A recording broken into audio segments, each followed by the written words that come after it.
for the draft, I really like Jace because of how much range you have, right? You have Azir poke, you have Varus poke, you have Jace poke. Instead, they've gone for the Gnar.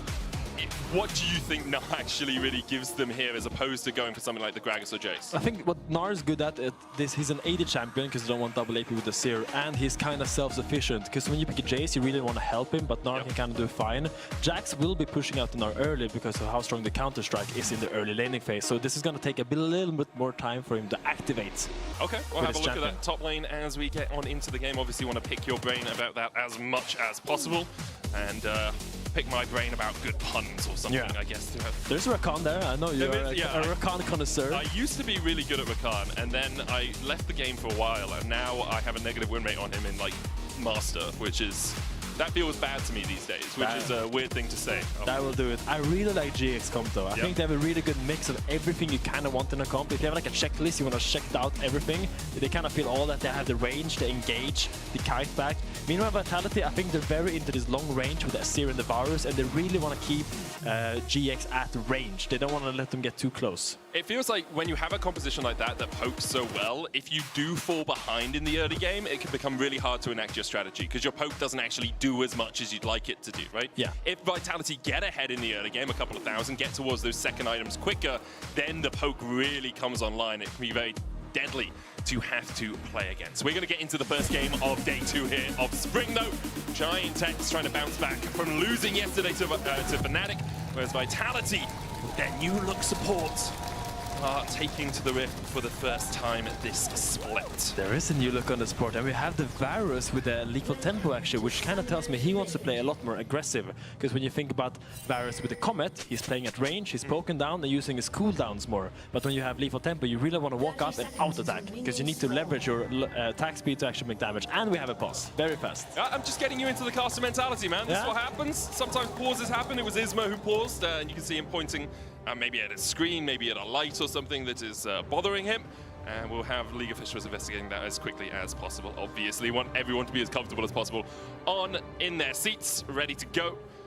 With how he was pointing, I'm expecting it to be less of a my runes are wrong issue, which really, let's be honest, we're 37 seconds into the game. If you haven't noticed by now, you are struggling a little bit, but might be a light or something. Yeah, it's usually like, oh, my share doesn't work properly. Oh, I can't hear my support. It's usually this. It's like, my chair doesn't. Is this a complaint you've had while playing? My teammates have been very vocal about their chair. My chair doesn't work properly. What does it need to do other than let you sit in it? No, Mark Kuhn, he would be like, he would pause the game and then he would tell me we need to switch chairs, Finn. Because I could sit on any chair, but he was very, very adamant about his chair being bad. Okay. So he gave it to me because I'm a top laner. I'm the less valuable position on the map. Because he's the jungler, obviously he needs the better chair. I mean, that does make sense. Yeah. That was his reasoning. I think there's a little bit of gaslighting there, but I don't know. I mean, until you have a proper gamer chair, your numbers are just going to be worse. You do like 5 less damage per auto attack. You can't smite as well. Yeah. It's very easy for junglers to blame their smites on something. There's a lot of demons in their head, I think. Yeah. As opposed to top laners who are known as the most level-headed people in the world. Yeah, I would say so. Speaking from experience, I can't think of a single top laner that would be so emotional as to like smash a wall or something or anything like that. Break their hand, we don't do that. We're very, very stoic. Stoic top laners. I think the thing with top laners is, especially in solo queue, and obviously that's where most of my experience is built from, you see my condolences. Oh, yeah. You see them and they're like 0-0-1 in a 20-kill game, and you won't have heard a single word from them for the entirety of the game. But they're there, and they're that meme, you know, the guy who's sweating and you can just hear all the keyboard noises? It's like, brrr. They're sweating for their lives in this 1v1. No one has noticed that they exist on the Rift. Yeah. Sometimes they just show up in the game and you're like, oh wait, we have a Nasus. He has like 20 stacks with the Trinity Force. He comes at one-shot and with a bonk. Yeah. Oh yeah. I think top laners in general, I think Nuguri said it, that a top laner has to be a little bit a screw loose somewhere to be a good top laner, because you can't actually choose this role and be level-headed, because you gotta be able to push your limits and you gotta be able to fight even though you know you die. Yeah, that makes sense. And like Baus has shown us that mentality is the right mentality, you know? That's true. He was very successful. Yeah, we had one European winner of an international tournament over the off-season. It wasn't KC. It was Los Ratones. Yes, it was only a European technically it's international. Technically it's international. I mean, technicality will get you far, that's true. That's what I like doing. We do have ready checks going through in the client, so everything hopefully will be ready in just a second. Noah was saying he misses Niski playing mid lane because he would just TP to the tier 2. And I assume that's Flame. we will assume that. As we look top lane here, actually, Alistar is looking to put a ward for his top laner in that bush. And this is going to help Gnar a lot, because usually when you play a melee champion into ranged champions, these bushes are a little bit of a sanctuary, because they can't actually auto-attack you. So what Lot will do is going to walk up, hit the minion, and then walk into the bush.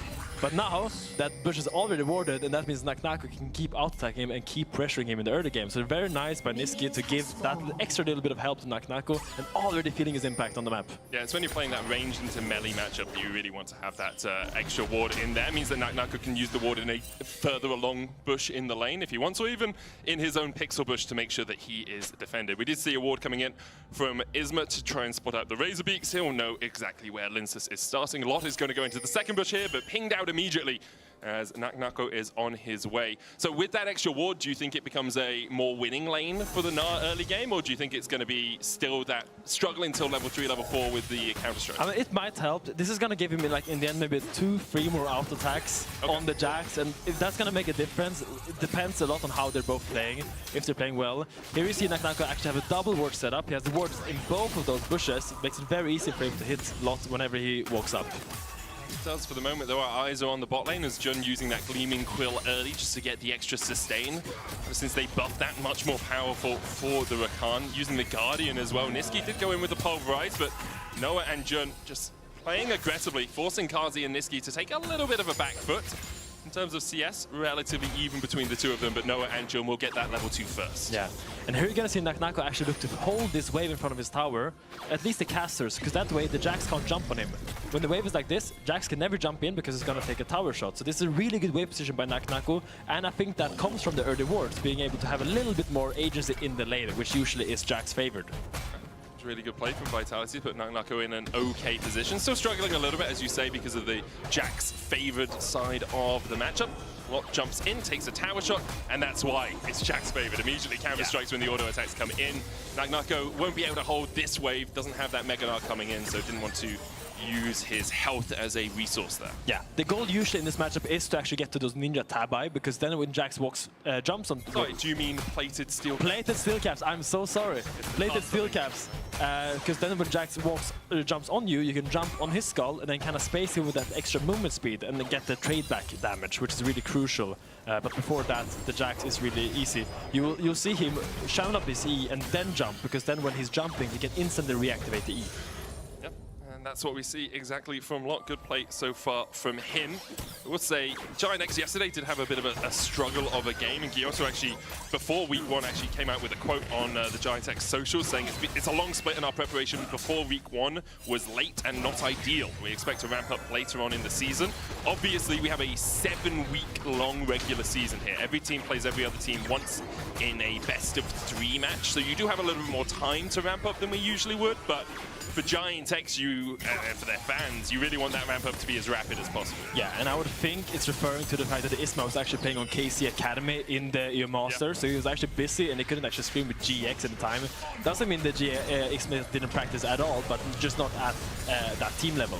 Isma already ganking mid lane, forcing Shayak to flash away. Jackie's was coming in with the teleport, and Shayak was thinking, well, I can get this wave in before that TP lands, but Isma in the right position at the right time for that first gank. Jung jumping in the bot lane, but Nisqy is an Alistar, right? You have that Triumph from Raw, you have all of the extra healing as well when those minions die in the lane. I think I've seen a lot of fighting bot, a lot of skills being used, but the health bars are not moving at all. They're all still at full HP. The Rakan will jump in, and Alistar is going to heal, he's going to heal, and he's going to jump out. And yeah, but Vitality does have that wave push, and they have the agency right now. They can kind of do what they want. Probably what they will do is they will look for an early base and either use that tempo to get up for grubs or like to secure an early Drake, depending on what Lince's idea of the game should be. Yeah, grub spawn in a minute's time, as you say, 5 seconds before the dragon. There's a little bit of vision there for Vitality. They've got that Scuttle Crab, but we saw yesterday actually a lot more dragon stacking than grub stacking. It felt like people would go for dragon and the enemy team would get the grubs as a response, but the first priority seemed to be dragon for most teams. Yeah, especially now because Baron spawns so much later. When that 4th dragon comes up, there's no longer the option to trade Baron for dragon, because the dragon is already, like the soul point is already spawning before Baron is up. And usually that was a crucial position to be in as a team that had no dragons, but now getting those early dragons just gives you so much options in the mid to late game. Also means we're starting to see like elder fights at the 35-minute mark or the 30-minute mark. It can be very, very early. Jun here will be able to just battle dance his way back to Noah. Kasi stayed around in the lane, maybe just looking for that first part of an item. And I want to allow you to put your eyes on the Alistar. Niski is already on the map, looking to do something. He's looking to move up towards topside here together with Linces. And I'm very happy to see that he's not so glued towards his lane, because a lot of supporters are so comfortable staying bot, but Niski already together with Linces, as we wanted to see, already looking to do these grubs. Yeah, you talked about him being the jungle whisperer when he was a mid laner. This is what you want to see from Niski, teaming up with Linces early on, making sure that he's out on the map first. Kazi actually staying around in bot lane that little bit longer, messed up Giant X's tempo a little bit, so you can see Jun only just coming past that mid tier 2. First grub secured for Vitality, but Isma and Lot are here to challenge. Second one going over to Vitality as well. In the end, there won't be a feat from this, but Vitality get 2 of 3. Yeah, I mean, crucial NACL didn't have his Mega form in these fights, because if you know his Mega there, he can actually look to fight that, but because he was so far from his Mega, they kind of have to concede that area, because what is Nara going to do? He's going to hit you a few times compared to Jax and the Skarner when they're so strong in these early fights. Yeah, NACL had also used his ultimate in the lane, so even if he had the Mega Knight, it's like, well, yeah, what are you even going to do with that? You can wallop us a little bit. Yeah, so in the end, Niski was first, but in the end, GX actually got one of them, so it's a decent trade. What we're gonna see now is the dragon that's probably gonna be on both their minds, as Isma is walking into Lince's face here. It's all as lonesome. Linces doesn't quite get that small frog, can start to walk away from his, but there's the Impale as well. But with the Weaver's Wall coming in, immediately is a 2v1. Linces puts up the shield, trying to survive, will flash back into the bush. Jayak with a great Emperor's Divide keeps Linces alive. He'll lose his Razor Beaks, but he keeps his life. Oh, the burn almost getting him with that extra little tick from Skarner. Barely gets out with his life there. But in the end, Isma's gonna be happy. He's gonna get his chicken nuggets, he's gonna get his bramble back, he's gonna have a field day in Lince's topside jungle here. We'll be able to get ahead in terms of CS and deny some from that Pantheon as well. You can see no cams up for Linces on the bottom side of the map. Niski's looking towards mid here. Jackie's with no mana as well. Can't put down the Unraveled Earth. And Jackie's realizes he is done for. Flashes across the wall. Actually might be able to get away. I spoke a little bit too eagerly, but with the Grand Starfall coming in, Jackie's is just delaying the inevitable. A spear from Linces finds the heart of Jackie's. Isma going for the gank in the top lane as well as NACL flashes away. Isma will get it with the Aftershock proc. In the end, a 1-for-1. And who knows how to gank mid lane better than a mid laner himself. Niski comes up, gets the first blood for his team, setting up that kill onto Jack is very well done. NACL will fall though, because Isma, as we said previously, was in the topside jungle. Very easy when that Gnar is a minute to just dive him. The Skarner goes in with the E and just easily kills the guy for his Jax. Very happy times. Have another look at this mid lane play. Jackie's very low on mana, doesn't have enough for the Unraveled Earth. Yeah, crucial Niski realizes that if he walks up and combos Jackie's, he will just flash the headbutt pulverize. But if he flashes and then does the combo, then he doesn't have the reaction time to pull it off. So really well played by Niski, making sure that Jackie's has no way to get out of the situation. And then we see Isma following up for that dive. As you said, it's just about the fact that NACL's mini. You can flash away, but Lot can tank a few tower shots. Isma could have tanked a few more. Nice, brother. Good job. Fronton is sprinting top. Fronton is sprinting top. Says it's a good job overall. And then calls out that Pantheon is on his way topside. Now down towards the bottom side, looking for their first dragon of the game. A little bit later than we saw yesterday, but the question is, can Isma do something here? Can he steal? Jun just ticked over to level 6. They were waiting for that down towards the bottom side. Linces will get the smite. And Jun, oh, he pops the quickness into the Impale. They're going for Niski. He's only 5 still. True Shot Barrage will connect. Niski has no flash and he's knocked back. Noah takes the kill. Yeah, sneaky ward put by Jun actually manages to scout out that dragon being done. So even though they were late on the dragon, it's very hard to outsmite the Pantheon with the Q, execute, and the smite. But in the end, they get a little bit of trade back and we get a good flash from Chayak, and immediately Jun knocked under the tower. Can't dance his way out of that one. Lot flashes in. Grandmaster's Might, the ultimate popped as well as he tries to kill off NACL underneath the tower, looking for that Empower. Does he have enough? He does. Lot with a solo kill. Yeah, he's just such a big item that he has the Sheen already and the Ninja Tabi. So despite not rushing the Ninja Tabi, he matched that, being able to match his movement speed and actually run him down in that lane. If you go for those components that is like the Phage and the Sheen, you actually will not be able to chase him down there. So very good itemization by Lot, helping him in the 1v1. Smart move all around by Lot. Niski's still only level 5 here. Really wants that unbreakable will, because he's on the wrong side of a Weaver's Wall, gonna get knocked up by Jun. Unraveled Earth coming down as well. Niski, I mean, he's sidestepping as much as he wants, but there's nowhere for him to go. turned into beef burgers. Jackies gets his first of the game. I think he was creating some space there, looking for something to do. I don't know what the name tag is right now, but it's giving Hylissang energy.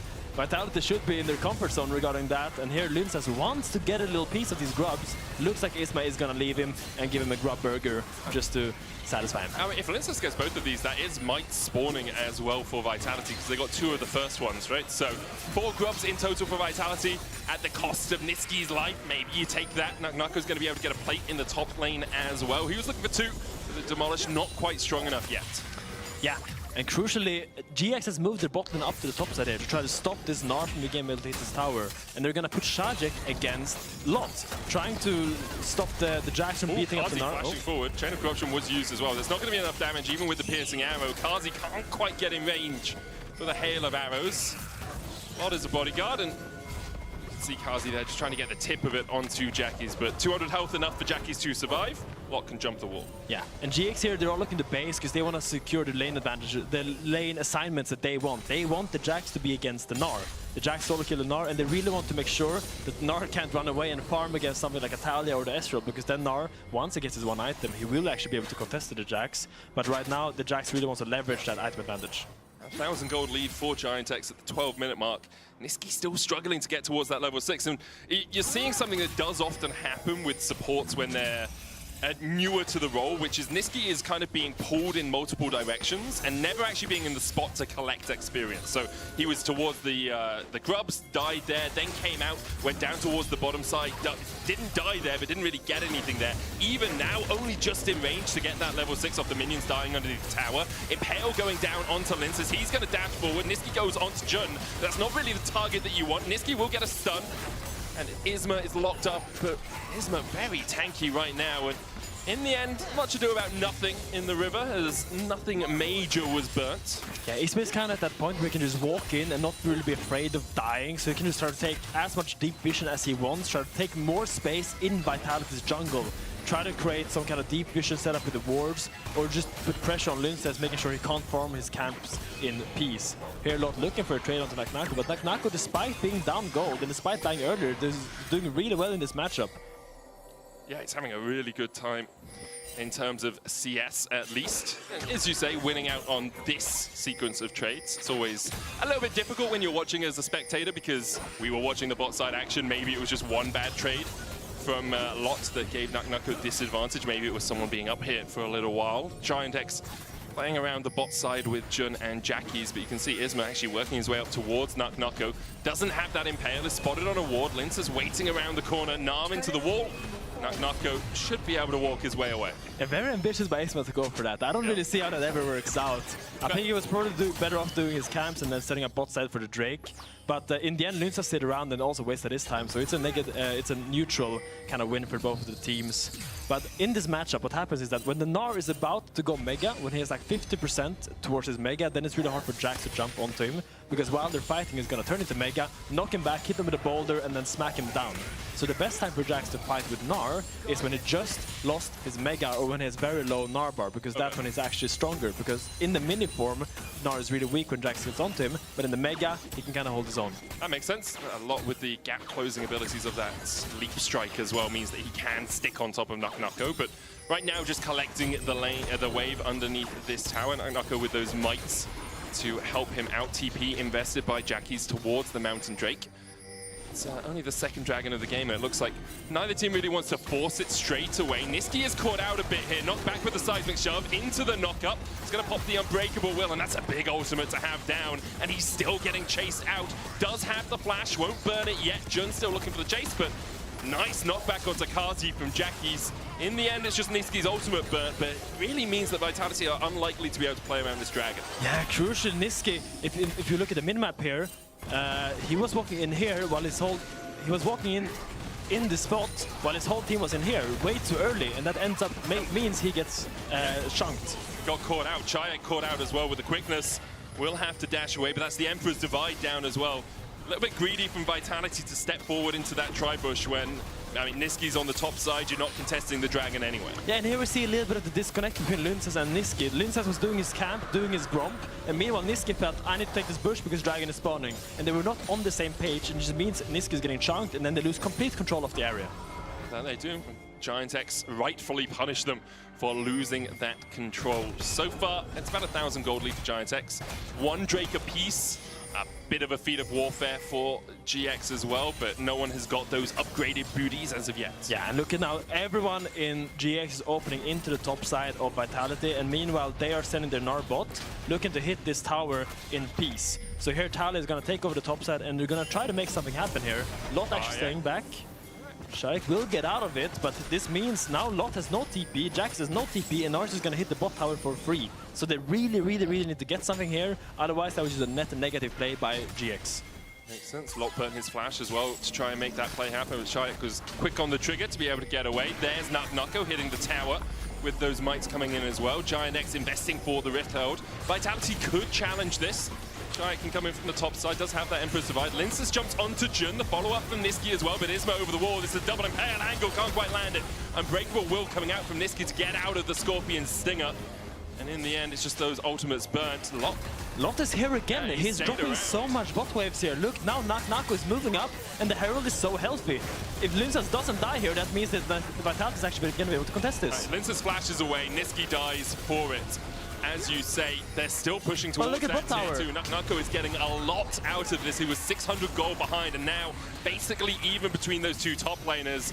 NACL still, that tower's at a 3rd HP already. Probably not going to be able to take it in its entirety because Lot has finally arrived.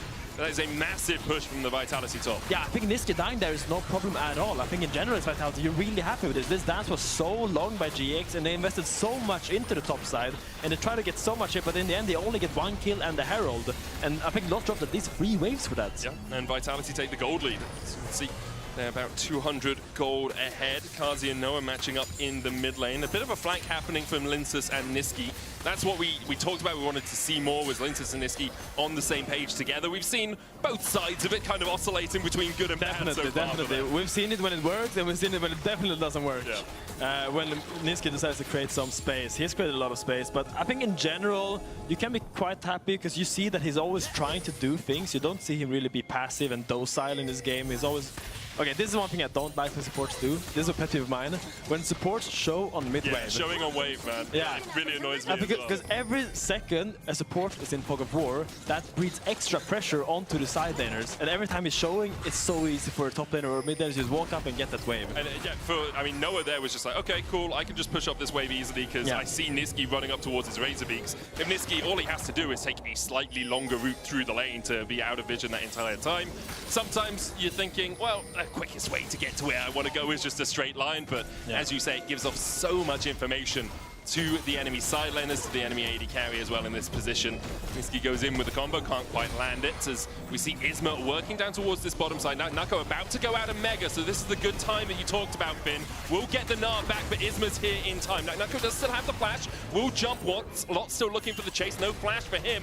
NACL with the bounce on Isma's, on the minion's head, is able to escape. Oh, he's a slippery little rodent. Crucially, Lot did not have his flash because he used it before. I think if he has flash there, that is actually a clean kill onto NACL because the Impale will come out on the Counter-Strike stun. But getting Isma to show there, as we said before, allows Vitality to walk fully into their top side because they know there was no Skarner here. There's no one here that can stop us. And they're allowed to get a little bit of extra damage on this topside tower and some deep wards in the GX topside jungle. So we have a minute on the next Chem Drake. Atakan, it is whichever one that symbol means. I'm going to assume Voracious Atakan with how little action there's been. I think it is. It would be a safe bet to say. In 30 seconds time. See where the teams decide to set up, because you kind of got this mismatch of timers where the Drake is up on the bottom side, but Atakan's spawning on the top side. Do we just delay the Atakan, because then we can play around the Baron with it as well? That's a really nice timing. There's a few different options for these teams. Yeah, Vitality also have the luxury of just sending Linces down to solo the Dragon and being able to ultimate up to the Atakan if GX would try to do that. So I think they are kind of in favor here in that way, that they had that global ability. Talia can't really do the same. She can't really solo Atakan or Dragon. But yeah, it is going to be the Ruinous, actually. It's not going to be the Voracious. It's going to be the one with the little pedals. Oh, nice. I love some pedals. With 7 kills? Yeah, it's about like at 14-minute mark. Yeah. So if all the kills were at the 14-minute mark, it kind of makes sense. True. It's been a kind of slow game after that. A lot of people are barely just dying. wanted to see some pedals, I guess. Yeah. It is Mother's Day in the UK, so it's kind of like giving That's sweet. sets of flowers to everyone. As the Rift Herald is spawned by Giant X in the top side, they're looking to crack through this tier 1. Mid lane is just an AD carry farm fest. Both of them very willing just to clear out the waves. And it is Linsus taking the Drake alongside Kazi now. So I'm gonna say I'm very impressed by NACL being able to have so much pressure in this game despite dying 2 times early game. You can see him permanently pushing Lot down, and he's always taking these really good trades. And that bot tower will fall if he gets 1 or 2 more outstacks onto it. So is part of that because Giant X is showing topside, like they show that they put the Rift Herald down. Like, I guess my question is, does Lot have to play losing trades because his team is on the top side, or is Lot losing out because NACL is outplaying him in what should be a more 1v1 focus? I think NACL is outplaying him. I think he's taking better trades, and I think crucially in this matchup, it's all about can the Jax, like can the Gnar jump out of the stun? If the stun connects, usually the Jax will win that all in, but if it doesn't, then Gnar will just run him down afterwards when there's no threat of the counter strike. And what you have to do as Jax is you want to hold that stun, so when you jump, you can already reactivate it, because when you press E, there's a slight delay where you actually can't reactivate it, and that's when Gnar can jump out. And I'm not sure if Lot is doing this properly, because usually it's going to be a pretty easy way for the Jax to snowball if he has a lead in this matchup. Makes a lot of sense. He's now level 14, does still have a slight gold lead. A big gold lead for Noah, 760 his advantage. He's already at 2 items, whereas Kazi is falling a little short of that. Isma going in, looking for Linsus, will be stunned up. Niski's coming around the side as well. Seismic Shove on Linsus isn't going to do too much, but Niski jumps through the Unraveled Earth, so he's immediately stunned. Flash forward, here's the quickness. NACL with a good flank position. This Niski almost falling already. Falls down to 100 HP, killed off by Jackies in the end. Kazi jumping in onto Jackies, but Kazi is dead. NACL doing so much work here, and Noah arrives a little too late. NACL with another. Linsus falling lower. Noah having to flash across the wall. NACL still on the chase, but can't get close enough. What a monster flank by NACL, being able to get in there and actually doing so much work. Everyone is flashing away from him the moment he shows up. So look at GX. No flash, no flash, no flash. Only Rakan has that flash. Getting so many summoners out, and Vitality just taking so much command in this game.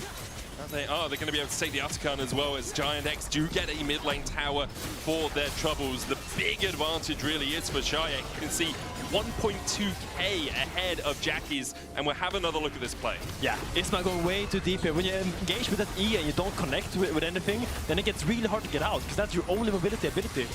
So now Niski realizes that and just commits, knowing that NACL is on the flank here. Everyone has a flash out. Look, flashing into pit, flashing away from this Gnar. That is either, if you don't do that, he's going to get a mega ult. He still gets a good ult, catching out Jackies and Lot, and you can see Lot trying to escape, but NACL constantly chasing down. Noah very close to killing off Linsus, but they play it really well. Chayak and Linsus just staying in the Baron pit there. Still only about 400 gold between these two teams. Next Drake spawning in 2 minutes time. Both of them playing quite heavily around the bot side right now. You can see Giant X are looking to try and take this tier 1. Weaver's wall out, still stunned though as Linsus looks for the chase. Niski on the wrong side of the wall can hex flash over, but Kazi's been caught out and the blast cone knocks it back. No flash for him. The Impale will spell his doom. Chayak TPing in as Niski now has a flank of his own. Noah trying to do everything he can, but NACL puts him in his place. Isma short to follow. It's NACL. And look at this Gnar. He's doing so much for Vitality despite being shut down early. Every team fight, he's the man to look at. What a crazy performance by NACL coming out in his game 1, and he's doing so much to keep this Vitality in these fights. You see Lot just trying to get something on the side lane. Should be able to kill off this tower. NACL is in a bit of a precarious spot. Could jump the wall here. Jun is spotted on vision. And you can see actually Linsus on his way across as well. There's the quickness. They're going to try and kill off NACL quickly enough, but they just don't have the damage, and now Jun is a mile away from Lot. He's kiting. He's kiting so well, and with the stun from the Pantheon, NACL still stands. He can't keep getting away with it. Oh my god, NACL, he's just dancing on him, styling on him, and making a montage in this game 1 for Vitality. You have now 2 Drakes and the Atakan. I don't see how they're stopping them. It's going to be so hard. They really have to find a way to shut down NACL. Chayak as well in a commanding position in the mid lane. 2,000 gold ahead on this Azir, scaling incredibly well. We talked a little bit in draft about how Giant X's composition actually looks like a little bit easier to execute across the board, but with NACL playing as well as he is, being such a thorn in the sides of Giant X, it's becoming trickier and trickier for Giant X to find the win. Yeah, and it all comes down to that early Herald, do you remember? Where Lot just rotated up and he stayed there on top side for 2 minutes straight, while NACL was just down there by himself, just hitting that tower, getting those plates, getting that gold for himself to really make himself this powerhouse as he is right now. And now you gotta give criticism towards GX, maybe tunneling on these objectives, while NACL saw the bigger picture. To drag it up in 10 seconds time is sole point for Vitality if they can take it. NACL building up towards that Mega Gnar as well. Doesn't want that to expire before the fight, really. You don't want to put your Mega, you don't want to pop it now until you really know you're going to fight. So now it's going to pop. So now you have 15 seconds. Can you get control of this area? Or can GX wait out his Mega Gnar? Nisqy went in, didn't quite connect onto Ismo and Noah, knocked one of them away, didn't get the Pulverize off. Where are we in terms of flashes? Kazi's about to come off cooldown. NACL's the same. Noah's is a mile away, as is Jun's, but Jun has a flank position here and the quickness. Yeah, this looks good for GX. I think here they're getting pushed off so much and they're so split. Kazi caught the quickness going in as well, only onto 2. There's not much damage here from Giant X to follow up, and Kazi's still standing. Isma falling lower, and Kazi's still standing. Giant goes in and shuffles them all back into the waiting arms of Vitality. Giant X saw the engage, but they just didn't have the damage to follow it up. It's a triple, but NACL whack-wacko. Go Giant X as Vitality get the clean ace. And he's gnarly with it. The setup doesn't matter when you have hands. Carzzy is holding his ground, getting so much damage out and refusing to die. Look at his wall, trying to separate out of Vitality. Carzzy looks caught, but he keeps out-attacking. He keeps putting damage down, and all the peel comes in, and it manages to carry the team.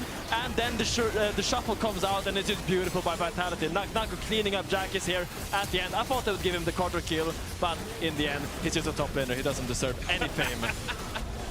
Man, Shayak and NACL absolutely slamming it right now, joining Vitality this year, or at least the Vitality main squad at the start of this year. I think both of them showed signs of life in winter, but Vitality were struggling, and now perhaps rejuvenated. It's a one-game sample size. We shouldn't count it for much, but so far, in spring, Vitality are looking stronger than they did in winter at least. Now with the Baron buff for the next 2.5 minutes, a 5,000 gold lead as well. Yeah, Shadrick just TP'd from mid tier 2 to mid lane just to defend that wave with the Baron buff. Yeah. He's making sure no movement is wasted and no wave is wasted. Waves shall be pushed, that's their purpose. And here Vitality have the Baron, they're trying to crack this mid tier 2 and the top lane tier 2. You see NACL being alone here, and you see them pressuring this, making GX choose. Can we defend this mid tier 2 or can we defend top? And it looks like they can do neither. NACL is just unstoppable in that top lane. Nisqy almost caught with the impale, but the Chain of Corruption going back in. You can see Isma goes pop. No longer the tanky Skarner he once was. NACL gets to keep pushing, and now Giant X is trying to defend in a 4v5. And Sharik is so cheeky with it. He's playing the mind games with Isma. He walked up and hit the tower, but crucially, he had the soldier behind him, knowing that if Isma went for the flash engage, he could always just dash out to it and get to safety. Really baiting Isma in there. Really well played by Sharik, getting into Isma's head. NACL spacing as well, jumping away from the counter-strike and from the grand entrance from Jun.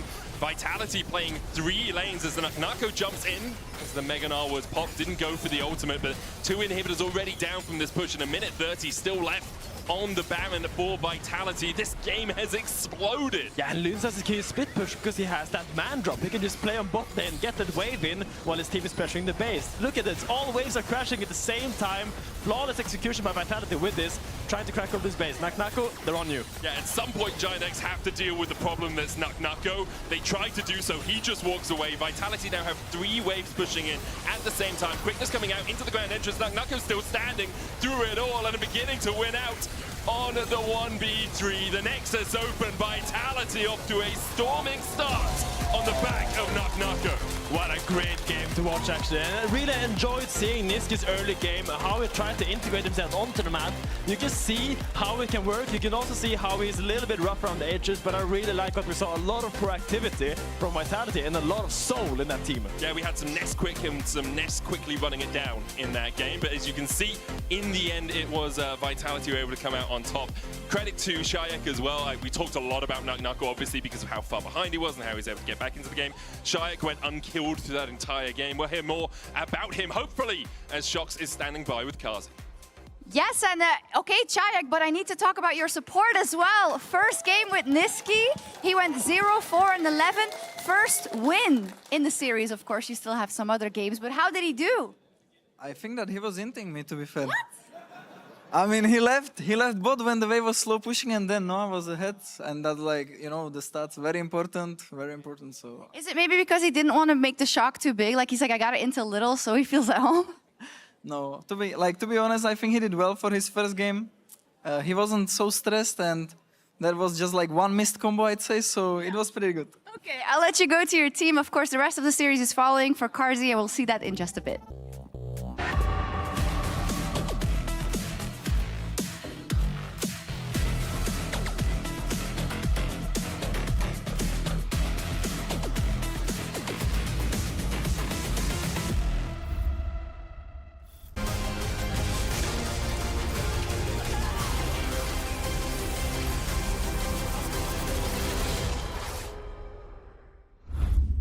He doesn't like that. Look at him, he's a good boy, but he don't like that. Maybe we could play some A rounds or something like that. I mean, this is map, right? New tower, new objective.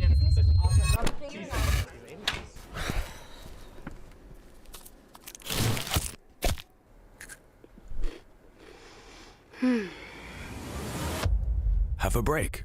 Have a Kit Kat.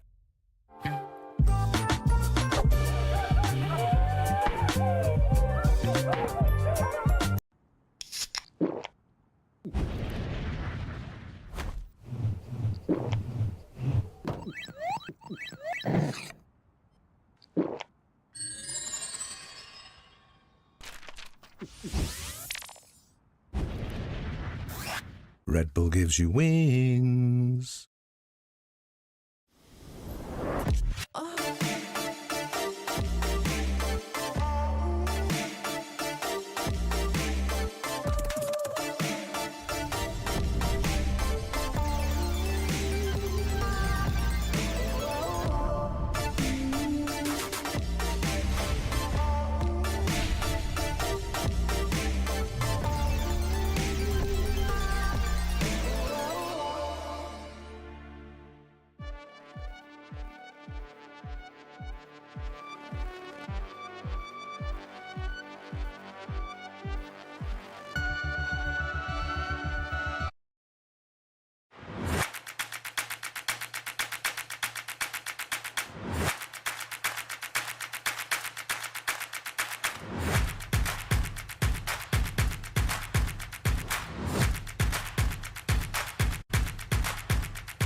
Starfall coming in. Jackie's is just delaying the inevitable. A spear from Princess finds the heart, and Jackie's Isma. Flank. Go front. Go front. I think. I kill Scanner. Okay. Talia. Okay, Talia might be dead. I think they die. We win. You win. Play with Azir. Rakan has... Oh, looks good. Good job, guys. Good catch. Thanks. Good job, Niski. Good job, Niski. I can flash in, okay? Talia no flash. We get Nash. I chase. Kill us. I get Drake here. Go to good job. Nice. Let's go Nash. I believe Talia flash, by the way, right here. Okay. Vitality grab a W in Niski's debut in the support position. So guys, question is simple. How did he do in this first game? Carzy was saying that he inted him a bit. Is that the sentiment that we share here as well? I think he did pretty well. Yeah. I mean, there were some mistakes later on in the game, but the biggest worry I had was the laning phase, and it went over pretty smoothly. And I think like some ints here and there are bound to happen. Yeah. Especially like... Feels like home. Yeah, it feels like home. You know, Carzy's used to it. The whole Vitality's probably used to it. But overall, I was pretty happy with how he played. Yeah, and I think one thing which is really important to me here is when we see the clips of what we just saw coming into this this bit here, he was talking a lot, and that's really, really important. He's not shutting up. He's saying, okay, this is what we want from a team fight, and he really was active. He wasn't being a passenger, and that's a really important thing for me. I think it would have been really easy to just fall back and just say, okay, you know, Carzy really vocal AD carry, I'll just let him decide stuff. No, he made an impact on the game, even if there was some good, bad, and ugly. Yeah, and I think especially like the role that Niski has in this team, I think is pretty easy in the sense that Carzy is such a vocal ADC, like we saw in the comms now. He's the type of guy that can just, he can just yap, you know? And if you then also have a support that talks as well, I think that really levels up Carzy, because then he doesn't have that responsibility to talk that much. I think from these clips you can see quite clearly Niski, particularly when it comes to these kind of transitionary phases between objectives. Yeah, he kind of knows he's kind of messed up and said, oh, I'm a little too far from the team, going for a couple of wards and getting a little bit punished for it. But in credit to him, didn't stop trying, and the team didn't get rocked too hard for that. Yeah, I think a big part of it is just like not fully... Let me die. He knows. Not fully knowing the limits, and it's also just like, sometimes you want to, when you play support, you kind of play this mind game. It's like, you don't know where my team is, so I'm going to walk up and try to fake pressure and get some wards down. But GX was calling that bluff every time, so Niski needs to adapt, otherwise he's going to continue dying. But other than that, I think the way he played the team fights, the way his like presence was good, but the rest of the team was the real carry performance. I mean, who carried then? Because it feels like the early game and mid game was really GX favored. Up until one fight, I do feel like it came back from the top lane and how powerful this Jax got. But where's the moment the game slipped from there again? I think there was a moment where we saw just a bit of an overextension on top side, and then led to a bad fight, and then it led to the Atakan. That's where things really started to fall apart. And where I keep my eyes really for a lot of the fights where it started to come back from were the solo lanes. The solo lanes did so much work. You know, Finn was talking a lot about the micro of the Jax-Gnar matchup in top lane. I also think the mid lane for Chayek went much better than we've seen that matchup go historically as well. Starts off by, you know, Niski getting caught, but he's Alistair with ult. It's fine. That's buying up a lot of coolness and allows NACL to get like a huge threat onto the backside. It forces the flashes into the pit. That's not enough to save you. It goes into a very clean fight, and after that, you get to go towards the Atakan very cleanly. Afterwards, it's the Ruinous Atakan, which gives you the Bloody Paddles, which gives you that permanent bonus, and it also increases your dragons and grubs and stuff like that too. Yeah. That felt like it kind of broke the solo lane matchups open, even though the Gnar into the Jax and the Talia, the Azir into the Talia can be rough if you play them out in certain ways. Yeah, I felt like Chayek just had a really clean game, the way he outplayed the mid gank as well from the Rakan, and just overall his mechanics in this game was really clean. I thought when NACL fell behind that Ginex had a real top lane win con, but just in team fights, Lot couldn't really do anything. I don't know how much of that was draft or how much he was misplaying, but I think a lot of it was just like NACL when he finally got back into the game, he was so strong on this Gnar. And it's the kind of things that you can do with Gnar, and for me it comes down to the tools maybe from Chayek, from NACL again, that you can find and how you can make them useful in team fights. And I want to take attention to a Drake setup here that for me was the last nail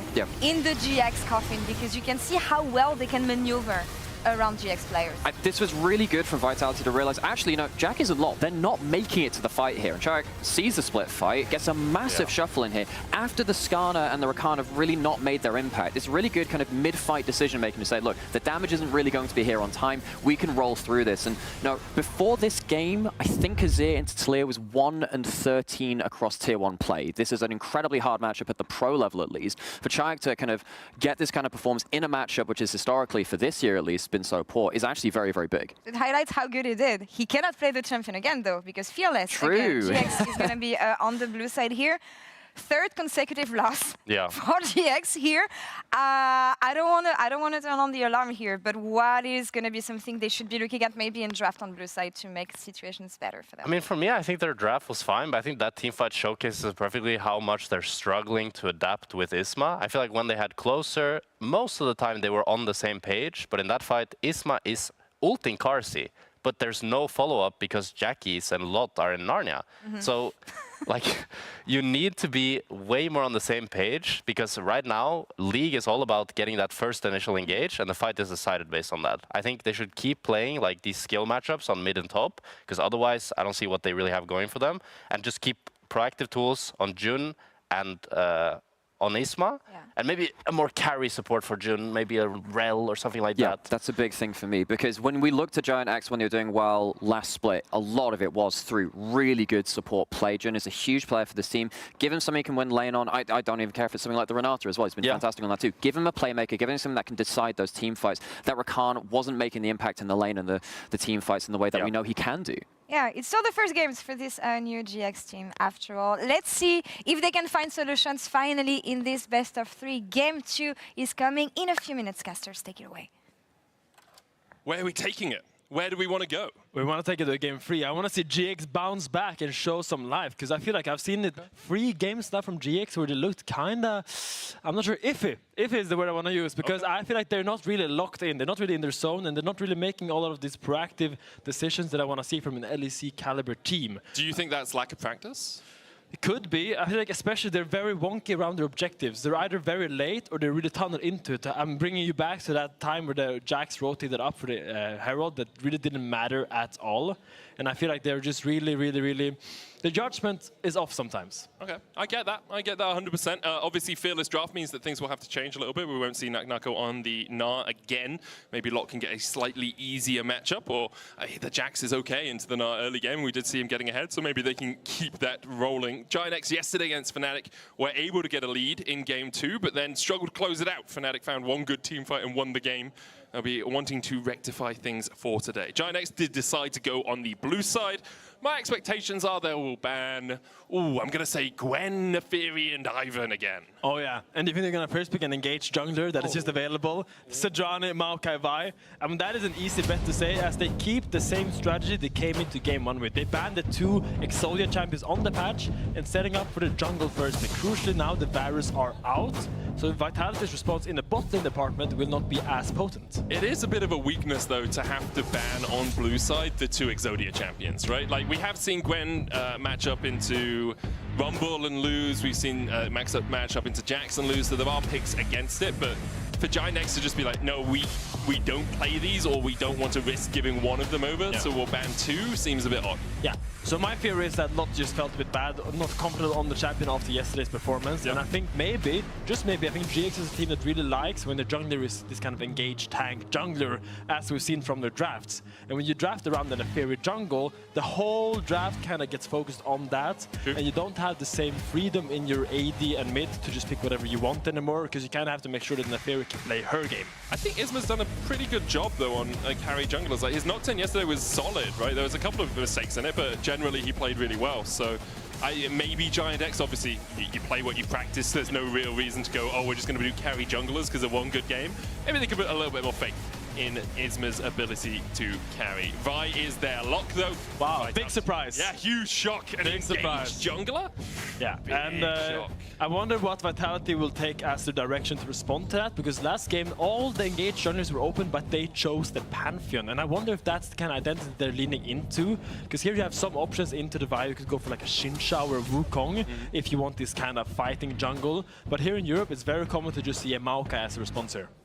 wouldn't be surprised by Maokai. You have so much zone control as well. Maokai Rel, Nature's Grasp into Magnet Storm. It's very, very powerful. Gives you a lot of control over objectives, which Vitality played pretty well in game 1. And there we go, Finn.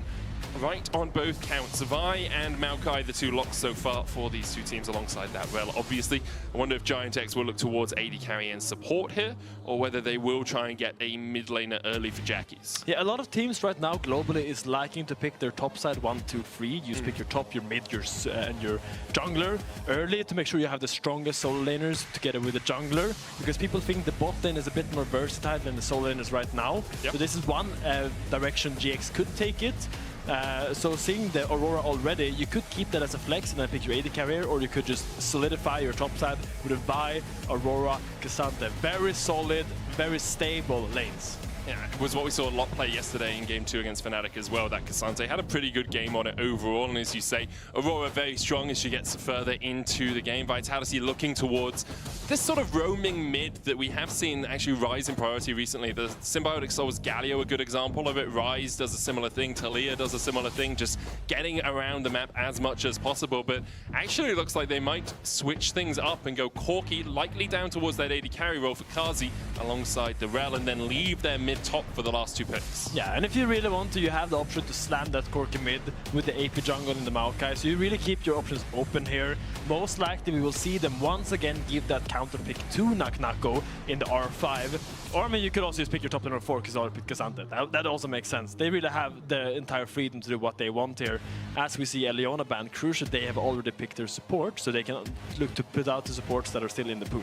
Yeah, you could get rid of just the engaged supports. Like Leona and Nautilus ban here would really minimize what Jung could do. You've got no Rakan, you've got no Rel, you've got no Alistair. Like, where are you falling to in terms of engaged supports then?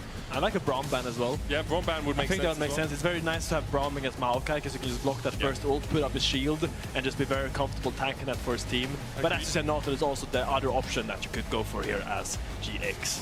Very much agree with you. Tristana band away means that we aren't going to see Jackie's on, aren't going to see Shayak on that, or Kazi on that. I guess if you were going to pick Tristana, you'd probably put it mid and take the Corki down towards the bot side. That feels more normal to me, but still that flexibility. Nautilus is the ban, so I wonder if Giant X will go towards that Braum just to mitigate some of the power the Maokai can bring. Yeah, and I wonder what NACL is cooking up for us here in game 2 in the top side against Cassandra. Cassandra kind of allows you to pick anything you really want to, because it doesn't really do like bad into any matchup.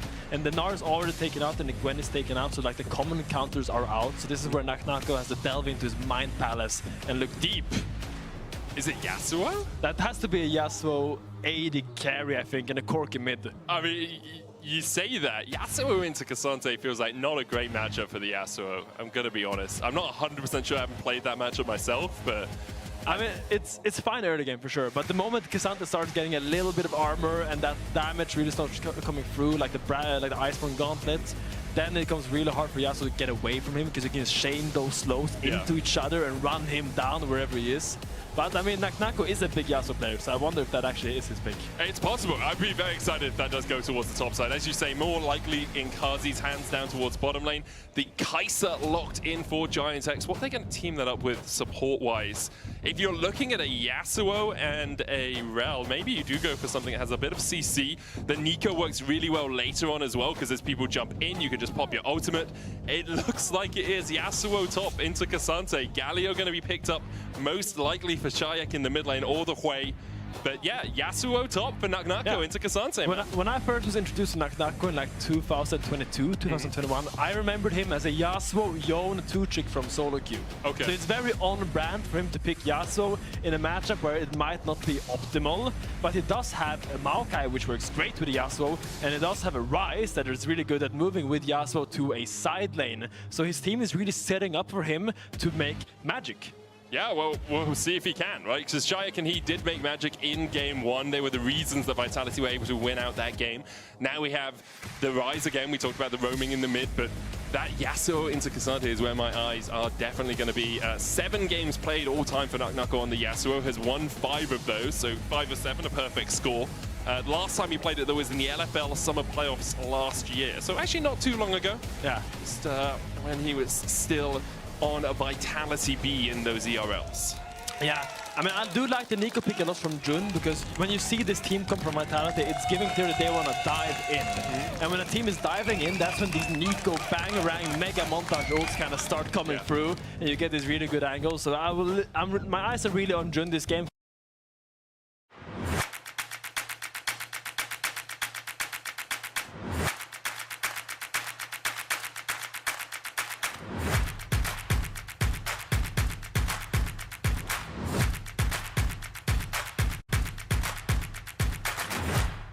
People from killing your team as quickly as they would kill your team, they still end up taking the win home. Second game though of the day, GiantX versus Vitality. GiantX yet to pick up a win across their 3 games. Will it be lucky number 4, or will Vitality go home with a 2-0 scoreline? Yeah, and I wonder how NACL will choose to play these early waves, because Yasuo, surprisingly, into these melee matchups is a very potent level 1 duelist. He has a lot of damage because his Q is such a short cooldown. Together with a lethal tempo, you really want to push this K'Sante off the wave early, because if K'Sante just gets his first base off, gets his armor, you suddenly lose the ability to do that, and you can kind of become obsolete.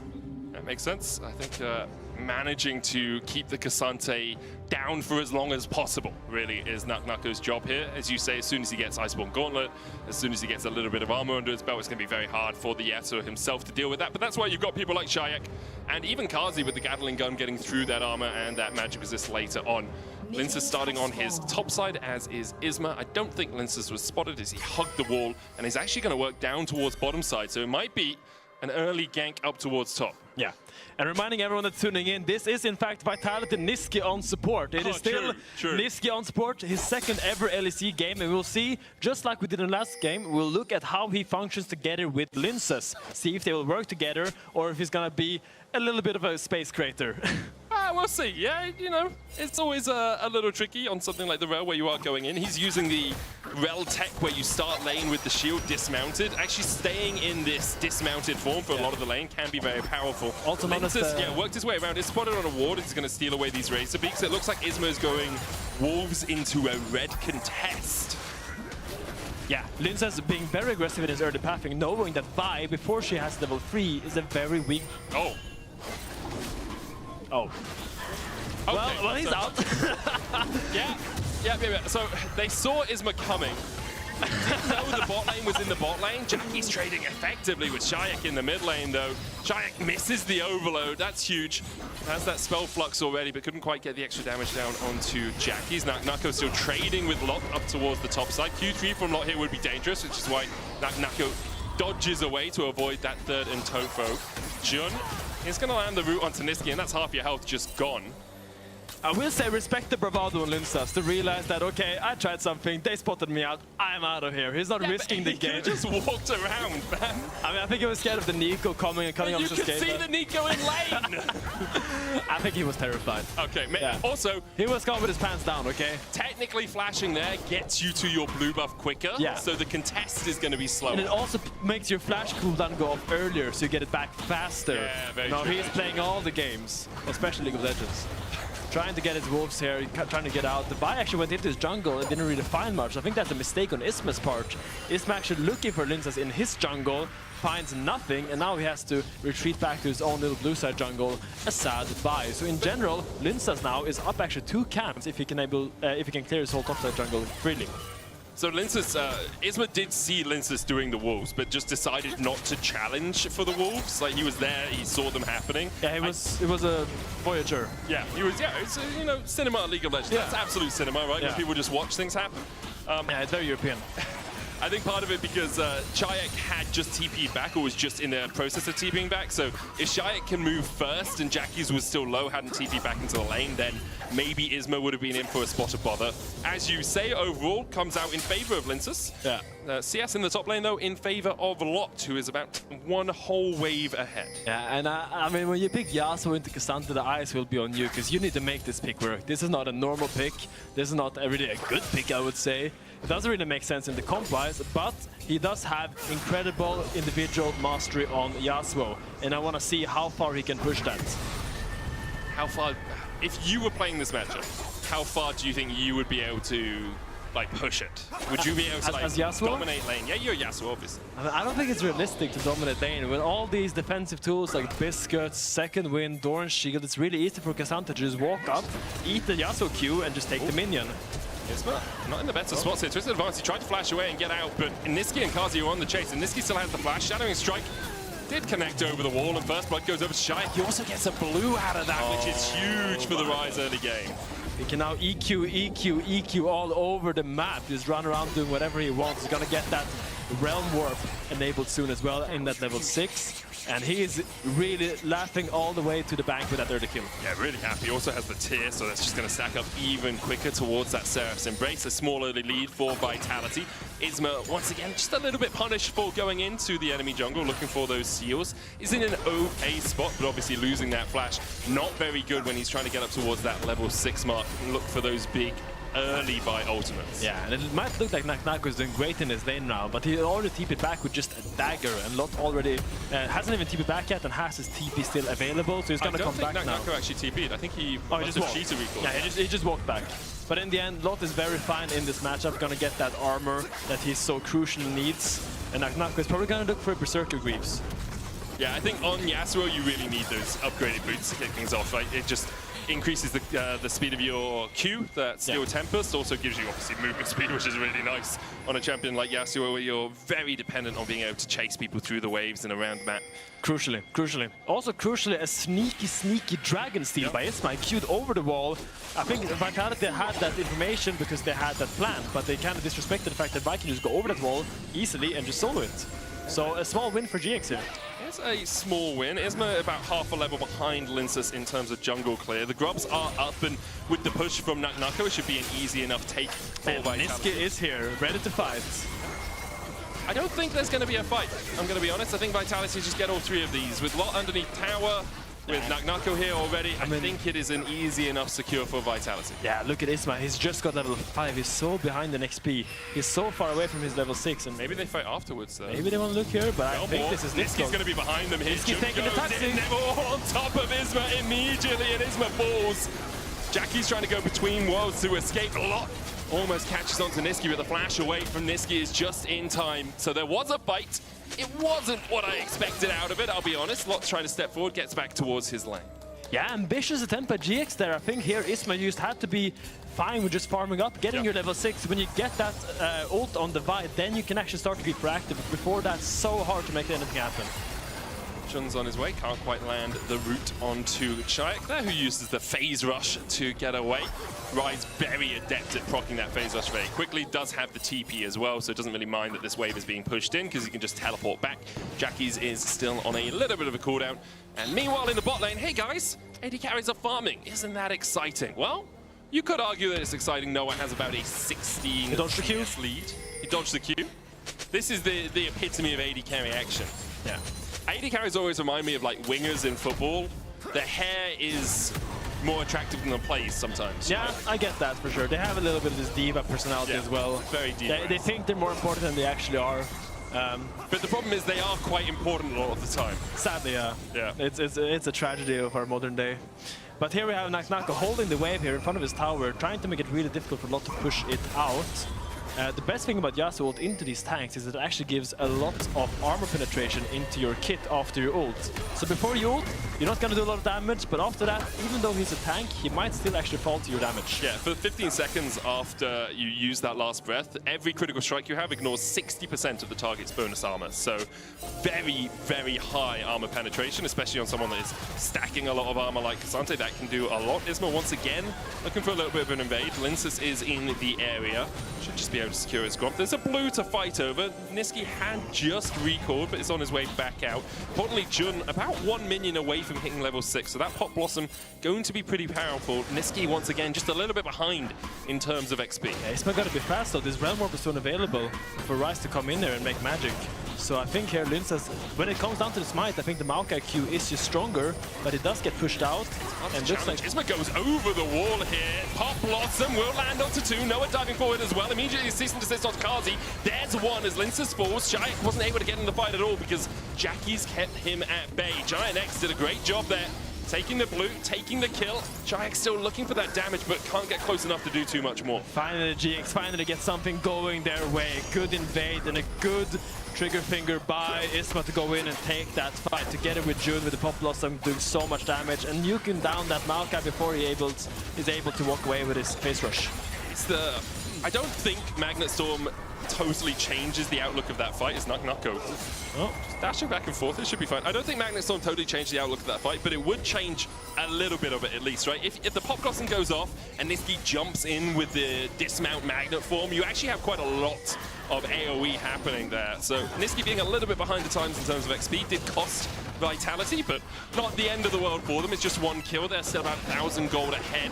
3 grubs to the good. Of course, Giant X were able to secure the first dragon of the game. Yeah, and you would love to get 6 grubs here as Vitality. Getting that for your Yasuo and your Ryze, who will be able to want to push that side end very deep. You want to play a 1-3-1 setup with a Ryze and a Yasuo, and having those grubs makes taking those towers so fast. And they give so much pressure because you can't ignore them at all. If they're left alone with that tower for 1 second, they're going to take half of it. Yeah, they really are. They're going to absolutely shred through them. For the moment, though, a lead for Noah for Giant X. The rest of the map basically in Vitality's favor. We don't really look at gold differences between supports, but if we did, Jun would be about 200 in the advantage. He's looking for that NACL. NACL does still have the wind wall available, so it should be fine. Grubs started by Vitality, and no real challenge here from Giant X. So it's going to be 6 grubs in total for Vitality. The Drake is up, though, and you can see Isma already working his way across towards that Ocean Dragon. Yeah, GX will just be content with getting 2 dragons and maybe putting this Yasuo a little bit further behind. But really good rotation here by Nisqy makes it very hard for him to dive him afterwards. Sure, they're gonna get the Drake and they're gonna get the wave push, but Nisqy being here is just a safety belt for NACL, making sure he doesn't get low. Yeah, it just gives him that little bit of extra security as Jun continues to poke and prod at Nisqy. Jackie's waiting in the bush. Vitality might actually challenge this. Linsus came across early. The Drake's still there. Flash forward. Pop Blossom coming out. Jun's going to find 2 camp TP being used by Lot. And immediately with the Cease and Desist diving in, the Realm Warp will get Vitality out. TP expended there by Giant X. So they have another not now. So that's going to be a lot of time for Kazi on the top lane. Oh, what a great Realm Warp by Shia, getting his support and jungle out of harm's way. But NACL is going very aggressive here alone. Noah doesn't use the last breath. Would try and get away from this, but Lot's still here. NACL flashes away from Lot in the end and manages to get to safety. All this is doing is buying more time for Kazi. You can see Noah and Jun trying to get back towards that top lane, but Kazi, remember, 6 grubs is absolutely shredding through this. NACL dashes in again. There's the Magnet Storm. No last breath from NACL. Looking for the knock-up. Isma going in. Noah dives in with the Killer Instinct as well. NACL trying to dance his way around it, but he had a couple of chances to use his ultimate, and he didn't take either of them. In the end, he'll fall. Kazi should be able to take the whole top tower, though. And that's a top laner. You always go for the 1v4. He was trying to make that play. He got a little bit overzealous there, a little bit too excited. He was given like 2 chances to get out as well. I was like, nah, fam, I'm good. I'm in the middle of this. I mean, he did so good. He pulled out so many resources from Giant X, bought so much time. He just had to ruin it. But really good job anyway. I think you gotta laugh that one up. Cars got a full top tower with those grubs, and GX doesn't have a lot to show for that rotation. A 1.5k gold lead for Vitality. Yeah, and importantly, the gold advantage we were talking about for Noah has now dissipated, right? It's a 400 gold lead for Kazi because he was able to take that entire top tower. You say you gotta laugh it off. I would say, if I'm reviewing with NACL, I'm like, mate, you did everything right, and then you were like, I studied the blade for 15 years, I must advance. Noah here, no flash, does have the cleanse. NACL looking for the knockup, doesn't quite land it there, as maybe just wasn't quite in range, or Noah with the fancy feet was able to get away from it. I also studied the blade, but I'm illiterate, I'm afraid. It's not really working out the same way when I play Yasuo. But yeah, NACL is looking towards that Blade of the Rune King to be able to deal with these HP stackers. The Vi and the Cassandra obviously going to buy a lot of these tank items, so he wants to be able to make sure he can duel them in a side lane. But a lot already thinking about it, getting that healing reduction, getting that, rushing that Thorn Mail to make sure he can actually hold his own. I mean, makes sense. You've got a Maokai as well who does love to heal through fights, so trying to reduce some of that healing will help you out. Blade of the Rune King already complete for NACL. That's obviously where that Thorn Mail is predominantly going to be doing most of its work. Vitality now with Linsus and Kazi towards that mid lane. Kazi's already finished his Triforce on his way to his Mana Mune. They're not going to be able to take this tower because Jackie's is answering, but the 1-3-1 has begun. NACL in the top lane, Chayak down towards that bottom side. Doesn't really have much vision to protect him, so needs to be a little cautious when he doesn't see Jackies and Isma on the map. Yeah, and here you're gonna see GX is gonna try to take deep vision into the jungle of no, Vitality's gonna try to take deep vision into the jungle of GX, while this Ryze is gonna try to be annoying and put pressure down here. And that's gonna make GX has to make a difficult decision. Do we attack the Ryze, or do we contest this next Herald that's gonna come up? They have to make a choice, and no matter which one they choose, they're bound to lose something, and that is the power of snowballing. It's also the power of 6 grubs, right? The fact that you lose even more if you if you leave someone undefended on a tower makes it very difficult for GIANTX to actually make productive decisions. They have got the first 2 Drakes in exchange for those grubs though, so they do have a win condition. Infernal Soul, it's about 7 minutes away if they manage to take both these dragons on spawn, but they need to be in the position to do so. They need to make sure they're not losing out on any fights beforehand. No one's getting picked, and the risk is always there with the Realm Warp that someone just a little bit out of position will immediately be jumped up. Yeah, and it looks like Vitality were not really comfortable starting the Herald on spawn, because they really want to make sure Sharik is fine by himself down in bot lane. They don't want to let him die for nothing. Isn't it? Because it's also up in 35 seconds. Okay, but the icon was different. That's my bad. Yeah, it gets confusing sometimes. Sometimes the spec client... okay, but then it makes sense that they're down here, because now they can secure bot lane push for Shayak, so you can actually walk up with that and then rotate towards the Herald. Here's going to be a good trade, getting the Rune Prison down. Yeah, Nisqy doesn't have flash though. Like a Shadowing Strike flash there maybe would have been enough follow-up, but Jackie's able to get away in time. Nisqy will recall and then go towards the top side. Try and get some vision down here. It is GIANTX who've set up around the Rift Herald that little bit earlier. Ping's coming out onto it. You can see NACL backing as well. Does have the teleport. Chayak on his way out towards the map right now. Vitality kind of gave up on this Rift Herald with that play down towards bottom side. So Isma should be able to secure this one himself, and Vitality are going to take the Drake in exchange. And here it's important that while Vitality will lose this Rift Herald, they will gain a turn of tempo in exchange for it. And we need to look at how they're going to use their time, because now GX used a lot of time and resources to get this Rift Herald. So what is Vitality going to use with their time? They're going to try to do the Drake. And that makes sense. You stop the stacking. GIANTX are now 10 minutes away from a soul rather than being 5 minutes away from it.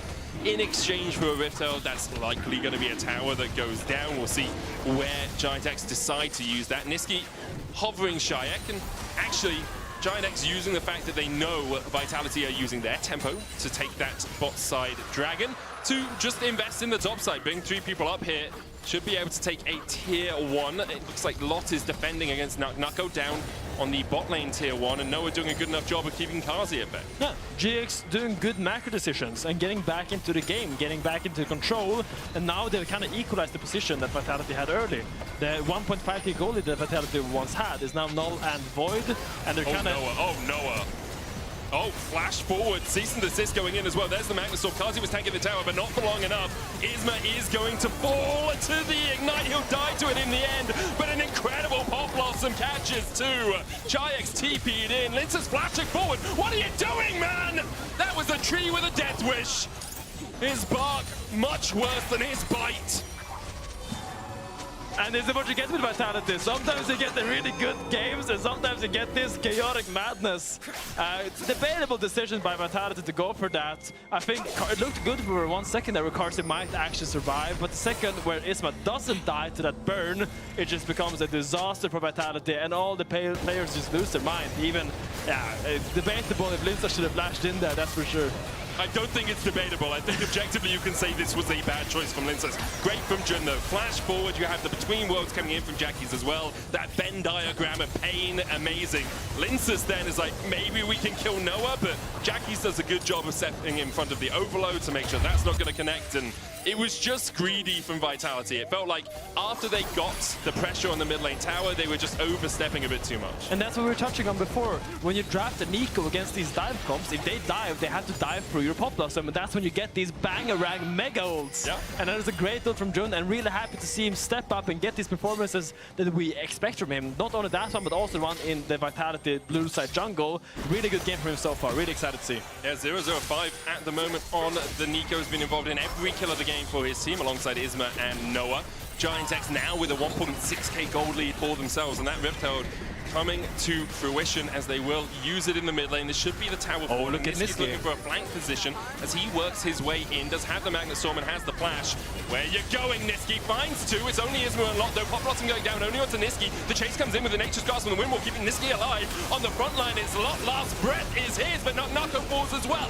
Two so far over to Giant X as Niski fell to the Between Worlds. Chayek and Kazi trying to put the damage down, but they just don't quite have enough. Oh, and this is the problem with Yasuo. He looks so flashy, he looks so good. He studied the blade, but he still just gets one shot when people breathe at him. Here, one CC means he actually can't get his damage off, and he can't even one-shot this Cassandra that they really try to do. Here, Niski finds a really good angle. It looks like he has a really good flank, but Jackis flashes it, and then the Pop Blossom comes out and kind of nullifies that entire engage. Looks for 1 second that this Cassandra might die, but he's Cassanting. He was buying enough time, and now the fight just crumbles for Vitality. It's just so hard for them after they go for that all-in to find much more. Niski only catching onto Ismu and Lot as well means you can't really go in with the last breath follow-up, right? If you do, you're in the middle of a Pop Blossom, which is not really where you want to be at all. 2 items complete now for Noah. He has a 400 gold bounty on his head.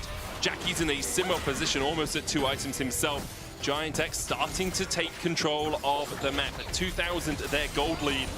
Atakan has spawned down on this bottom side, but for the moment, it looks like Giant X much more greedy for the gold from towers than to take any of these objectives. Yeah, and I really want to see Vitality try to use their side lane pressure a lot more. Remember, you traded those early dragons for those grubs, and you drafted a Yasuo and a Ryze. If you go for a team fight in the middle of mid lane, 5v5, that is not in your favor. You gotta leverage your side push and try to either create a number advantage or an eventual tower take on the side lane. You don't want to lean into these 5v5s because that's GX Avenue. That's what they drafted towards, and you shouldn't go into that.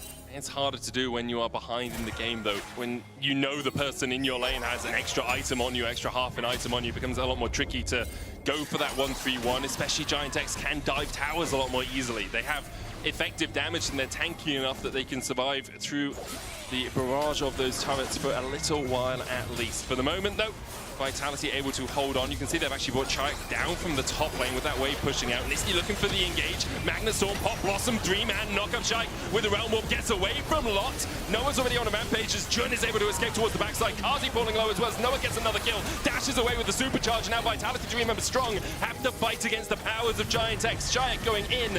Lot rooted up for the second. Now Nako there as well, but can't quite get close enough. Jun is low, Jackie's about half health. In the end, a 2-for-1 exchange in favor of Giant X. Yeah, that could have been very scary for Vitality, but what ended up happening actually is that Lot tried to ult Chayek out of his Realm Warp, but Chayek teleported anyway, and that kind of meant that Vitality, even though they're behind, it was kind of a 5v4 for a few seconds. And going 2-for-1 in that fight, I think is a miracle for Vitality, because that Pop Blossom was huge. I just want to show you the extent of the map in this game right now.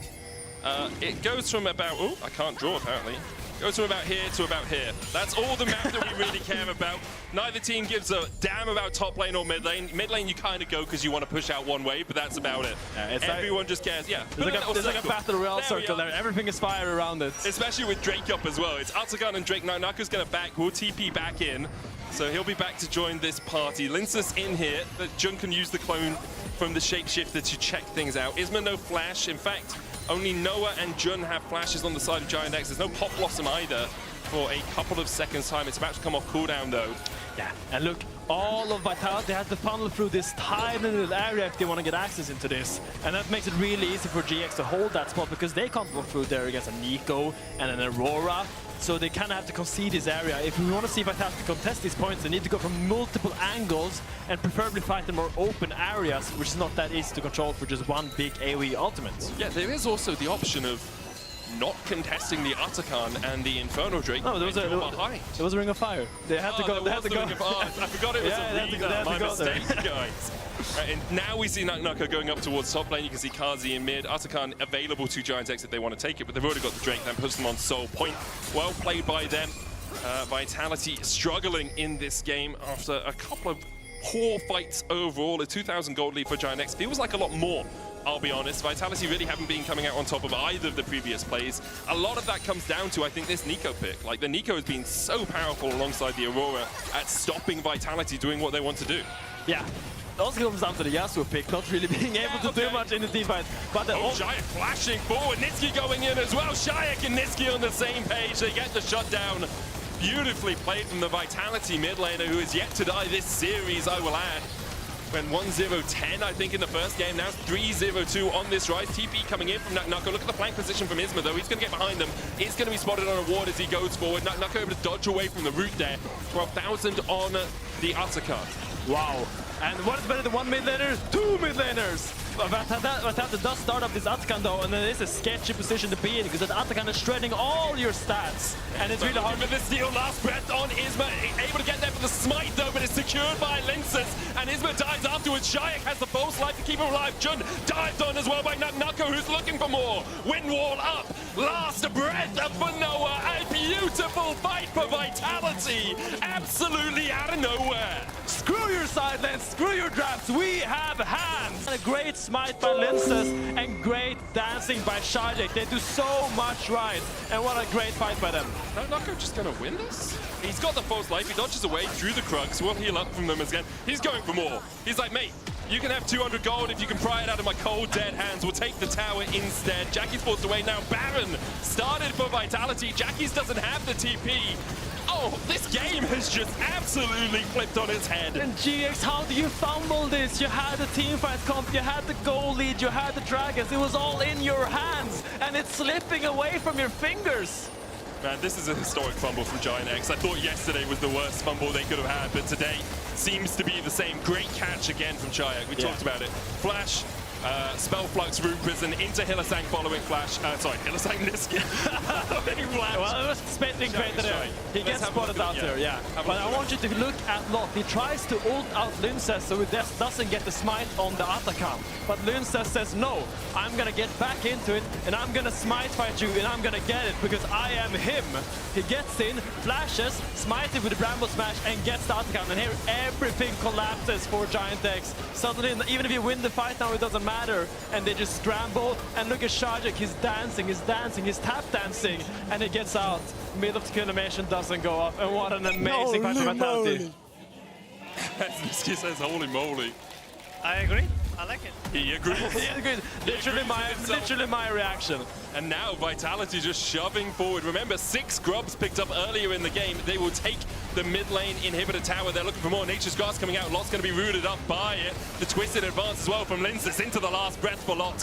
Party takes the kill. And now 2 waves pushed in, didn't even need the 1-3-1. The 5-man Protoss A move is all you need for Vitality. Turns out pushing towers is pretty easy with 6 grubs and a Baron and a split push comp. They get 2 inhibs, now they're just gonna reset.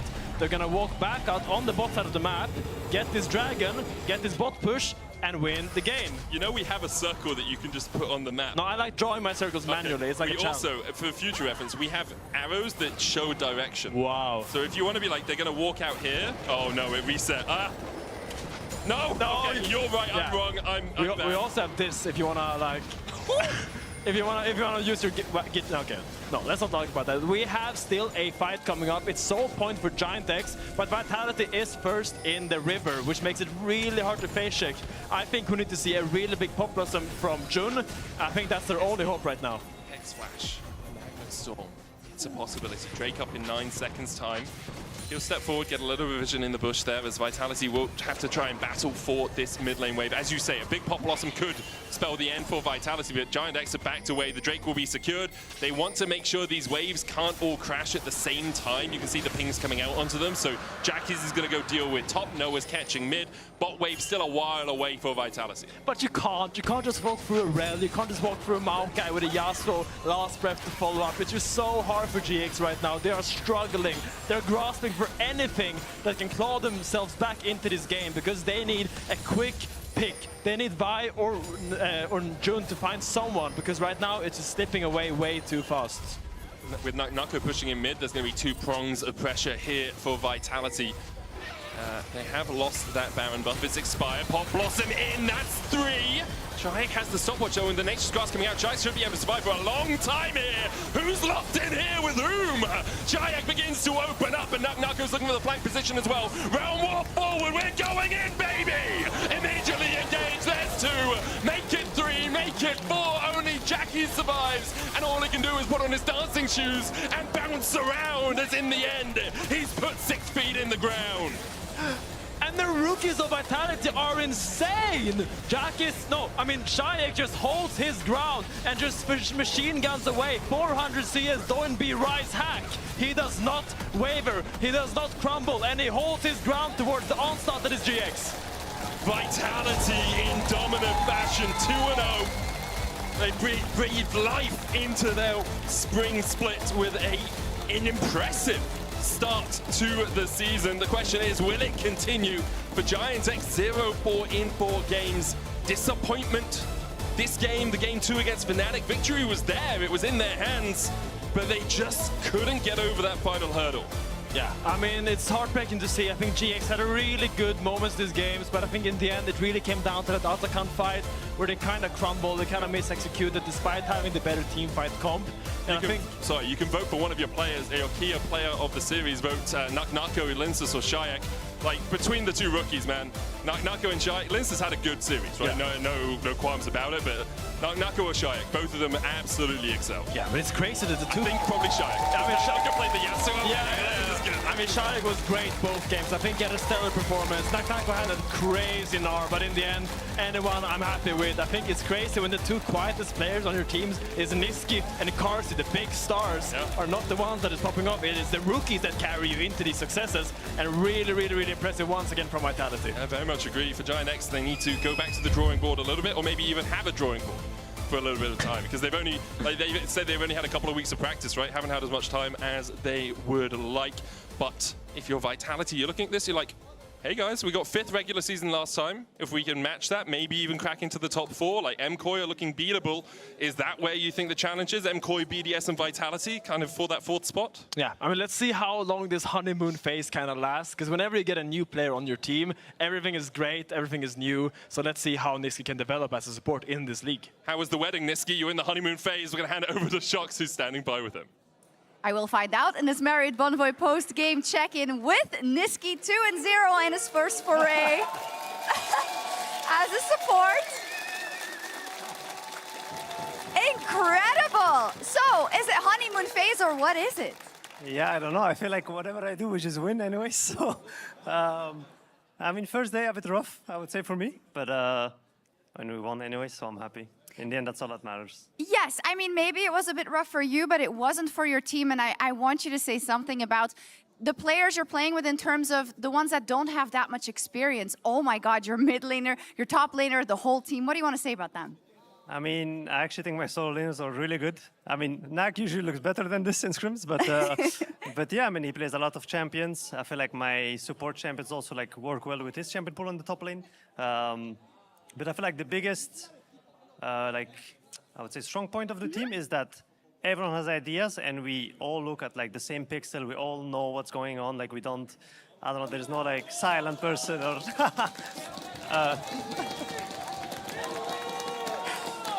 and yeah, I mean, I think they're really good. I think my top will become one of the best, and I hope Shayak also will become one of the best mids. Okay, final question. Of course, a lot of people are saying, oh, you think you can just swap to support like it is so easy? This was hard for you.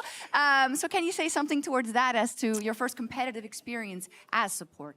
I mean, I think I have a lot of experience in general from before, from playing mid. That's why I think it was kind of easier to roll swap, right? I do think the role is not as easy as people say it is. I think I was kind of lucky to win today. I think June played really, really good, and I think he was better kind of on both games. But in the end, it's a team game, and the support role is also there for like mid-game calls, like team fighting and like putting vision and whatnot. But I think today I was fine, but yeah, we won, I'm happy. You were fine, you won, and you're only going to get better. Thank you so much, Niski. Vitality with a 2-0. And coming up is our match of the week. Our key player of the series, by the way, is Shayak. I forgot to tell you that. But when we come back, it'll be our match of the week. Movistar Koi versus KC.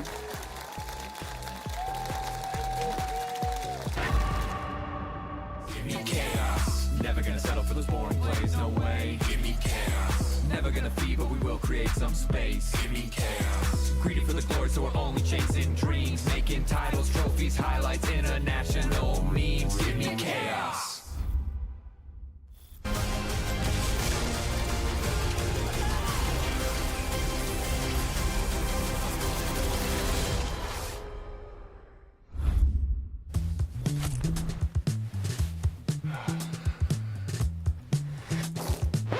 Damn it. Hey, Dragos, you ready for the... Oh, that doesn't look good. Wait, I have a solution, but you have a break. I will be right back. Just wait.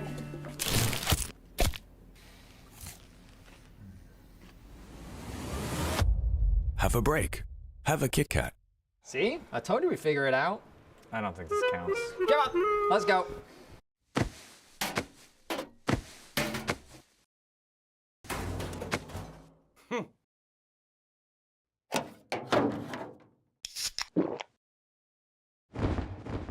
Red Bull gives you wings.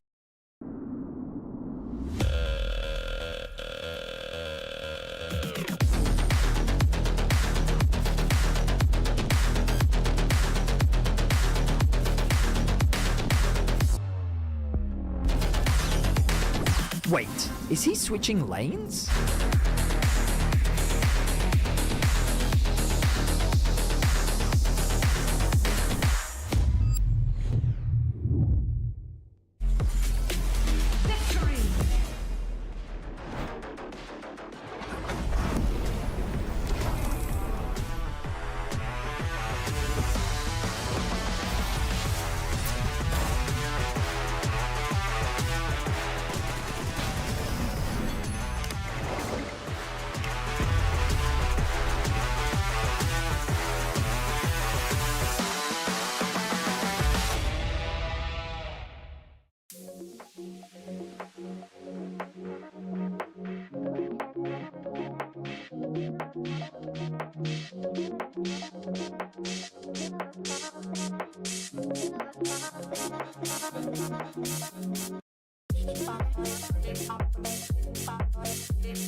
I'm here with Elioya ahead of the match of the week. Make a little noise. Koi fans, yes. There we go. Yeah, Yoya, they had a long day yesterday. They got here in the beginning. I think one of them was taking a nap to wait until you are going to play. So is it fun seeing that in the first weekend back, you have so much support? Yeah, I mean, it's not only that. Also watching them waiting us in the rain for like minutes, just waiting us. So yeah, it shows how much they love the team and how much they support us. So obviously it feels really great, yeah. Thank you. Yeah. Absolutely. Now, the kickoff yesterday, I think overall you have a super heavy schedule when you look at the first week. Let's start with G2 then. What were the takeaways there for a game that you won, other games where you maybe weren't as competitive as you would have liked to be? What were the takeaways for you? Mostly I take the blame on this series. I think game one we didn't really show prepared. I think we came with a really bad preparation, like warm-up. No one of us was really ready. We forgot of what it is playing in a stage. And it was a good reminder. So into game two, we could fix some things, but game three, we didn't know how to execute our comp. So yeah, I take the most blame for this one, but yeah, also really important takeaways. Yeah, there's a really interesting interview that you did with Lee Jones from esports.net where you talked about kind of taking the blame, but also that you didn't feel even in the lead up to this week that maybe the preparation was on point. I guess for you, that must be disappointing as well, not just for you as a person, but from a team perspective, because winter wasn't as far as you would have wanted to go, right? You didn't make it to that finals weekend. So what are kind of the action points for this split for Movistar KOI? Yeah, I mean, as I said, the most important is the practice. We need to fix some discipline problems we are having in the practice, which are not as easy to fix as they would have been done. But yeah, I mean, we need to work on that so we can have some more efficient practice and just things after that are gonna come way easier because I don't think we had a problem in winter of gameplay. I think our problem was more we couldn't really show up in some games, and it's also what we need to work on this split. Yeah, how are you gonna do versus KC? A very big matchup, a very important one for the rivaling fan bases, right? But also in terms of your season. Well, for us this is like a finals pretty much. We love playing against KC. And they made it quite far, so we are even more excited to beat them. And for us, it's going to be an easy win, yeah. Amazing. Good luck. Thank you so much. And one more time for Yoya. Thank you. Thank you. Thank you, Shox, for the Marriott Bonvoy pre-game check-in with Elioya. It's interesting hearing him talk about MKOI and how everything is going, because when you think about it, MKOI was kind of like the Spanish team that was promised, and they're going to face off against KC, who ended up being that team, who ended up being that guy and getting this international stage experience at first stand. And, you know, the one thing which really sticks out to me, they're saying, you know, we're treating this like a finals. It's a single round robin. You might not even face up against them in playoffs if you make it to that point. This is your chance to face up against the team which just had a great international result in a regional setting. Yeah, talking about the team that we promised, I mean, what a rebuild that KC obviously has done. This team is just barely 3 months old at this point, and I think it's just the fact that this roster is already so star-specced. Now with the experience that you're talking about from first stand, right? We're talking about Kana in the top lane. This split, he's going to be trying to come for BB's title as the best top laner. Vladdy as well in the mid lane. Outperformed Caps in that final, gunning for the best mid laner in Europe as well. And Yike, you know, trying to cement himself as the very best jungler in Europe. It wasn't G2, it was me! And I haven't even started talking about Kalist and, you know, Tagamas completely revamping himself as a player. There's so many things to be hyped and excited about this KC roster. And that's the thing, how are they going to come back from first stand? Because a lot of fatigue, jet lag and everything, the impact of an international tournament, the benefits as well, because they learned a lot of stuff. Talking to Vladdy after finals, actually, he was telling me that international teams are better at playing the map, high tempo, but how do you implement this in the LEC where teams play differently? That's a great question, because you are not playing the same style of League of Legends that all regions together kind of come together in a melting pot like that. We also know that KC are a very prep-heavy team. They do well when they've got a bit of time to sit and think about their opponents. Now it's the single round robin. You don't get to play the multiple opponents multiple times. Sometimes that maybe takes the edge off a little bit. G2, the first time they played against them in playoffs, it's an absolute wash. Then he went into finals. They really came back and slapped back hard. So I don't know whether we'll see that here today, and maybe that gives an opening to Movistar KOI. Yeah, but I still think the expectation around a KC roster like this is that you're expecting them to just hit the ground running and continue with the tempo and the momentum they've kind of gained from first stand. I don't think that they're less hungry. If anything, they're probably even more willing to start improving and cementing themselves as the very best team in Europe. It is a matchup that fans love and fans learn to love. Actually, France versus Spain, MKOI versus KC. There's a lot of expectations and there's a lot of hype around this matchup, so let's get to it.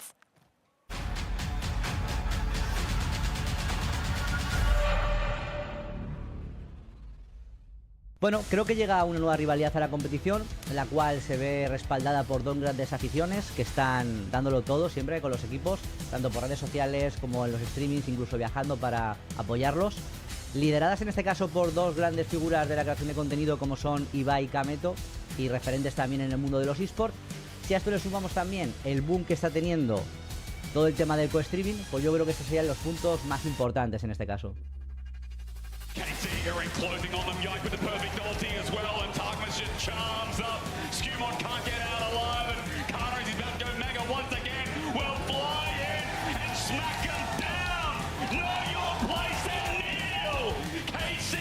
Challenging the kings, changing dynasties, and changing the fate of European League of Legends.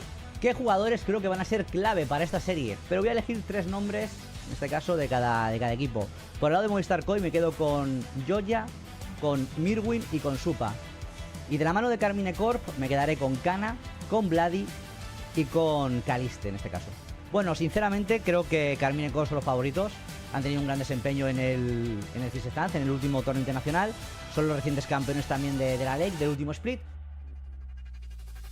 Pero lo siento mucho, chavales. En este caso, la victoria se viene para casa, para Movistar Koi, sin duda.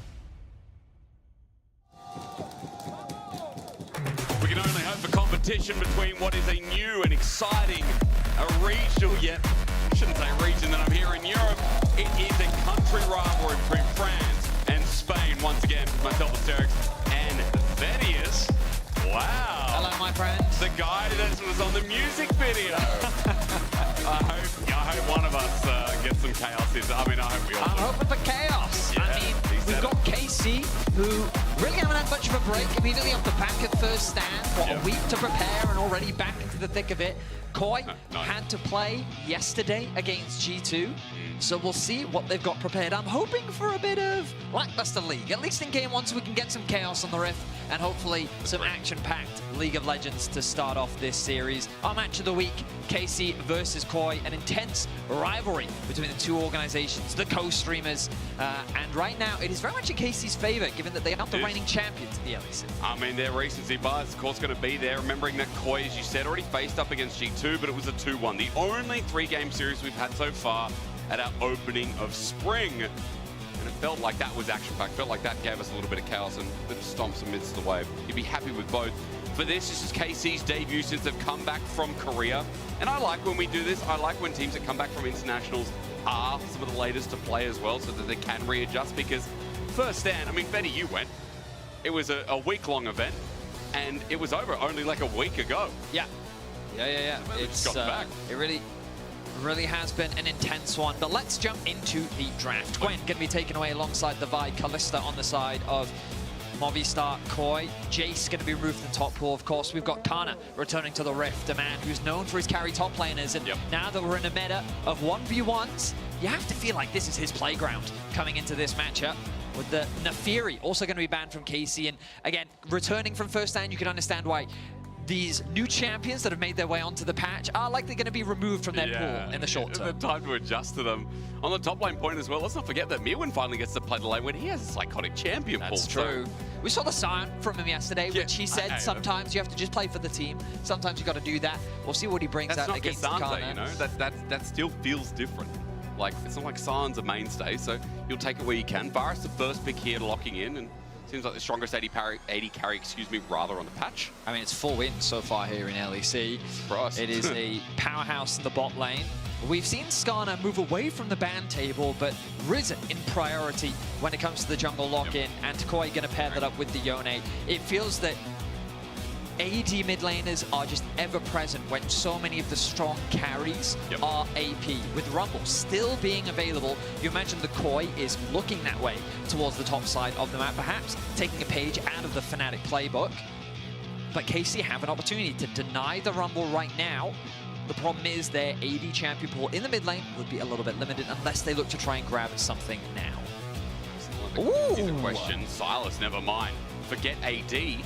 Couple of good ultis already to steal, but jungle pairing here maybe is a question. Sejuani is still like European specialty that we saw last year, that we saw in winter. That's always in the back of my mind when I see a melee mid laner. I mean, I love the fact that Vladi, in his first game back after rising to stardom, and the Lilia coming out as well, already cooking, is going to bring out a skill matchup into Jojo Pure here in the first game. Of course, he doesn't even know what ultimates he's going to be stealing yet. He's just saying, you know what, just give me the matchup. I'm confident in it. And a double AP mid-jungle duo. I mean, Merc Treads immediately gains value, but remember, Yone never builds that. He always wants to grab the Circus Greaves. It makes a lot of sense. Well, you've got set up though. Rel now gets locked in, so support instead of matching the AD carry here, you know that KC are going to start banning away the AD carries left up and available, like the Ezreal, Corki's on my mind, Vedi. On the other side, Koya getting rid of some options, some disengage options, maybe some of the pesky engage that can also run into this Rel.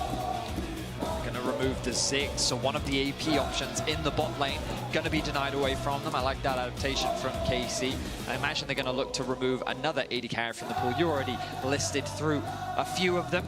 So let's see what direction they decide to go in, because it feels like that the AD carry pool is incredibly deep right now. Yep. Sorry. You're just vibing. I'm just bouncing.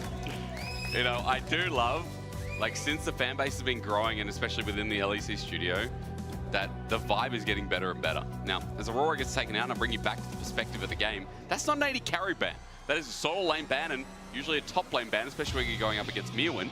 As Ezreal now, as we were talking before, Ezreal just seems like one of the best AD carries left up and standing. Very safe. Did get a bit of a nerf on 25.6, but nothing too significant to push him out of the meta. A very safe backline threat that synergizes well with most compositions in the current meta. Now KC, they've already cooked with their first half draft. What direction will they go? We know that they need some form of engage, unless they want to play a lot of in and out.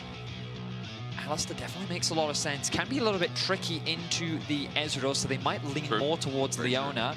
But as you rightly called, Alistair still a perfectly fine pick. Now, what will the top lane pick here be? Are they going to deny? I mean, Rumble can't be an option, right? It's too much AP. Do they want a little bit more of a front line? No. I mean, it's a Kana classic. Something very safe, very blindable. But now Mirwin has options. We know that he's a bit of the counterpick king. He's got all sorts of creative answers in the top side of the map. We saw him bring out the Vex last split as an answer to the Ambessa. Oh, yeah. Maybe he's even thinking about the Ambessa himself right now. We saw the Jax have a good laning phase earlier in the day, but then fall off a little bit later in the matchup. Because if this is an AD top, we have pretty much practically an AD composition. So what fixes that? Annie top lane, you assume, because Jojo loves this Yone. You're not taking that away from him. And so when we came into this saying a reason top's going to be exciting is because we don't have lane swaps, never did I think that Mirwin would just slam down Annie R5. You're my LPL historian. I swear this was an old school LPL answer in the top lane. I think, okay, so Flandre played it a bit back in like on Snake season 6. Oh god, my brain. I know, I can't remember where I've seen it before, but I know. Google. I mean, Annie top, we've definitely seen before. We have. But I swear it was used specifically into Gnar because of his relatively short range comparatively to Annie in the top lane. You could just kind of out-trade him.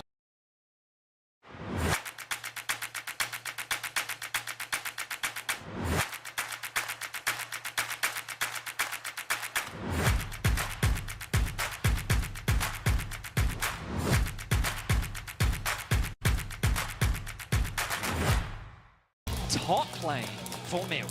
It's so funny, I'm looking at Annie at the moment. I see one ban globally. It's spring. Let's go to all splits for the year, shall we? There has been one top game. I'm quick to find that as well, but in minor leagues, right, like, at least for this year. Now, the important thing to note as well is while my brain might not connect, the Annie just seems to be such a fun option. A lot of burst added into the comp as well. And good old T-buttons, I'm going to say, Betty, as Koi run us into the Rift, our match of the week. Your first one back here in spring. What a joy. I love this rivalry that's growing on us. France versus Spain, Koi versus KC. It's an exciting one. Vladdy and Jojo meeting up in the mid lane. Yone versus Silas is going to be an intense skill matchup. When we think about ultimates for Vladdy to steal, ooh, how much do you know about Silas's interaction with Annie's passive? I imagine he doesn't get it, so he will throw Tibbers down. He doesn't get a stun. Yeah, he shouldn't be able to get a stun, so he can still spawn a scary bear, but it's not going to 5-man stun you potentially. Of course, he does have a Rel ultimate to steal, Yone ultimate, Skarn ultimate. There's still decent options for Vladdy. But this Annie pick, I mean, it adds a lot of great teamfight value to Koi. The flash ulti is going to be crucial. but the matchup is definitely what I'm excited about. I'm hopeful that our observers can keep track of what's playing out in the top side of the map, because I'd love to see how Mewin plays this one out, as Jojo and Vladdy do meet in the river for a bit of back and forth trading, which Jojo will get a small advantage in. It'll be exciting to watch this mid lane as well. Just remembering that Vladdy was like our best mid laner out of winter, especially with Caps having some ups and downs for Caps value. And Jojo got heavily criticized as the weakest point for Koi. Now, while we're into our first game of KC, it is only right to start highlighting how KC have come to this point, where 2024 was this rough year, finishing 2-7 consistently, only getting towards, getting towards playoffs in the last summer, but then never going any further, right? Season finals non-existent. We snap into winter, new roster, Kalist joins, of course, and your first stand recipients getting all the way to finals. Take that, NA. I mean, the roster lived up to the hype, which I think is great for the organization and so many of the fans as well. There was so much belief that this roster and organization could accomplish a lot, and to do that in their first split, I mean, is nothing short of impressive. To usurp G2 as well, very few teams have beaten Caps in a final. Yeah. Prior to KC, it was only ever Rogue. And that was Odo. It was. And it was a 3-0 then, and then second time round, it was KC. But like that alone is an incredible feat to take down Caps in a final. But anyway, we find ourselves at the beginning of spring. The expectations have shifted, and the bot side of the map. Target might be in trouble. Ignite's going to be the return. It's a flash, Mystic shot aimed down the line. Super's first blood. Police response, so quick Supreme is Jojo in the 1v1. Vladdy under his own turret, and Jojo can't step forward. Vladdy's flash is held for now, as Jojo came very close to overshooting the mark. He certainly did. Action across the map, and hey, we asked for chaos, we're getting it. First blood secured for Koi, but I still think it's ultimately a win in favor of Kalist, because he's able to still stick around in that bot side of the map, and look at the positioning of the wave. If our observers can pan down towards the bot side of the map, look at this freeze that he's been able to set up. Alvaro tried desperately to push the wave underneath the tower, but he wasn't able to succeed. Now what they can do is well, actually, I'm surprised they didn't hold that wave. True. I would have thought that they would just keep it there, Targamas would hold it, Kalist would go back to base, but instead he's going to look to try and get a push through. They know they have the numbers advantage. X-Slash. Super. He's got Arcane Shift second, which is a smart move against the Alistar, so not much Targamas can do. And while that wave resets despite our thoughts, Elyoya's moving into position with Kana getting a pushed on wave. But look at the size of this wave. The stun is going to come through. The CC combo is terrifying. Yeah, what can you do? You're up against the wall in there. You will stay. Kana flashes, but it's met by Elyoya. The burn's ticking down. Somehow Elyoya hasn't gotten the kill yet. The rock, though, will seal the deal. And with a mini wave in front of the turret, that is a double whammy. I mean, Koi are finding advantages in the top side, in the mid lane. There's a CS discrepancy building. And while Super did find that kill, unfortunately, he was punished quite heavily for it. Trying to set up a bit of a freeze of his own right now to claw back that CS differential. But Koi off to an aggressive start here in game one. Really is. It's a 400 gold lead for top. Jungle sharing that remedy thanks to the kill. Note that down bot, it's actually a kill apiece, so gold is even. But you don't need me to tell you numbers. You need me to tell you how this game's going to develop. That's where Vedi comes in. It is a 700 gold lead for Koi, though, by the way. I mean, the player we haven't talked about, and we need to keep our eyes on, is Yike, who's just been power farming through the jungle. He didn't try anything too creative in the early game when it came to invades. Algoya did a good job of tracking him, and you can see he's invested good vision on the top side of the map. Right now, KC don't have insight as to where Elyoya is, but he's looking for a play. So they're going to go for Targamas because Targamas burned his flash before. Kalist doesn't have to use his summons, but a great pulverize. Elyoya wasn't able to reach his target to push him against the wall. Tips his hat at the attempt. Oh, yeah. But unfortunately for Koi, they won't convert that into a kill. Yike continuing on with his clear, which is crucial because every time a jungler makes that attempt for a successful gank and it doesn't pay off, then there's an extra camp that you get to clear, and power farming on this Lilia is going to be crucial when it comes to the mid game and just the mobility that you're going to have playing around. Look how cocky Kalist is, though. In front of his turret, he might pay the iron price. I mean, the Ignite ticking over the potion just in case, and thank God he popped it, otherwise he was a dead man. He just didn't even flash. I'm surprised he got away with that. The health pot's doing a huge amount of work to keep him alive. Wave in a bit of an awkward spot. He's going to be forced to push that one out as the resets come through. But just snap back. I love that again. Action keeps pursuing. Vladdy with a sidestep doesn't have to do anything more. The Impale stolen away before an Impale of Elyoya's own is in the way. Abscond abducted, and Elyoya's Scorpion live comes to a crushing end. Yike there to help seal it. Nice outplay from Vladdy. The support from Yike was clutch. As Targamas now makes his way into mid lane. and KC equalize the kill score 2-2. The gold is dead even, but Yike, crucially, will be first to these grubs, and Mirwin may have something to say about it. Level 6. Dibbers, what do you do when your childhood bear meets you in the face? Now, you can think about it, you can talk to it, or if you're not a crazy person, you walk away. The situation's a little bit weird. Mirwin holding on and still trying to throw that threat to the ground. There's a smite available for Yike shortly. It's Kana, ulti just thrown out, but he misses. It's still enough to threaten off, and because of that, KC gonna get 3 grubs. So Yo-Yo will come back out onto the map, but that death is going to start to really snowball Yike now. He has about a half a level advantage, securing the grubs, and the dragon is still available. Vladdy, been spotted. Artemis is here to help though, so it's going to become a 2v2 for KC. The engage is coming through. Yike, Swellseed doesn't connect. As Jojo Puni launched in, he might have to launch out with his ulti. They're trying to draw it out of him, or at least get the flashes. Vladdy playing with fire. KC are just not giving up any mid lane control. KC are putting a lot of resources into helping Vladdy through this early game. The trading has been very close between the two mid laners, with Jojo being able to build a bit of an advantage in terms of the 1v1, but thanks to that kill, the gold rests in favor of Vladdy. I think there would have been more kill threat in that little skirmish if Vladdy had had his ultimate available, but unfortunately it was on cooldown. But now that it's back up, he's stolen away Jojo's ulti, and he has that for his own purposes. Crucially, notice the teleports that are available. Vladdy does still have his up, as Jojo will have to run back to lane as the bear makes its appearance. It's going to be a Rod of Ages Annie top, by the way, if there was any confusion about what the build was going to be. A little bit more durable, a little bit more scaling.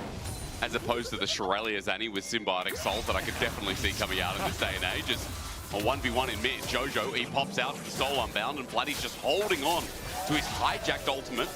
Jojo's still not burning his. There is a fate unsealed for both of them, as Kana's still trying to pressure out, but Yike is here with a massive wave. This deer, seeing only headlights with flash available, wants to kill Mirwin. Stun now up and available, but there's enough movement speed that flash needs to be burned. Swellseed just in case, and KC getting another summoner. The ulti from Yike was an ever-present threat that Mirwin felt forced to flash away from, and it's understandable because had that Q from Yike connected, it very likely would have resulted in Mirwin's death. Oh. Bowling ball will roll its way into mid lane. Help clear out the wave a little bit for Vladdy, given that he is very low right now. Jojo, nice threat with the E. A lot of action happening on the map. Dragon's still available. And given that Vladdy needs to recall, Kalist doing the same thing, could be a good opportunity for Koi to actually make their way towards that first dragon of the game. You know, it's a bit cooked in Berlin. I have to book bowling. I walked into a bowling alley when I first got here last year, Betty. Yeah. And they said, oh, you have to book. You do? And I was like, it's bowling. Just let me walk to a lane. I mean, if there's paperwork involved, you know that the Germans will be on top of it. Gotta do the paperwork. Do the paperwork. Sorry about that. How can you bowl properly if it's not catalogued and marked? Oh, yeah. Because I'm going to bowl a perfect game or something for sure. Bro, Fun fact, Medic is a very good bowler. Who, you? No, Medic. Oh, is he? Yeah, he did it like not professionally, but he was very into it. He's a good bowler. Yeah. He should book in. I should not. Now, bowling balls are interesting. Yeah. You might ask why. Well, no, do not continue on this topic. But that was a casual transition away. There's chains attached. When Yike hits that with Leandri, it slows, it brings up an ulti. This was a transition away. I see. Yeah, very, very good at it.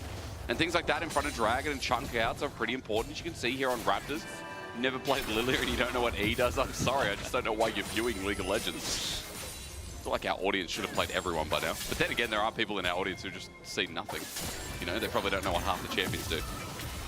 Quite likely. Because they're young, you know? Right, that's true.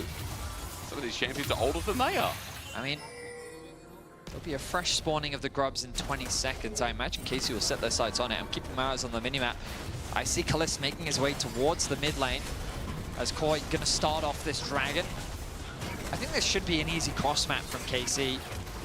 They're not really in a position to contest, and I think it would be a difficult one to do so given their positioning on the map. 6 grubs for a Nara inside. Always feels good, while at least Drake stacking starts with a Cloud.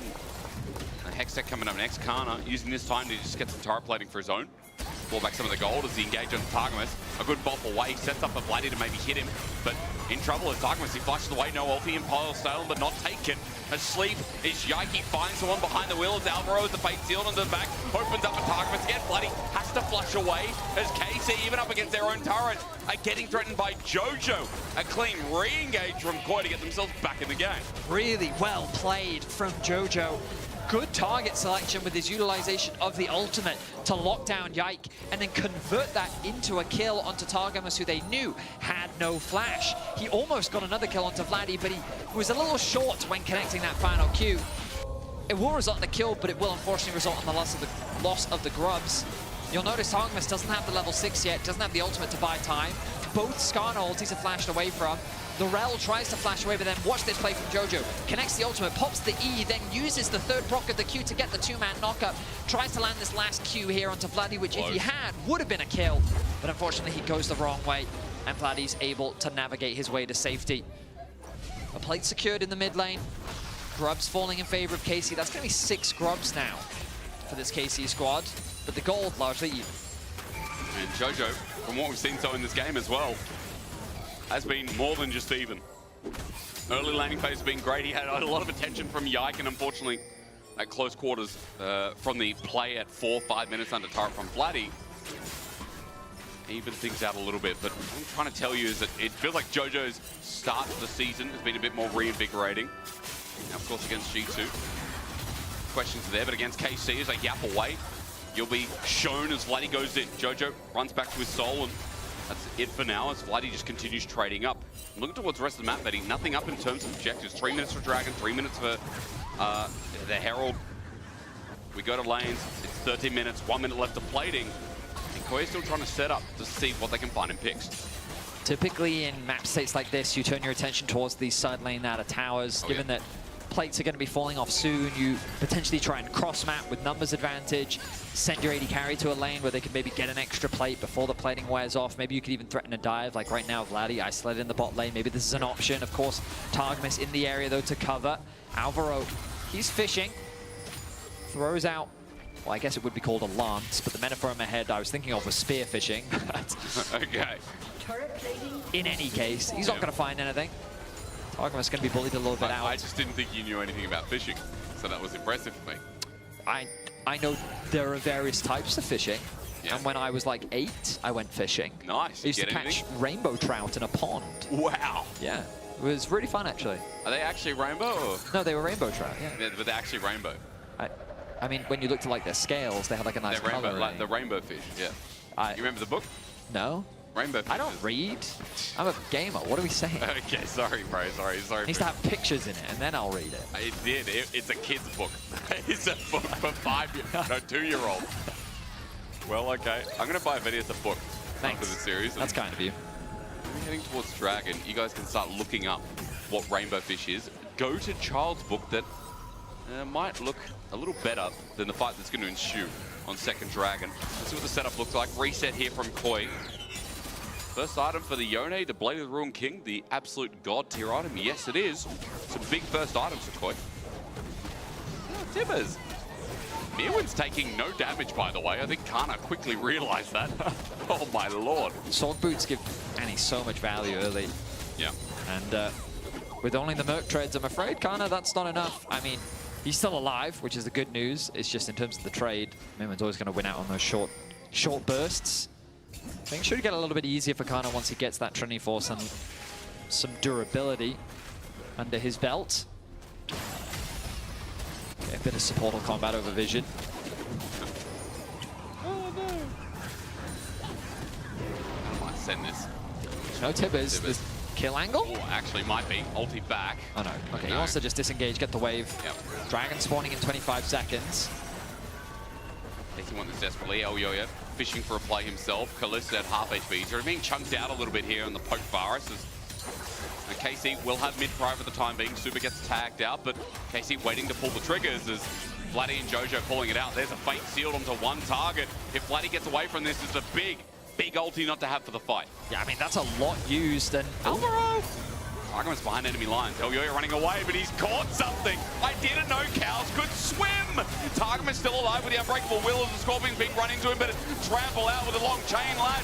A trade for now, but Jojo's taken down by Yike. The deer has got spirit, and now a new target. Super and Outroad together, but for Lilia, that's a dream come true.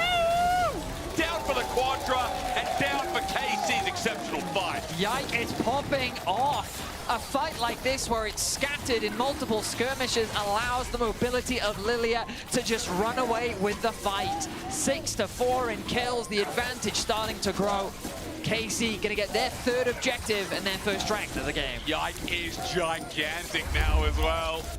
Venius, take me through what that long replay ended up being. So again, Jojo forcing an engage on the bot side of the map means that KC find an easy engage on the top side. Lilia can leverage the fact that she has so much mobility to dance in and out, chunk Alvaro out, turn it into a 3 versus 2.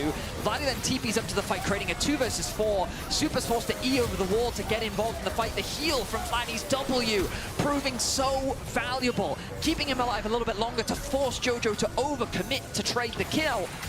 But then it just becomes a cleanup as Alvaro, I think he should have just based. There was little that he could really offer. But the moment that Alvaro was chunked out, it was a numbers of... Wait, this sounded like my voice as well. Yeah. Like, same idea.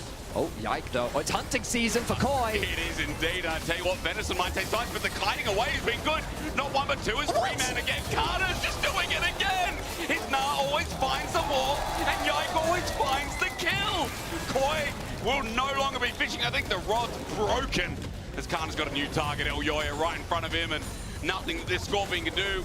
Yike just moves into vicinity, and KC are now styling, laughing, playing with this fish out of water. Yike's movement was crazy in that dive. Kana had a fantastic ultimate, but the fact that Yike was able to sidestep so much bought enough time for Kana to set up the play, and they turn it in their favor very quickly. KC is gaining the momentum, and this Lilia with the Riftmaker finished as well. Holy. I mean, things are getting out of control.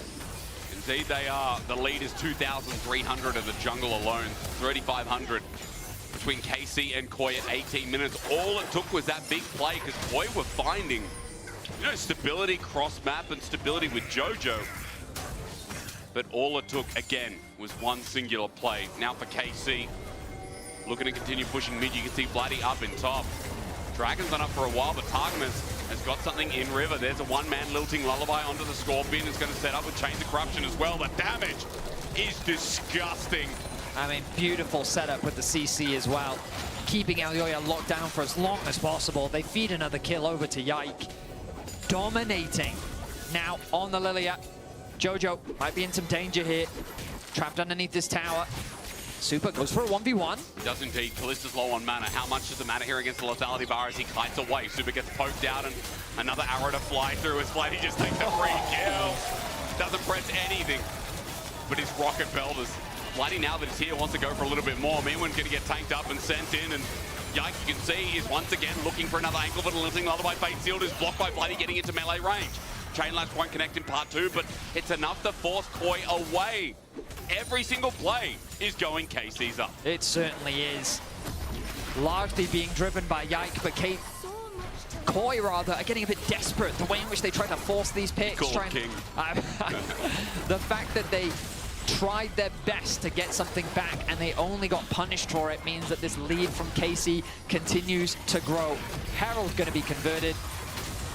And the problem is, well, the way you deal with Lilia is crowd control. Yep. Because her biggest strength is mobility. She just moves so quickly.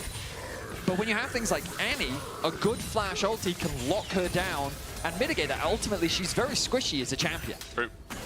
So there are options that Koi do have. The problem is they need proper setup around objectives, and I would say that that's been the biggest failure of Koi so far in this game. They've been very disconnected, they've been getting caught out a lot, the way in which they've been playing the fights has not been optimal, and KC have been punishing these mistakes very consistently. I feel like Yike again, we're just selling who was one of the greatest pivotal members of KC as well. Yes, we hyped up Vladdy, yes, we hyped up Kalist, but let's not forget that Yike came from the G2 squad after a couple of successful building years. And joining in this roster, but tried to set up closer as well, tried to bring a big voice. Yike just showed how much his time in G2 has given him that foundation in League of Legends. I think it's really awesome for players that played on G2 but then can find success outside of the organization, because a lot of people just attribute their success to, oh, well, you played with Caps and you're on G2. And that's what I think was so amazing for Yike, as he continues to find success. Of course, we are still very early on in the spring split, but with a Game 1 performance like this, I imagine the KC fans are ecstatic with how things are playing out. The Atakan going to be started off. Remember, these resistances, they get shredded like paper thanks to Atakan. Could be a good opportunity for Koi to find a comeback fight. The annoying thing is, though, with the MRD buff, we need Mirwin to really set it up and spike it down. But they're not going anywhere near. Koi just going to move away, and that's Atakan for free. And GA version as well for KC. Start playing some of these dives. 2,700 between jungle, 1K for top, 1K for Kalist between him and Super. And second Dragon for KC, also going to be piled on that welcome bundle. Oof, I mean, it's a rough one for Koi. I think they made the wise decision. You'll notice their itemization. Second item spikes have come through now. They should feel a lot more confident when it comes to the upcoming fights, even though they are, of course, behind. The fact that they've been able to at least solidify their itemization better sets them up for success in the oncoming fight. So rather than gamble it around the Atakan, they decided, you know what, we'll just wait, be a little bit more patient. So now they find themselves at a pivotal moment. No Dragon for 4.5 minutes, Baron in 2.5. Within this time frame, they need to mitigate what advantages KC can find. Oh, nice. That is just a solo kill. It is indeed. Well, guess what? It doesn't count because it's not a kill. It's 200 gold. Yeah, but not 300. True. And it doesn't go on the scoreboard. Okay? But you know what will? If KC finds something back, Jojo's going to become solo unbound, but Targus is waiting there with his trample up. He gets in the way of the Fate unsealed, and Jojo has to flash in the end as well. Teleport back, that's Vladdy rejoining with his own Fate seal. I mean, KC are not slowing down, are they? They secured the mid-tier 1. They're dropping the Herald in the top lane. They're keeping the pressure up. Vladdy rejoining the group has commandeered Jojo's ultimate. Jojo doing his best to wave clear, but the Herald's going to get another strike as well. And I love this confidence that we're seeing from KC. They know they have the advantage. They know they want to keep the pressure up, leverage this Atakan buff as much as they can. But I think the wind in their sails is dying down. Perhaps I need to stand corrected. They've set their sights on the tier 2 in mid. Such a strong performance, at least for game 1, as Kana runs it onto Super. Only an arcane shift, but the poke narrowly lands. Sidestep is important and crucial and pretty good. Super walks away, but Baron's going to be up in a minute 15. More importantly, the Dragon as well, which will lead to Soul Point. Number 3 will be there in 3 minutes too. Fate Seal just going to be used because Vladdy's hijack has run out of steam. And the cooldown recycled. So a couple of turrets taken with this big push. Now a 6k gold lead. And it is just nice to see KC come off an international and perform like this. Yeah. We had high expectations from what we ended Winter Spring with. Often, it's common for teams to return from an international event with a bit of fatigue, right? Yeah. Their ability to pick up on the new meta can sometimes be a little bit slow. They're also just very tired because, you know, they end a split, go straight to international, also going straight from back. Korea, which is like a 14-hour flight, right? So I'm always willing to give teams benefit of the doubt, especially within their first. No, I'm good. Okay. Actually, my sleep has been incredible. I've been getting up very early in the morning. So you get jet lagged more often. And Kana. It might be caught out. No Mega Gnar. The bar is half filling up, but they're not fully committed. The truth is that KC don't need that benefit of the doubt. They've just come in. They've performed as they often do. They're keeping things calm and calculated, and they're just. They often do, like, I mean, from Winter, right? Yeah. Like, yeah.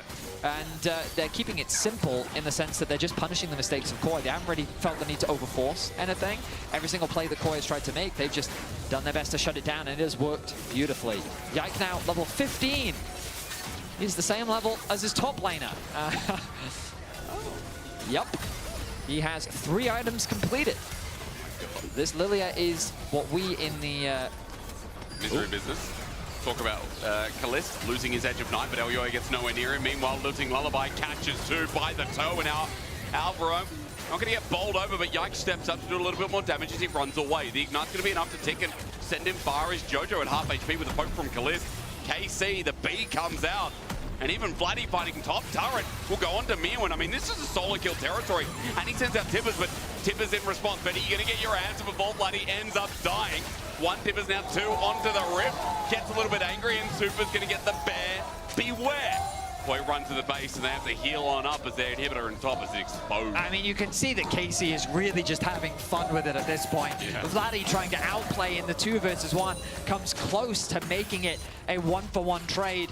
Exposes the top lane inhibitor. They could have used that opportunity to go for the Baron, but instead they decided to push their limits a little bit, and they'll walk away with only their mid laner down. Dragon spawning 40 seconds. Vladdy will be up in time. He has the teleport available.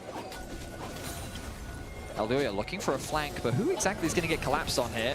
Because Kana does do good damage. I mean, it's a Trinity Force Hullbreaker still. Enough stats in there to keep you rolling as though you're at half HP, and Kana's now going to Mega Gnar. They want to follow this up. Kana's just going to one-man ulti, and look, playing in hearts of 4, almost 5 people are Koi. KC can do it with 2. I mean, with 2 members, they were able to chunk away the HP pods of both Eldoya and Alvaro. They've gained mid control, and now the rest of KC have arrived. They've pushed out bot lane. They have no options for Koi, or they leave no options rather for Koi to contest this. I mean, it's just clean play from KC across the board. It's fair to glaze KC right now. They're absolutely styling. And I'm impressed as well that they haven't really lost their pace on the trigger after that early game fight, right down here in River. I mean, they did push for an inhibitor in top lane, and Vladdy tried to outplay 2v1. Yes. Aside from that, I agree with you. It's been a very disciplined performance from KC across the board. They've secured Dragon Soul point. And, ooh, is that a Yone that is out of position? It is indeed, and Targamas is going to make it so. Nice little trample up. Can they kill the cow? Targamas gets in the way, and Unbreakable Will's going to buy him a bit of time. Even if he dies here, he knows it's going to be an end-up trade, but he's not. Targamas is out of the way, and Kalist takes the kill with that punish as well. Baron is right below. Should be an easy objective for KC to start off. This will be Koi's really last Hail Mary play.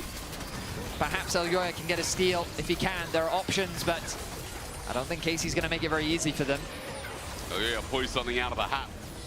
Now, what I tried to say is Targamas flashes forward with the Polarizer. He's got to pull a miracle out, but a lilting lullaby ×3. Super's going to cleanse it away, but Vladdy has an impale to add more CC. Mirwin flashes as well, and although it looks like it's going good for Koi, 1, 2, 3, count with me, everyone at home, that's 4. That's right, you're learning to count all the flashes that KC took out of Koi, running away from this Baron. The goal difference is just too big. Even though they get the kill onto Targamas, it's not enough to turn the fight in their favor. But Eldoya has not given up yet. The TP comes in from Jojo. Send in the Hail Mary, what else can you do? But Yike, now without Zonya's maybe a little bit more vulnerable, but the almost level 16.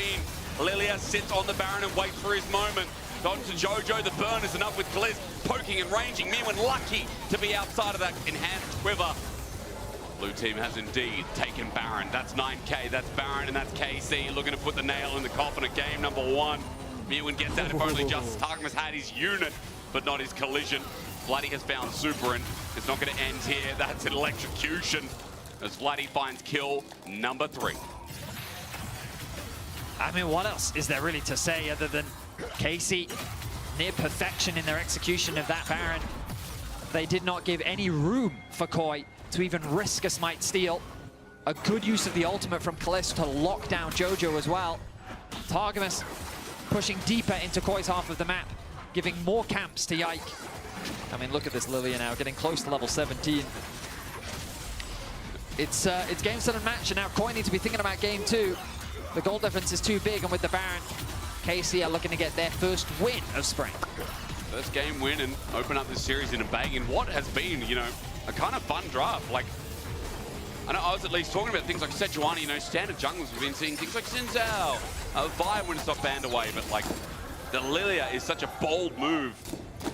If I'm not mistaken, I remember in spring, I don't remember Yike pulling it out at all with all the variations of jungle that he had. He's definitely played it in the past, and he has a lot of AP junglers in his pool.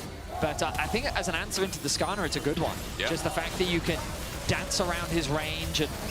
Oh, fresh meat Targamas runs in. I think that's grass-fed, actually. Targamas, he's going to heal all this up, of course, with red buff, and KC are doing something on the other part of the map. Look at the inhibitor turret, rather Nexus turrets from Kana, as he's taken him himself. Inhibitor's going to be exposed. Bot turret is going to come up next, and Koi, the fire just won't go out. It's a 12k gold lead because structures are falling every 10 seconds. Make it another one, and now Koi on their last defense with an Impale taken out. It's Impale for Impale, a little bit janky that takes Bloody out in the end, but Douglas is re-engaged. He's going to make sure that Alvaro will drop 2. KC running into the base, 4 members, Baron behind them. Koi have got 4, but it ain't the same. The ambulance is definitely called for the right team, and Joe just poked out. Kana's ulti is brilliant, and yet again, KC are filling us with hope. The region is looking at this team in the same vein, and in game 1 against that mighty fish, they've got a spear in hand. KC with a very solid game 1 performance. It was chaotic in terms of how the early laning phase was going, but Yike just popped off. That first team fight was all it took for him to run away with the game. Game 1, but game 2 is coming up after this between KC and Koi.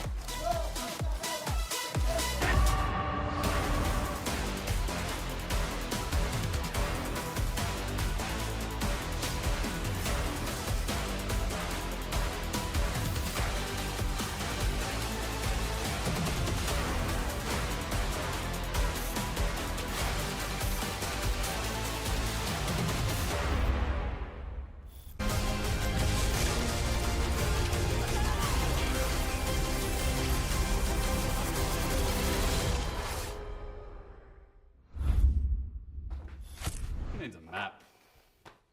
Wait, I'll take care of this. Lord, be careful. That thing belongs in a museum.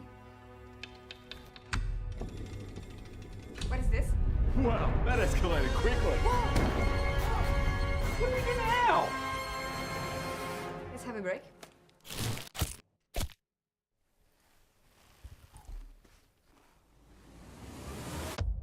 Have a break. Have a Kit Kat. How do we get out? Like this. Say it! What about me?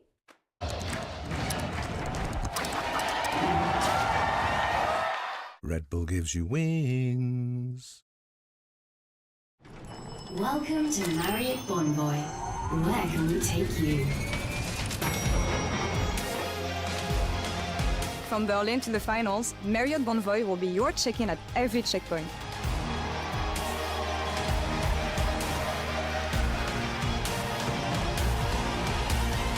Discover over 30 hotel brands here and around the world. Marriott Bonvoy, a check-in at every checkpoint.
Yeah, for red here. No, no. Really slow, really slow. FQ. You can chase. I'm going with flank by the way. They won't expect me. No, they're all dead. They're all dead. Good job. I might be dead. Yeah. I'm looking here. You? Look? Yeah. No flash, no flash. No flash. Oh my god. Can Ezreal lose? Ezreal is coming. Ezreal is coming. Don't take it. Leave. Okay, good job.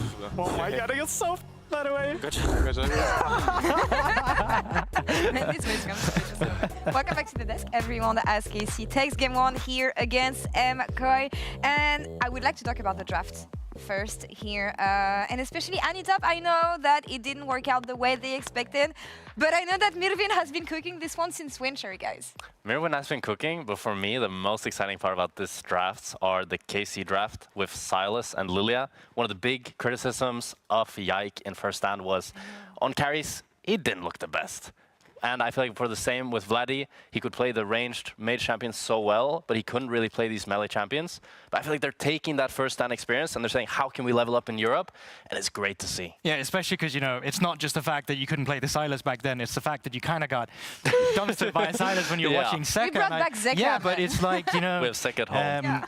They are just finding ways that they can improve themselves by having, you know, learned you lose is improving and you lost against this and now you're trying to add it. I don't necessarily think that this was a fantastic Silas spot in the draft here for KC, but they still managed to make it work. If I may challenge your opinion, you said that the criticism that we had for KC and that a lot of people had for KC was the lack of versatility that they can play.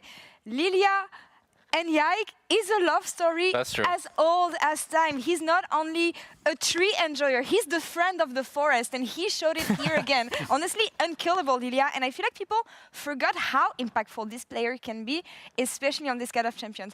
Absolutely cursed montage from G2 Esports last year, but it is from last year. We know what this man is capable of on this champion. Yeah, I mean, it was even just when he was just joining the league originally, right? It was the Lilia into Sejuani, where Sejuani was plaking it. Now in a league where Skana is plaking the league, suddenly Lilia is coming through as well. And this guy, it's not necessarily because this is an incredible flashy quarter kill that he's going to be able to manage, but it's just really good positioning, really good movement, really good utilization of your abilities, and he just manages to make a cleanup here that can carry the rest of the game. And for me, I'm just always happy to see when a team finds success with one style, that they're still able to experiment doing new things, rather than just being like, okay, we won on Skarner and Maokai, so Yike, you're gonna play Skarner and Maokai. Yeah. They're willing to take these kind of risks and put Yike back on carries, and damn, what a good showing. Yeah, I mean, you're talking about confidence as well, right? For a guy that didn't have the best first stand tournament in the beginning, he has completely just revitalized himself, and you're kind of hoping that you're going to see more of this, because this, I mean, we haven't had too many games just yet, but that has been the biggest jungle gap of the season so far. I mean, yeah, you sound really excited, but honestly, it makes sense, because you look at how high KC got in winter and the success that they found. If they want to take it to the next level, they need to bring this versatility in the draft and into their gameplay. And I feel like we were wondering at the beginning of the day and before the series, what kind of KC are we going to find after first stand, being tired maybe, or taking some of the learnings that they took from here? That's a pretty solid comeback. Yeah, I was thinking KC would be like, you know, jet lag, tired, less practice, and that this would be a great opportunity for other teams to finally take them down. But instead, I feel like we're seeing a KC that's willing to adapt and take things from their learnings, while also having still gained confidence through their struggles, which is beautiful. Yeah, I think it says so much about the motivation and the psychology behind the team, right? That when you're getting beaten, like you just realize how big the gap is when you're at an international. And honestly, I mean, it's still big, right? But it's the fact that it seemed like you can claw it in, right? It seems like you can try and close it. And just the fact that you get a taste of it makes you so much hungry for that improvement. And I'm so happy that the first game that we see in KC from LEC is so willing to try all these new things. He's learning from first stands and still utilizing the carry potential of a player like Yike. So honestly, what a fantastic game one from KC. I really want to see how far we can push it, especially given the fact that it's fearless, especially given the fact that it's best of 3 once again. So MKOI on the other side, they have another shot in this series, playing blue side on the second game. We saw them playing yesterday, we saw them playing today as well. It's not the greatest start of the season for MKOI, but why do you identify as the main issues for the team? For me, I feel like you really need Mirwin. Okay, so this is going to sound hyper-specific, but you need him on a carry, but a scaling carry. Because we've seen him now on the Annie pick, we saw him yesterday on the Aurora pick, and he's good at winning lane, but if he doesn't have a pick, in my opinion, that can transition into a good game-winning pick, they're not going to win the game. Because Koi, to actually snowball from a lane bully pick, you need to be a great team. Koi has not shown me that they're a great team. I mean, I didn't hate it that much, though. I feel like it was fine for neutralizing what the Nard did in the top side. You're right, from a counter pick, maybe it doesn't really bring that extra that you're expecting of a Mirwin counter pick, like the Vex was for the Ambessa. But I still think for MKoi, there's so many team issues right now. Some of their fight, the fights that they choose to take, is just not right there. And I feel like in a game like this, the draft was set up for them to still have success, but it's the gameplay element that's lacking from them. I don't know what they're looking at right now, but yeah, looking at the cue cards with the champions on it. Giving to each other. I would ask production to grab this for us and show us later, I think because I it's the really want to see. Is it the Fearless bands? It looks like the champs, but I don't know, they're laughing too much. Okay, so it is production confirmed that it is the Fearless band, but they might have written something. No, they didn't. Okay, that was just boring. Anyway, I just found it very funny, I guess. They can keep tracks of this. Wrapping up this conversation, I want to ask you, you were talking about Mirwin having a more scaling carry champion. Is top lane influential enough to bet on this? I mean, it's difficult, but if there's someone who can do it, I think it's Mirwin. How he played the Ambessa yesterday was amazing. He's a great Gwen player. Very hard to get these days, but if he can get either Gwen or Ambessa, I could see it. Yeah, and I mean, you're going to blue side, right? So it's these blind pickable champions where you really want to make an impact, because you're not going to get the counter pick now. And the other guy on Casey's end, you know, he's quite happy about these counter picks. So, you know, having a matchup Kana might not have played before could be a big edge for MDK. Let's see what MDK can bring onto the... and I just repeat what you said. Let's see what MKoi... Thank you so much, GB. That's your fault. Back to casters. That's all right. I took the whole of 2024. Sorry. Yeah, that was last year. It's saying the complete wrong thing. I mean, this year, I've said the complete wrong thing again as well, by the way, so don't worry. It happens to the best of us. I'm Mysterix. I'm joined by Vedius. Now, if you guys haven't heard, I'm sorry, I'm really trying to promote this. We got this new single out. Is it a single in cool musician lingo? It's a single, isn't it? Yeah, I guess so. You and Dracos did a song called Give Me Chaos. Yeah. And that was sick. I'm glad you liked it. I did. Actually, like, but you guys honestly, are both artists. what we were really happy about was the pro player involvement. Like, we really wanted pros in video. They were cool actors, and they were really into it. They had a great time. They were all really enthusiastic. So I like Noah with the glasses. Yeah, saying, that was cool. Big chaos. We put him in a limo. The limo was awesome. So they actually got to go around in a limo. Yeah. Oh my God, there's perks to being a pro player, guys. If you want to do it, you can be in the next one. Just dedicate your whole life to League of Legends. And if you're under 25, 26.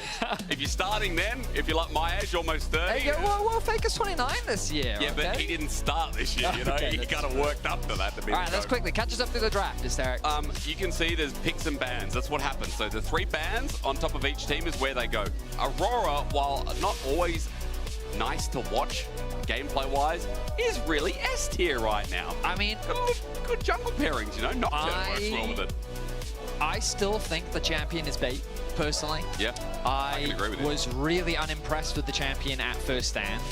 I thought Cream's Aurora was awesome. I mean, he plays the champion really well, but I still think in the context of the games, it just didn't matter. So I'm not a fan of the pick, but I understand why teams prioritize her so much. We'll see how well Koi can utilize the pick as Casey respond with a Freljordian theme. Both Ashe and Sejuani locked in a solid frontline, good range, solid scaling. Casey deciding to start off with something very simple and straightforward. Koi now contemplating what direction they want to go in. Now, I know Mirwin. I know Mirwin has a jungle ocean. Champion ocean, as I'm looking at jungle being hovered here. And Bessa could be an option. Remember again, is this a flex Ari, pick here? You reckon? When I think of JoJo, I think of champions that he's really comfortable on, and with the rising popularity of the new Ari build, I'm wondering if you might be thinking about that direction. So you are thinking Aurora top. That is what my assumption is. So maybe they just lock in their AD carry here to keep that flexibility open, because the likelihood of Casey just banning out an Ari is very low. But I think that AD or support could make a lot of sense here. Sorry, AD mid laner as well. Talia, okay. And yeah, Talia is also a great pair alongside the Xin Zhao. I think that because Xin has such good damage when you pair it with that utility, nicely. Yeah. It just works very well. But this does confirm the positioning of Aurora, and I think the reason why they decided to lock in the Talia now was they were concerned that Vladdy would get his hands on it. So they want to narrow down that mid lane pool a little bit. But this is, of course, I think this meta really favors Kana. Yeah. I feel like he has so many champions that he can play through, and last split we heard the team talking about how they want to have him playing carries. That's the best version of KC. And it feels like there's just a lot of great blind pickable carries right now. And being able to get the Ambessa, they can now pinch any potential counters that they could be concerned about on the top side of the map.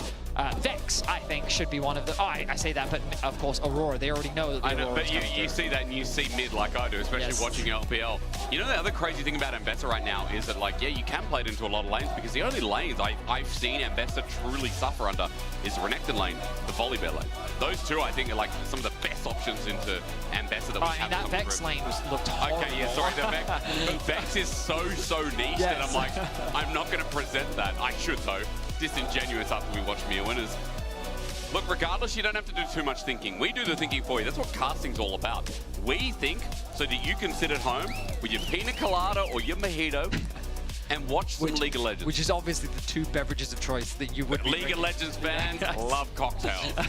Adore them. Yeah, good for you. Or mocktails, depends on your favoritism. Oh, another melee solo laner. So Vladdy goes away, he scrims against Zeka, and he says, okay, I get it now. And now he's just brought it back to Europe, and he's like, I'm going to be the European Zeka. Wow. Silas game 1, Akali game 2. The level of confidence on this man, it synergizes nicely with the Sejuani as well. That's a really powerful top side when in combination with the Sejuani passive. Of course, it's very skirmish heavy.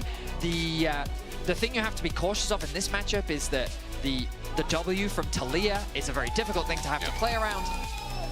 But yeah, all right. So they're going for a lot more dive on the side of KC, a lot more skirmishing. Koi, on the other hand, rounding out their bot side of the map with the Kai'Sa. I can see it. I don't love it into the matchup against Ashe. I normally like the Kai'Sa when paired up a lot with a decent amount of dive, which right now there's only the Xin Zhao. I think the Nautilus makes a lot of sense when you have skirmishes and their mobility in particular. Nautilus provides a lot more lockdown thanks to his ultimate and his passive and his root. He just has a lot of kit for locking down those mobile carries. I feel like if you're looking at bot, you know, part of the engage taken away with the Nautilus and Fearless as well. Yeah, limiting KC's options, but thinking about maybe disengage, since we are seeing some big pick / dive tools that we already talked about. So for KC, Targamas is going to lock in Renata. Interesting draft. I like things on both sides. Yep, tell me. I generally love skirmishing comps. Agreed. I think that Akali needs that first item before she can really start to fight you. Once she gets level 6, she will have some options as well. When paired alongside a Sejuani, I just think that the champion excels a lot more. The bot side of the map is going to have push in favor of KC. Yep. The push is going to go in favor of Koi in the mid lane. I think that early mid-jungle skirmishing avenue before Akali gets those levels, before the items come through, is where Koi really can find those advantages if they look to try and play through mid. On the top side of the map, I just generally believe in Mirwin's lane phase. I think he's a very reliable laner. And you can see the team fight elements, but the composition from Koi, I think, wants to do one too many different things. Yeah, I get that. I feel like that Super wants to be able to dive in the team fight and have that mobility against a very mobile composition on the side of KC. You also have Jojo that wants to kind of play through side lanes, also wants to be able to collapse and create numbers advantages, and then you've got the strong team fighter in Aurora. So I think that while there are strong tools on the side of Koi, I don't really love the way that their composition synergizes together, but maybe I'll be proven wrong as we jump into the game. Well, KC already started off with a bang. Let's go. Best of 3 Fearless, and KC, despite being so early into the series, that's what I said last game, they pulled out an interesting draft. They do it again. And we're going to start with a pause. Oh, yeah! Fnatic, not even here today. Oh, hell yeah. Who spilt it? Let's have a look. Look at the tables. Hey, good news. No water was spilt. Good news. What's the good news? I see ready checks already. Already? Yep. No. Yep. Surely ready, not. Ready. Are you going to say ready in the chat just in case? No. I don't think I can type in the chat. Do not test that. Super set to Kalist. Kalist, you stopped because you look too good. Oh my, what the glaze? Yo! Super got some Riz. Nice one, okay. We're about to get back in the game. I love all chat. Kalist didn't respond though, so I think that's the true Riz, you know? That's when you really stand your ground and go, I know. You know, I know. Wow. We'll update you if there's any call and response between AD carries. Riz, any further. Co-caster has gone. If it was the wrong thing to say, Benny, you've now committed. You've said it too. You remind me so much of like a dad trying to be cool with his kids. Okay. There's nothing wrong with that. Listen, we're millennials. We don't use words like Riz. I am millennial. I was born in '95. I'm a millennial. That's what I'm saying. We're millennials. Oh, I thought you said we don't use language like we Riz. Millennials, like you and some other people. No, we. You know what I mean? We say. Yes, we. Our words. We say that was sick. You know what I mean? That was our type of. I used to say fully sick. Yeah. Yeah, exactly. Heckers. I used to say like hectic. Heckers. Okay, that sounds like Australian slang. Yeah, it does. Yeah. We didn't really speak properly. We still don't actually. No, you should hear. Oh, in the UK we used to say that's well proper. Well proper. Yeah, oh yeah, well isn't it? proper. Yeah. Okay. Well, for everyone else who wants to try speaking the English language, I recommend starting with Don't go to the UK. It's not a helpful. But don't go to Australia. And then some people say don't go to the US. So I don't know where you should go. Pick French. No, just Spanish. learn from people who've learned the language outside of the English-speaking countries, and you'll get a much better experience. I think Scottish is proper English. Oh yeah, for sure. Because sometimes I can't understand it, but I have a lot of fun listening to it now. You're wondering how the lanes are going to start? I'm sure Benix will walk you through the introduction because 2v2s are just... I can tell you right now, for Koi, it ain't going to be fun. It ain't fun at all. I mean, Renata's auto attacks make it very annoying, and this is what you said, right? You know, into the Ashe.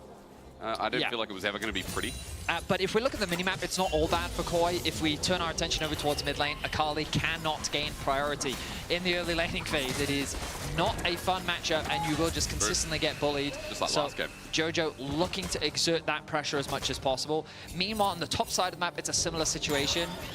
Tana is very cooldown gated within the early levels. So even if you know that you can skirmish later on, just the simple range advantage, the passive, you can just see how easy it is for Mirwin to sidestep. Now, Yike looking for a gank early in the mid lane. Very early. Seismic Shove connects though onto Vladdy. There might be a 1-for-1. Jojo already flashes out of the way, and he wants that Akali. Just out of his grasp as he's now level 3, but flashes down. A nice gank from Yike. Much needed, I would say. Hook will connect from Alvaro. Oh, and Kalist took damage under turret, or rather dished it out. So his flash and barrier were just taken away. Beautiful hook there from Alvaro. Given that Casey were trying to harass underneath the tower, he's able to punish him and force those summoner spells out. So summoner's already burnt across the board. Perhaps a repeat gank option in the mid lane for Casey, and a bot lane gank possibility for Koi. With Elyoya being on the top side of the map, unlikely that we're going to see that in the immediate future. But on his first base, pathing towards that bot side is when this KC duo needs to be cautious. Despite that flash, I mean, first plate is still looking good here as the 2v2. Might be a little bit harder if that hook connects again, but for now, you are still seeing KC reap the rewards. Yike is looking for that bottom side scuttle, and vice versa. Elyoya, after getting top scuttle and being a little bit quicker on the clear, he has managed to get a deep ward. And I will say, when we look at the map, how it is, this is why I'm happy that lane swaps have gone. Not only due to the more versatility in champions that we see in the top lane, but also just teams have the ability to have parts of the map that they can play through, whether it be through your winning one side of the map, or potentially trying to look for overextensions and then punish the overextensions on the bot side of the map, rather than trying to make all these clever macro genius plays to find these small windows and the inevitable tower dive. We're back to normal chess, you know? Just traditional normal chess. And speaking of, we talked about the flashless AD carry.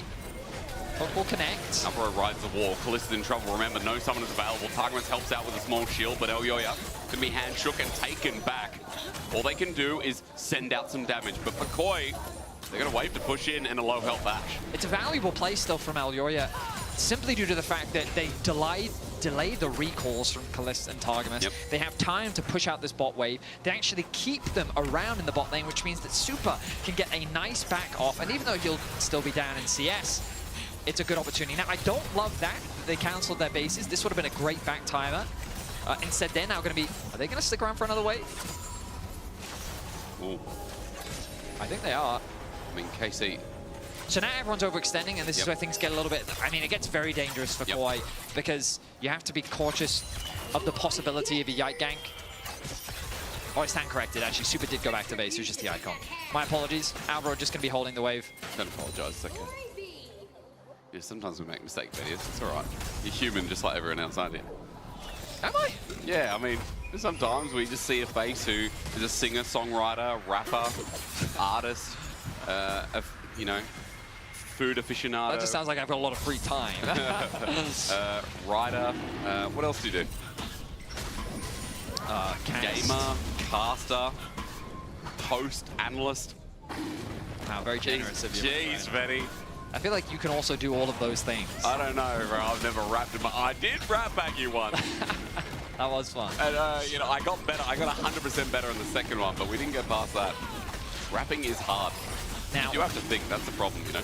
Objectives being traded across the map. And as our teams do this, I want to remind people of how these teams... Ooh, I might not have time for that, as KC have set their sights onto Jojo. And it's a flash handshake. It's not going to connect, though, from Targamas. He still gets some damage across. The autos are important as Blighty sets up with a perfect execution and a perfect balance for first blood. Flash over the wall. Outro's getting out of there because Jojo's now dead. The return on the gank investment from earlier paying off as Vladdy secures a kill onto Jojo. Largely a solo kill, given that Targamas wasn't able to connect the handshake. But the damage from Vladdy once you hit that level 6 mark, proving lethal as he finds a kill. Now, I think I know where you're going to go, because we work together as a team. And Bedish, you're going to be like, oh, let's look at Winter, weren't you? Yes, I was. Right, that's not your voice. That was a perfect representation, actually. But as you can see, this rivalry was very one-sided at the beginning of the year. And it looks like that the trend is looking to continue. But of course, this KC roster have largely just found winning ways so far this year, and they're looking to replicate that at the beginning of spring. Vladdy with a nice little trade there after connecting the E. Eldioya has to hover, so Vladdy can't really look for anything more. He also doesn't have the ultimate available, so he's going to be forced back to base. Top and mid still overall going in favor of Koi. Again, Neowin finding laning advantages in the isolated 1v1 is where a lot of the gold lead is sitting in favor of Koi, but the rest of the map largely going in favor of KC. Well, painful Ash players, you once again remind yourself that that E has no mana and sets up the fact that, well, Yike's probably going to be coming bot sometime soon, right? Or excuse me, rather, Eldioya. Yike is hovering. Eldioya's coming for a dangerous path. Jojo's coming over a ward as well. They know a gank's happening, but Targamas is almost dead before the play starts. Arrow at melee range won't get much of a stun as Mad Koi there in front of Kalist, who flashes the way, Seismic shoved down, and even though he'll be bailed out, there's no reset on the horizon. Yike has to abandon the play, and Koi find the double that they sought after. Ooh. Is it going to be a kill, though? It's just Mirwin getting out with an ult for ult. The exchange of ultimates between the two top laners as Vladdy picks up a plate during the aftermath of what was a great gank from Koi. Leveraging the roaming power of Talia to set up for a bot lane play. Targamas was overextended in the lane. No level 6 meant that he didn't have his ultimate to potentially turn the play around. And even though Yike did arrive, it was too little, too late. And KC ended up losing their whole bot lane off the back of that, giving Jojo a much-needed kill and handing a kill over to Super as well. Well, Gold hasn't really gone anywhere off the back of it. I mean, 500 in the lead. Vladdy. Kills are important, as you said, as Vladdy's going to set up for one of his own onto Kana and Mirwin. Getting involved in their lane. Shuriken Flip doesn't connect, but at least the damage does. Vladdy secures it. Kana gets out after taking the turret shot as well. Nice dive. Get the flash out from Mirwin. A kill handed over to Vladdy, and this Akali is really starting to run away with it. Of course, the game is still in a very even state, but your AD carry starts to get a lot more afraid when the mid lane assassin starts to pick up these kills. Another plate can be funneled over to Vladdy. As Koi, though, they're not resting on their laurels, attacking the bot side of the map, leveraging their bot lane pressure to move into Yike's jungle, steal away that blue buff, and do what they can to put pressure on the map. Kana jumping into Jojo with a seismic shot. The damage is still enough. He jumps in, he lacerates. Runs back out with a Drakehound step, and Jojo's at half HP. That's only a Mora Malmortis with 2 longswords, by the way, but already you can see this Ambassador is able to deal with not 1 but 2 solo laners. And the pause is there. What in the glorp is that? What in the glorp? Yeah. I'm sure that when we have more information, we can share what the glorp is, in fact. That's right. A swear word or something, but you don't have to be scared of it. No, I'm trying to understand if this is more of your Australian mannerisms. No, just a little alien cat thing, I think. Oh. Yeah. Well, that makes it better. Just so you know. Once we have more information, we will share it with you. But also, there's a thing at the bottom of your screen that you can have a look at. It's even got a last updated. Can you imagine, right? I One can day, imagine a lot of things. Aliens will visit, right? Let's just say aliens good. We're visit, going right? straight here. All right, then, yeah, okay. Imagine aliens visit. They come to Earth, and they see Twitch chat. Did they think, oh, well, my goodness. let's turn whose around. chat? Because the chats vary very significantly. Like, Carnage has a lovely chat, okay? He has a very wholesome, conversation-driven chat. Yep. If you go to, like, Forsen, it's a very different chat over there. It is a very different chat. Yeah, and then, I mean, there's just another chat, which is just XDDs everywhere. I mean, can you imagine aliens seeing that and be like, what is this? Yeah. How do we explain this? I mean, and they'll also question why everyone thinks that a cat is in fact a rat, because fun fact, XDD is in fact a cat. No, it's not. Yes, it is. No, un-XDD is a cat. No, XDD is actually, it's a cat. No, that's a rat. No, again, this is why the aliens would be questioning it is in fact a cat. That is not a cat. No, it is. I think that would break the wall for all the chatters, though. Yeah, but it's like, it's... Hey, Macarena. Hey! Oh, hell yeah. Wait, this is what I get behind. Hey, Macarena. Oh my god, I love our audience. Macarena. I still remember it, yeah. Woo! That was great. Now we're going to get copyright. Oh, man. I grew up, like, in Australia, that is a classic. I don't know, like, if the rest of the... I would assume the rest of the world... It's a classic. It's a global classic, right? It was just big. That's again how you know that we're millennials. Yeah. Do you still know how to do it? Actually, yeah. I mean, a lot of the new generation... I talk about new generation league all the time. They probably don't know what that is. Probably. You know, like, oh, that's funny. Where did that come from? Oh, it's a League of Legends dance. You know, it's like, bro. Please no. Bro, please never. No. They're the kind of people that'd be like, yeah, that comes from Fortnite, surely. Now, I have found out what's going on. We're getting into game. That's what. Don't worry. There was a pause. You can look at the faces a little bit longer until.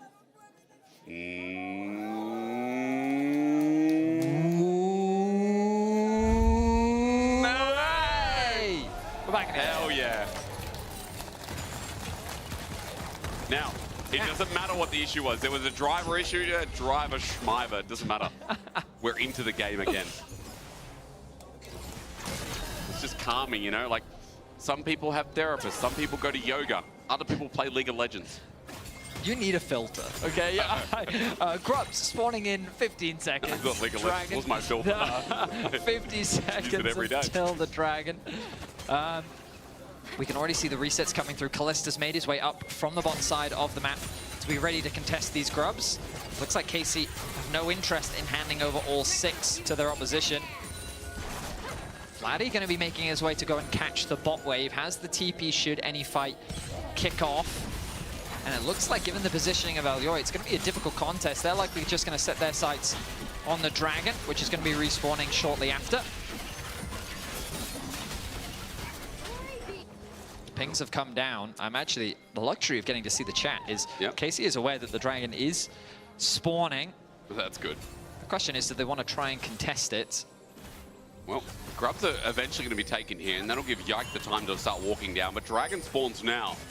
That grub took a little bit longer than I expected, but eventually Yike has taken it as Elio's already started this off with Jojo, and just a bit of vision from Kalist sees that Koi already on this at half They want to fight this.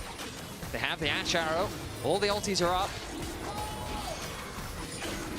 For the hostile takeover, the arrow, as you said, comes out, but the dragon is smoten down as Kalist is just yaunched on by Super and Jojo. He didn't even get a chance.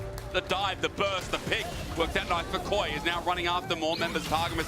Inner choke is going to be between worlds. He handshakes and says, no, I'll stay in this one. Flashing over the wall, escapes the turmoil from Koi as they find not only the objective, even though Elyoya dies, to get a trade kill.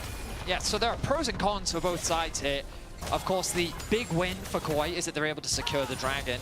The downside is that Mir went committed the TP expecting a larger fight, but KC immediately disengaged from that, meaning that they were able to avoid any further casualties. But I love the target selection from Koi, recognizing Kalist only has the protection of Yike. Nice flash hook comes in from Alvaro. Yike sets his sights on trying to secure the dragon, meaning that the AD carry is completely exposed. The smite comes through, but then Mirwin arrives. KC recognized this, immediately tried to disengage, having used all of their tools already. And that allows free reign for Kana on that top tower. So he's able to get himself some plates. And ultimately, it ends up being a fairly even trade. Koi look happy about it, though, and at least stopping the dragon stacking feels good. But KC, as you mentioned, Kana once again, well, this happened last game where Kana just got to stay in the lane, get some turret plating, and push for an individual advantage. You know, Vladdy did the same thing a couple of plays ago as well. And Vladdy's also up 500 gold in this game. Look at it. 3 kills, by the way. Protobelt, needlessly large. This Akali has 6 stacks of the Dark Seal. Got to really zoom in on that. White on grey just does not... It's like my eyes. It's like I feel like I'm going blind. You are correct, though. 6 stacks. I wonder if he'll go for the Magi. Again, I love this version of Vladdy. We were already hyped about him, but we knew him for his Victor. Yeah, Captain Jack Sparrow there from Super. Nice cleanse comes through from him. But yeah, we knew him for his control mages. His Victor was being banned at first stand as well, and then he opens the split with Silas and Akali. Yeah, as you said, I love the call, Benny. Before you're like, you know, he's definitely emulating Zeka. He had one tournament against Zeka, and he's like, yeah, no, yeah, this is my new idol. Yeah. I'm a play like him. And I mean, his game 1, I would say he was relatively low impact. That game was largely about Yike. Yeah. But game 2, I mean, he's going to have to be the carry in this one. He's getting mega fed. He's very much ahead of the curve, and this Akali is going to be a problem. Feels like once again, I mean, Super's in a decent position, but how he survives against the Akali is also going to be a good question. Is next thing to look at. All right, Dragon 2 minutes, 145 till Herald and top. Koi already sitting up, and that's just Super by himself as Yike sends out the ulti. He gets slow, but no connection. Super tries to play with his life, and his life indeed he does play with. Had the flash as well. I think Casey was fishing for something. Weren't able to find anything though. Look at the positioning of Elioya.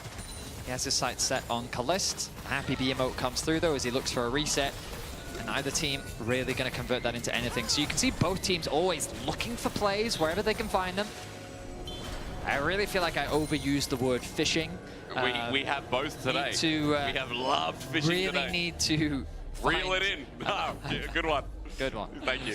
Sorry, I normally just talk to myself, so I just prepare just in case you didn't like it. Now, fortunately for us, we don't have to yap much longer because objectives are spawning soon. Neither team has really been able to play towards a side lane. There's so much wave clear on either side with things like the Talia especially, and if you overextend, there's the risk of the collapse too. So often you'll see like an investment onto one side of the map. Maybe they can overstack and play towards an objective, but towers really haven't been the name of the game here in game 2. 0-0 is the tower score. The gold dead even. First items completed with a few components. The Seraph's not quite fully stacked there for Jojo, which is, I mean, in terms of the mid lane itemization difference, that's going to be one of the big things that Koi have to be cautious of. There's some kind of orbital sound here. It's like a Sunday morning, someone's got the blower out there blowing the leaves. Is there a Summoner's Rift Gardener? Can you hear it? You hear it? Yeah, when we go towards this little like banana bush here. Yeah. And there's a... There it is. Who's blowing the leaves? What is that noise? I have no idea. Is it the fruit? I thought it was ominous like fruit? I thought it was like a bug with the lens, but it's not the Oracle's lens. I don't know what it is, but like, yeah, it's like 7 AM and I'm trying to sleep. If you stop. But it's very specifically in that area in too. That bush. Sometimes the League of Legends always, I mean, Corky Gatling, I'm just so glad we've seen less Corky because that's so annoying. I love that League just keeps introducing new features like this, you know? Ambient noise. You can't unhear it now, and the fact that you've pointed that to everyone. What is it? I need to know, you know? Well, I don't have an answer for you, I'm afraid. Okay. I wish I did, but I don't. You'll create one, I'm sure. I mean, I'm happy to buy into your leaf blower theory. I just think someone's there, like, someone's going to be gardening. Kalist has got both B emotes, by the way, as Koi start up Herald. And as we go through, and I'm sorry again to everyone who I've just, you know, the glass cracking. That's kind of how I see that one there. Dragon starts on bot side, but Jojo and Vladdy going to meet up for the time being. Seismic Shove connects and sets up for some good poke damage, but Vladdy's okay for now. Jojo tries to clear the way, but that was mega clean from Vladdy. He's not going to take the shuriken flip back in. He takes his ulti out because more members of Koi are coming up. Yeah, he wisely recognizes the collapse that's happening from Koi. And so he chooses to use his ultimate to create some space between him and his opposition. Oh, yes. But I don't think he's... Yeah, you can't really convert that into a tower. So again, the towers largely remain unscathed. No sieging has really occurred in this game. Vladdy going to TP back to top lane, knowing that there's no real objective to play for. I was anticipating more of a skirmish. There's the Shadow Flame now completed for Vladdy. I love this item on Akali. It's a really nice spike, these two items. Yeah. Herald being dropped in mid. All right, will this be the first tower of the game falling? I think it should be. The anticipation is building. Oh, it is! Like Lord of the Rings, the entryway to Gondor falls. Yes. I was thinking more Helm's Deep with that one. You know, like the orc that kind of sacrifices himself. To blow open the wall. Yeah. I will say, significant structural defect, leaving that drainage completely exposed. I mean, that was so silly. Why not just So make more silly. wall? I agree. Very much so. Why does it need to drain? I guess you're there for a long time and, you know. Why not a pipe over? You know what I mean? True. Just or what about out the back? Because they were obviously just at the front of so many Deep. plot holes in Lord of the Rings. I mean, so many. God, yeah, don't get me started about the Eagles. Don't get me started. Right, we're the Eagles at the start. But then again, it was about the journey. You know, if the Eagles just came through in the first movie, we wouldn't have gotten 3 of them. Quite right. And, you know, I wouldn't have... Again, you said don't start you, and you're starting on the Eagles, so let's... I cried so much in Lord of the Rings, man. Let's look at this instead, baby. Kana. Dredge line comes through, depth charge sets him up, he flashes into a wall, but that wall sends him out. That's a weird interaction. That was. Okay. Kind of got... If Helm's Deep was like that, no one's stop, getting but through. he got bounced out.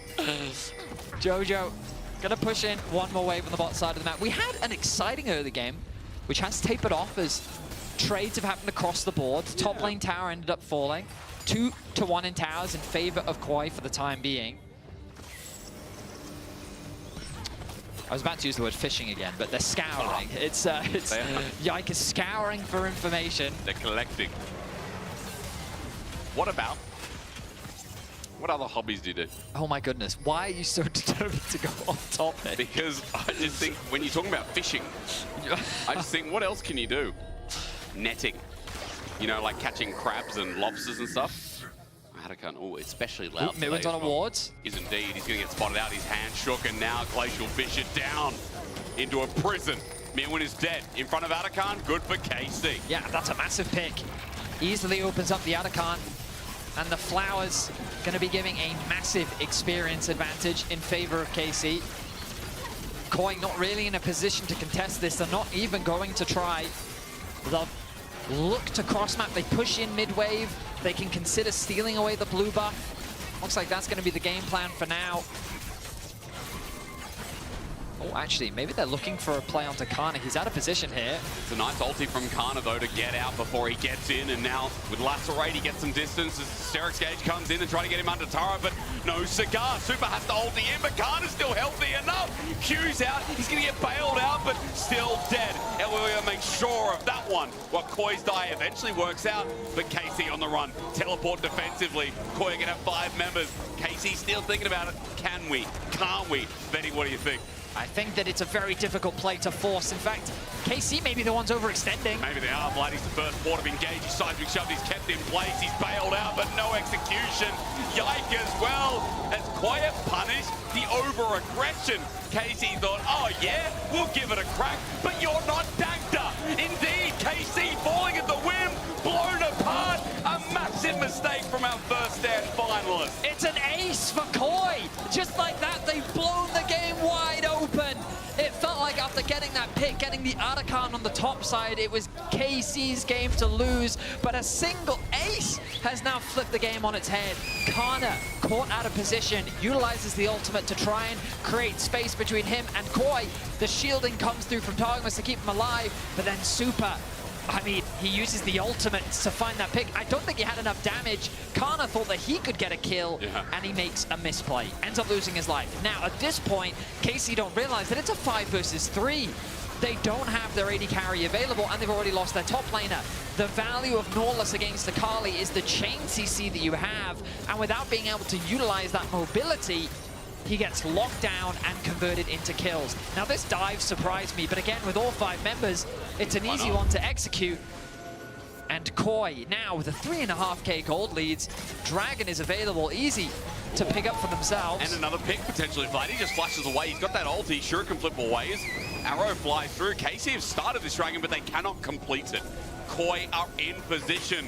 And with a 3.5k gold lead after that massive ace, after those picks that launch them into control in this game, they're not letting this go. They want to fight once again, and Alvaro sets it up with a dredge line. Vladi's coming from a flank, but Targamas is burning the midnight oil. Down and down he'll go with Super. Finds Kalista in backline. The international AD carry is no more, and Super reigns again. He finds his target, and now for KC, they'll find nothing but confidence with Nail, and Yike, the final one through the heart of it all, will drop as well. Alvaro has landed so many crucial hooks in this game, and he finds another one onto Targamas. The ulti had not come off cooldown yet, which means that with no ulti available, he converts it into a nice pick. The fight becomes very scattered as Super becomes the target for Vladi, but then he uses his ultimate to immediately set his sights on Kalist. So keep your eyes on Alvaro here. Connects the hook onto Targamas in a 4 versus 5. The flank from Vladi looks very scary, but look at Super. He can't get collapsed on. Instead, he works with Mirwin to lock down Kalist and get that kill, and then Vladi committing super deep to try and get at the very least a kill back, but he cannot find anything. A 1 team fight, a Dragon secured, and now this feels like it's Koi's game to lose. Very good one, Betty. It's super deep, I get it. I feel like for Koi, I mean, now they're just ramping up. They've got momentum, and while a lot of people at home would sit and think, momentum's such a cringe, overused thing, it really feels like after that play, Koi have seized it and taken it in this game. 3 items almost there for Super, who's going for the crit Kai'Sa build that we are seeing more and more over in LPL, especially at the moment. The dueling is insane, and against Sejuani, no chance. Count that Ambessa in there too. But look at the goal difference as well and how it's swung. The itemization is absolutely massive in favor of Koi, and that Akali that seemed so terrifying with the 4-0 scoreline now feels much more manageable with an experience equalization, I should say. Remember, the Artican secured earlier did give a big advantage to KC, but Jojo has been able to catch back up. He's going to tick over to level 15 soon. The Zhonya's is extremely valuable for him. He's working on the Void stat next. Those 6 Dark Seal stacks now disappeared, and this composition gets harder and harder for KC to execute. They're going to have to find some scraps on a side lane, leverage some of the skirmishing power that they have, because it feels like in the full-on 5v5, Koi just gets the better of KC. Might happen again. I mean, Yike's in this lane. Jojo's going to spot it out. Yike is on the wrong side of dodge right now. Holds off on his back. Jojo doesn't fully commit, as Baron is still the thought here. Elyoya just clearing out vision, and there'll be none there in the pit. Does Koi have full control? Rivet's moving up, and you see Alvaro drops a ward of his own. Elyoya's going to accompany him. Jojo looks for a bit of earth onto Vladdy, pokes him out. Yike still trying to play it sneaky. I see you! Dredge line not going to connect though. Yike is just going to walk this out for now, but Jojo, all he needs is a seismic shove, set down the rocks, and ulti set out from Yike to survive, but he's dead in an instant. Dredge line not going to connect, and Super gets that kill. Yike tried to play, but he got outplayed. That should be an easy Baron. No jungler available for KC. Koi looking to bring us to a game 3. They were able to do this against G2 yesterday, but they found their footing here in game 2. And now they've taken firm control. Baron is going to be uncontested, I feel. Yep. No smite, no stealing options. A tower, I should say, on the other side. And now they've set their sights onto Vladdy. They have indeed. He tried to just get deep in the way. I'm not sure what he's doing here, in fact. His depth charge will make it an easy connection. Seismic shove makes it a bounce house, and all in all, Vladdy just gets erupted by Jojo. He's had a good lane in both games, granted the matchup, but Jojo is showing a little bit more class here today in game 2 as Koi now moved to 7k. What a turnaround play from Koi. It feels as though KC have just been punishing the mistakes of Koi in this series, but finally, Koi were the ones to punish the overextension of KC. the bravado that they were playing with ends up being shut down. And now with this Baron, Koi sailing high with the wind in their sails, looking to secure another tower. I did not know boats could be crewed by fish. And again, we've learned a lot of things here today. And not only can this Koi swim, it's starting to grow legs. Vedius in a turret goes down as Super just going to walk down from this arrow. 9k gold lead. 27 minutes into the game. Enhanced Baron recall, Targamas. Oi, oi, oi, oi, oi, oi.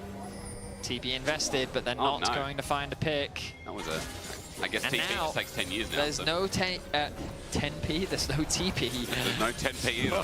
That is true. I'm not sure what that is, but... Yeah, I mean, Vladdy's now just going to awkwardly be stuck in the top lane. Remember I talked about experience being relatively even earlier? Now Jojo's about to tick over to level 17. Do you think if they had 10p, they would... Stop. they would be able to win this game? What is 10p? Koi are running away with things now. It feels like Casey's options are extremely limited. Another tower falls, getting so much value out of this Baron. The Red Bull Baron power play, 3.7k. Oh yeah. Looks like it's only going to grow a little bit more. A minute left of it. Maybe enhanced recall. Stopping Vladdy could be the next option as well as he looks for some side pressure, but Nikali's not going to push that quick. Just simply the wave for now, backs off while Dragon, number 3 for KC, excuse me, Koi, is an easy take. And I am glad to say, it looks like we're going to get our second game 3 of LEC Spring. Looks like it. Especially seeing as how I felt it was very one-sided in game 1. It's nice to see Koi. Wow, this was a very even game pretty throughout the early game. A lot of trading back and forth. I mean, it felt so slow just because these teams weren't really contesting each other over anything. They were all just willing to trade dragons for grubs and heralds for dragons, and we didn't see the first tower fall until like 20 minutes into the game. So, first big fight went Koi's way. Now they're looking to bring us to a game 3, and again, I talk in absolutes just because the goal deficit is so huge for KC.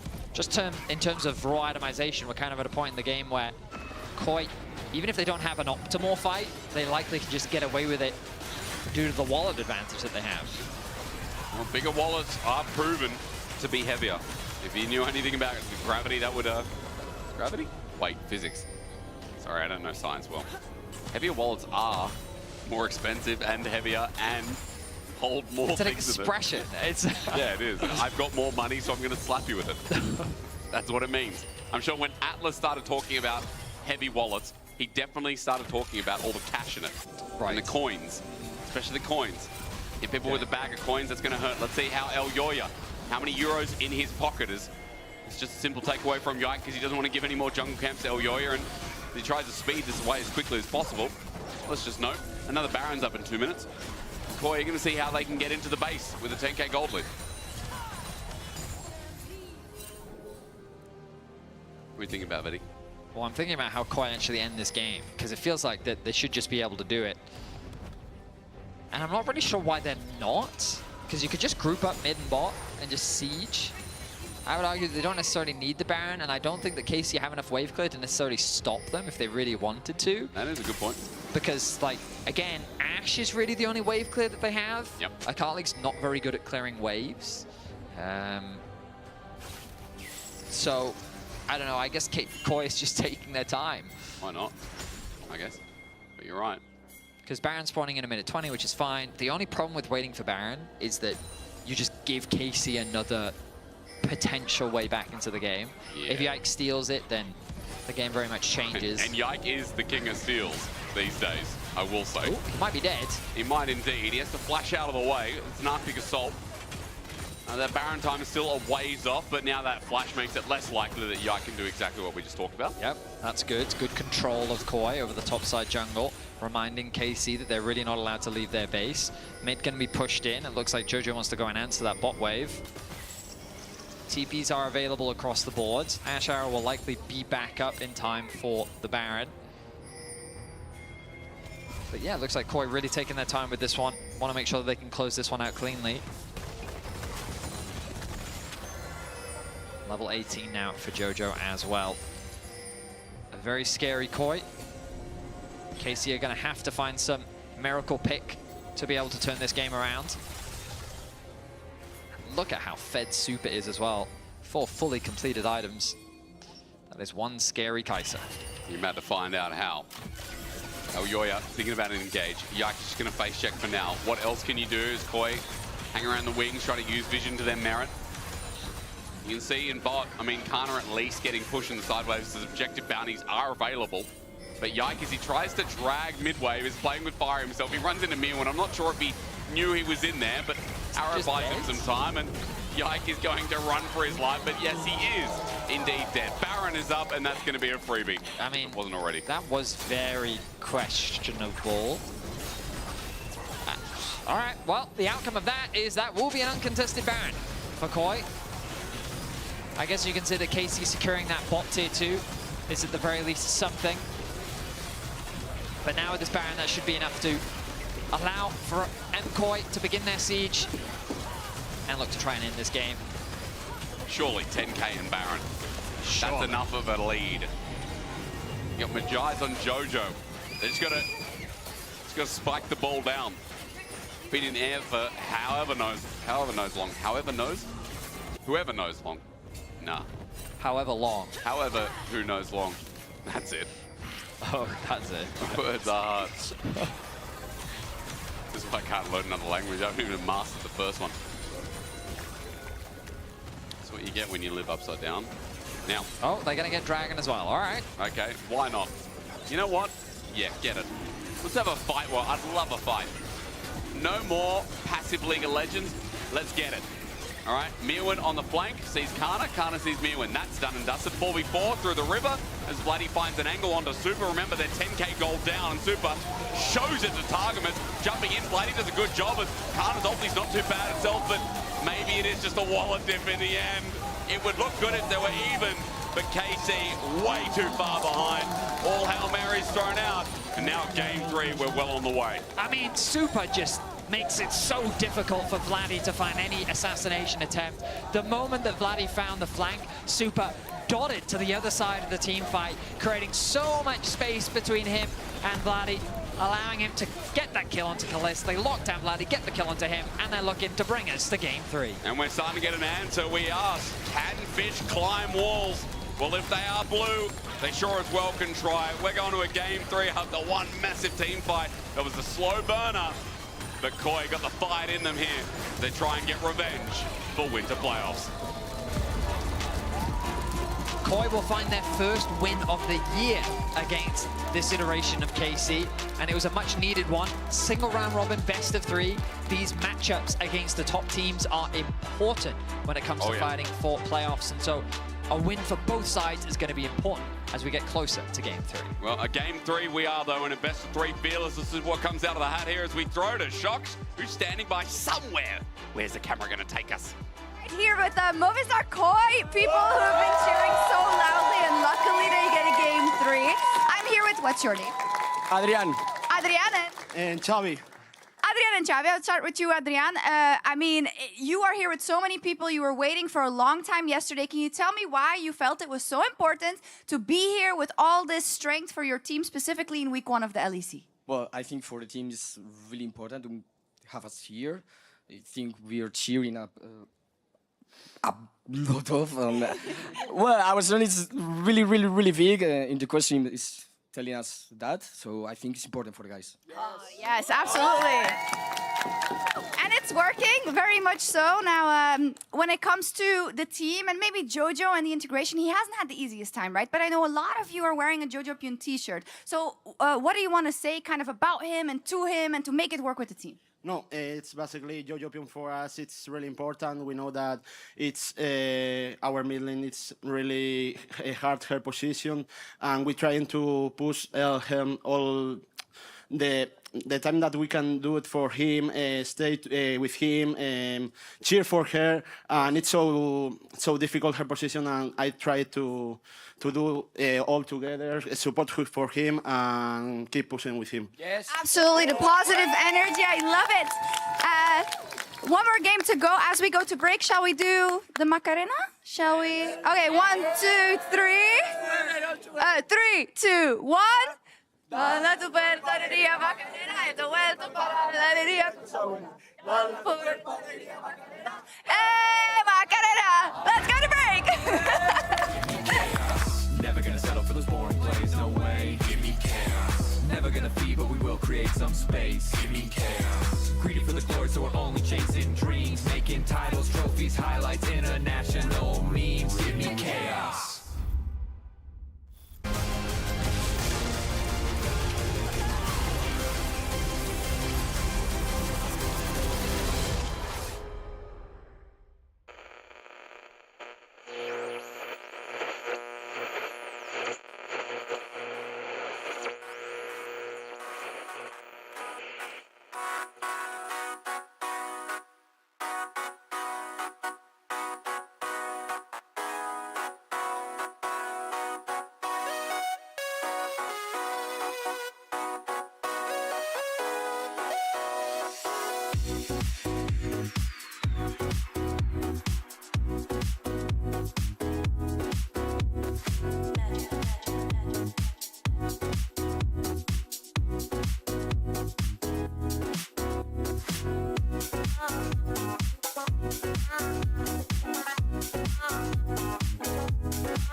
Kills are important, as you said, as Vladdy's going to set up for one of his own onto Kana and Mirwin.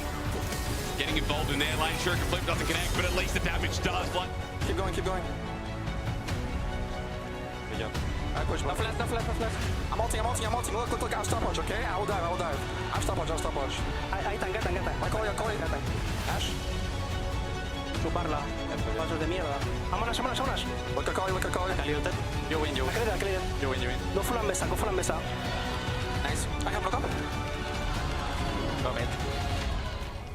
Nice flash, nice. Bro. Welcome back to the LEC, where we have, of course, another matchup, which you're all ready and waiting to see here too. So, obviously, Karmine Corp did not end up winning this game, and I want to go back to basics as to one of the reasons they didn't. Because what happened, I think, in the play which I'm about to show you, is that Karmine Corp had good vision, but that made them make bad plays. Good vision doesn't always save you from doing that. So as we set up this clip here, Atakan is being done by Karmine Corp. That's cool. Actually, what's very important, though, is what's about to happen on the bot side of the map. Let's play this and let's get into it a little bit more. Because what will happen is we see jungle and support starting up that Atakan is staying there. Let's pause it right now. This is a great place to pause it, because Kana, I think, gets baited in, and with a little bit of psychology, to walk through bot side jungle. He has one control ward here, and he has another control ward on the other side of the jungle too. So he thinks that he is safe to walk through the bot side jungle. That obviously is not true. Good vision, but not a safe path. Let's go through this again. Stop right here, because he now knows he's in trouble. He doesn't have a flash. He needs to use his ultimate to get out of this position because Alvaro's walked onto his safe vision. Remember, good vision, but not actual safety. We'll play this through again because Kana has now put his team into a very difficult set of decisions to make. He gets dove onto, and his team is not ready to support. As we keep going through this, obviously Super forces very, very hard onto this, and the vision will come into this again just a little bit after this play because as we pause this again just one more time, you'll notice the control wards are still here. You've lost your top laner, but Kamiko still want to make a play after this point. We'll keep playing this again because I think we've got one more thing to talk about on this same topic, which is why I really wanted to bring this up. MKOI, they call over their Aurora, which had died a little bit before this play, and another key moment has just happened. Pause it one more time and before we finish off this clip, because we saw a vision cone rather used by Karmine Corp to go across the side of the jungle to clear out some vision. And I think Karmine Corp maybe think, well, we've just used that. We've got the safe vision, right? We can make a good play to make sure we can secure our own blue buff. At least we've just lost our top laner. We have to get something, and we'll play this clip out to completion. Now, as we realize, that's not the case. Vision does not save you from getting jumped on because you don't even have your AD carry here. I think Karmine Corp got set up by what really was good vision control and map setup in regards to how strong they were, and towards taking the Atakan felt very good, but I think they might have just baited themselves into uneven numbered fights and not really having the members of the play which they needed to have. Mobstar Koi pounced very, very well on this and seized the opportunity to really snowball ahead in this game. Well, that was one of the key moments where I figured out in this game, but I'm sure the desk has a few others to go through as well, so take it away. For me, what I want to go through, thank you so much, Naimira, is the fact that coming back from first stand, the first thing that I've heard from Vladi and from Karmine Corp is international teams are so good at playing the map, are so good at unlocking opportunities, at playing to their win conditions. Guys, what was this then? What have we learned? What have we learned? But on the other side, I think about Elioya, who said at the beginning of the day that this is something that they needed to be more meticulous about. And I feel like, well, MKOI did their homework here in game 2. It does that. Actually, I think they were really good at using this Talia and utilizing that ultimate. I think one of the first big plays that happened is that they were actually able to punish the KC bot lane quite frequently. They were putting them under pressure. And when you're playing into Ashe and Renata, which is usually one of those lanes who loves to be up near your tower, making sure that they put pressure on you, KC didn't really respect the map pressure that MKOI was able to put down on that bot lane. Yeah, I do think Kalista had a bit of a stinker. This is like a matchup where you really want to bully as the Ashe. You want to build up a big lead, especially with the counter pick on support as well. You got the Renata, but instead did some bad trades and did some good roams from Jojo Pune. They actually ended up falling behind, and at that point, it's like your Ashe is doing no damage, just getting dove upon every single team fight, and they just didn't have enough in the tank. I will say, though, KC did find ways to come back into the game, but I think the play that Naimira just broke down as well really just lost them that entire game. They had done a good job at crawling back into it, but when you just like randomly jump in and die again and again like that, you know, that's just going to lose you the game. And it's been a lot of this, sadly. A lot of overextending, not playing around the vision that they have, and also a lot of good opportunities on the side of MKOI, who were able to seize them. And this is their first win of the split after losing 3 games. Are we convinced with what we've seen so far? I mean, convinced, not yet, but I will say we're seeing some really good shines of light. I think Super had a phenomenal performance on the Kaiser. His team fighting was simply just beautiful. Yeah, I think Jojo, for me, looks the best on Talia. I think the key to success for this MKOI roster looks like you need Jojo on a mid laner that can perma-move, impact the map, because he's not going to have like a stellar laning phase, and I don't feel like when he goes to something like the Azir or the Yone, that the team fights are really hitting how they should. But I feel like if he plays more kind of this like Niski style, enabling Elioya, enabling the rest of the map, MKOI can find good success on both spot and top. Yeah, and it requires a bit of selflessness as well, right? The fact that you don't have to be the carry every time. You have to find yourself in a position where you make your teammates shine. And I agree with you. I think Jojo did a phenomenal job at that in this game. What are we looking at in game 3 then? MKOI being on blue side yet again. I mean, I think No, KC on blue side, sorry, I mean team. KC bot lane are not that good at playing hard-winning matchups, so I'd like them to just go more of a scaling route. And I do think that KC are trying these melee mids, but if you put Vladi on Victor, it's kind of a cheat code. It was banned nearly all of first stand. So that's what I would expect, for them to kind of try hard this last game. Yeah, and I guess on MKoi, I kind of feel like it's just the opposite end of that, right? You want to be able to punish a KC bot lane who right now isn't looking too comfortable in the 2v2 setting. We are seeing a few mistakes, you know, Kalish just randomly getting hooked, having to use flash that early. That is something you can't do against, especially a support like Alvaro, who's so good at finding those key moments. So I'm hoping we see more of that engage from MKoi. A lot of takeaways from this game. So let's see which team makes the best use of it. Casters, take it to you. Take it to you. Well, it is taken to us. It's close enough. Don't worry about it. Thank you very much, Law, and to Tom Cruise's 2 stunt doubles who've joined us here today. We're going into our 3rd game, and Fearless, of course, 10 bans are off the table. 20 plus the following 10. You know the drill, as you were here for playoffs, I'm sure. Gwen is not going to be let through, and let's be real, I think Nefiri is just too risky as well. Someone's going to ban it. Probably KC, right? What was that? Sorry, I was thinking about. I was thinking about the next bans. I was like, I was legit thinking. I was like, wait, what ban were you talking about? I was like, Gwen, Nefiri, bye. About 5 seconds. Just yeah. No, sorry. Yeah, I was still thinking about your Tom Cruise line. It was funny. That's good. Nice one. Okay, Jace, very valuable. It's available. It's Kana, first pick, perhaps. I also like. Yeah, it looks like it's gonna be Jace. Cool. So next picks then become.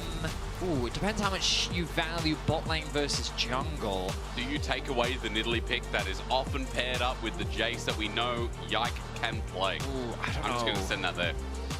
I like this a lot. Yeah, I think Pantheon's great. I think it's just a really strong early skirmisher. Oh, they're looking to take Vladdy's Victor away. I think this is smart. This is a very nice play. Just take him away from some of the comforts. But he's emulating Zeka, and when I know Zeka from when he was in BLG in the LPL, that guy was a Galio main as well. Okay. So my instincts are not that he's going to go towards mid? Galio. If anything, he's probably going to go Corki or something. You reckon?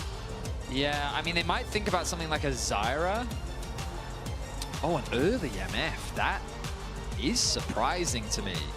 Of all the AD carry champions they want to prioritize, I am surprised that they would want MF. I guess they're thinking about maybe they... See, because now I'm thinking like, are they thinking about a Mumu? Are they thinking about Leona is still available? Surely the Nidalee's not too far off, right? They've just come from Korea. TC got the pass for it last. I don't think it's going to be Nidalee, bro. But look, a tree. Now that's more like, yeah, that's still part of the jungle, part of the crew, part of the ship. I mean, Ivan does but again, the same, but Ivan you know what I mean? MF is quite surprising to me. Yeah. Unless this is something like MF mid. Wow, you are cooking. Yeah, I don't know if that's like an answer into Victor, but I'm not going to worry about it right now. The Rakan answer means that Koi don't have much of a front line. They do have decent engage, given that they have Pantheon followed up with the Rakan. Of course, not amount of huge AoE utility, I guess you could argue. But both compositions, I would say, don't have a clear identity just yet, because when you think of Pantheon, you think of skirmishing, side laning, trying to look for early ganks, whereas when you think of Victor, you think of scaling, more about the team fights. And then again, for KC, you've got Poke with the Jace, with a little bit of team fight value, just an all-rounder, a top lane pick, just because of how safe he is to blind. I think the Siren ban makes a lot of sense, because when you think about Koi, they are lacking a little bit in terms of frontline. And then you've also got scaling support with the Ivern, with a teamfight value coming in from the MF. So like, there's a lot of components right now without a very clear direction with what both teams want to do. Yeah. We'll see how the rest of the draft evolves. I like the Leona ban. We talked about it earlier, still being available. And I think it makes sense in this context, especially when playing against the Misfortune. But now, what is KC's engage? Because Alistair, Renata, Nautilus, and Leona are all gone. Yeah, because things like Brom is disengaged, right? There's nice setup, good skirmishing, but not reliable frontline engage. Okay, Koi are going mega scale. They are indeed, but so no now enchanter with the Sivir. Now something like Ornn could potentially have a lot of value. Into Jace, it's not a great matchup, but just a little bit more of a frontline and an engage could make a lot of sense. We'll see what direction they end up going in, because there's, I mean, ultimately there are a lot of options for you as a top laner, especially when you are anticipating this Jace top. It could be flexed into mid, but yeah, Hui definitely makes sense in Vladdy's wheelhouse as an answer into the mage. We saw this a lot from him. He had some great performances on it in winter. And now in terms of supports, I think the Rakan takeaway was just a really good one, especially with those bans alongside it. Sorry, I'm just sitting here spitballing, buddy. No, I think that's fair. Maybe they go on Mumu support. Oh, yeah. I can play, I mean... Nico is the other one. Yeah, Nico's a really good option. Where is your engage? Elise? Ooh, I mean, they're going... That's pick. That's pick if I've ever seen it, but... With Ivan? Who sets up Misfortunal? Oh, Malphite would be huge. That feels so big. I think Malphite's a really good pick here. And into the Jace lane as well. Yeah. Very good. Oh my god, Koi. I don't know, Betty. You can't lane swap out of this one. No, you can't. What do you want to say on this? I mean, Gragas is fine, but I really wanted that Malphite. I really would have been happy with the Malphite. All right, Gragas is completely fine. A lot of disruption, a solid front line to complement your scaling. I don't think that the engage from Koi is the best, but it'll work. With the Sivir ultimate, with the Rakan, Pantheon ulti as well, they have a lot of tools to just start off the fight. KC, though, I mean, so here's where I sit there and get a bit confused about this draft. Only because I think Elise, MF, very powerful 2 versus 2 lane. But I do agree with what the desk was saying, that this bot lane hasn't demonstrated an ability to just snowball and run away with a winning bot lane 2 versus 2. Especially into Sivir with the spell shield, I think even setting up for that play is going to be harder. And then you're not even complementing that with an aggressive early game jungler. If it was Elise Pantheon, Dan in my head would be like, oh, okay, so the idea is to really go hard in the early game, really attack these lanes, try and get off the map in the mid game, and just look for fight after fight, especially around these neutrals, like contest the second grub spawn, contest the second dragon, fight using those first item spikes. But you've got an Ivern with Hui, who are both champions.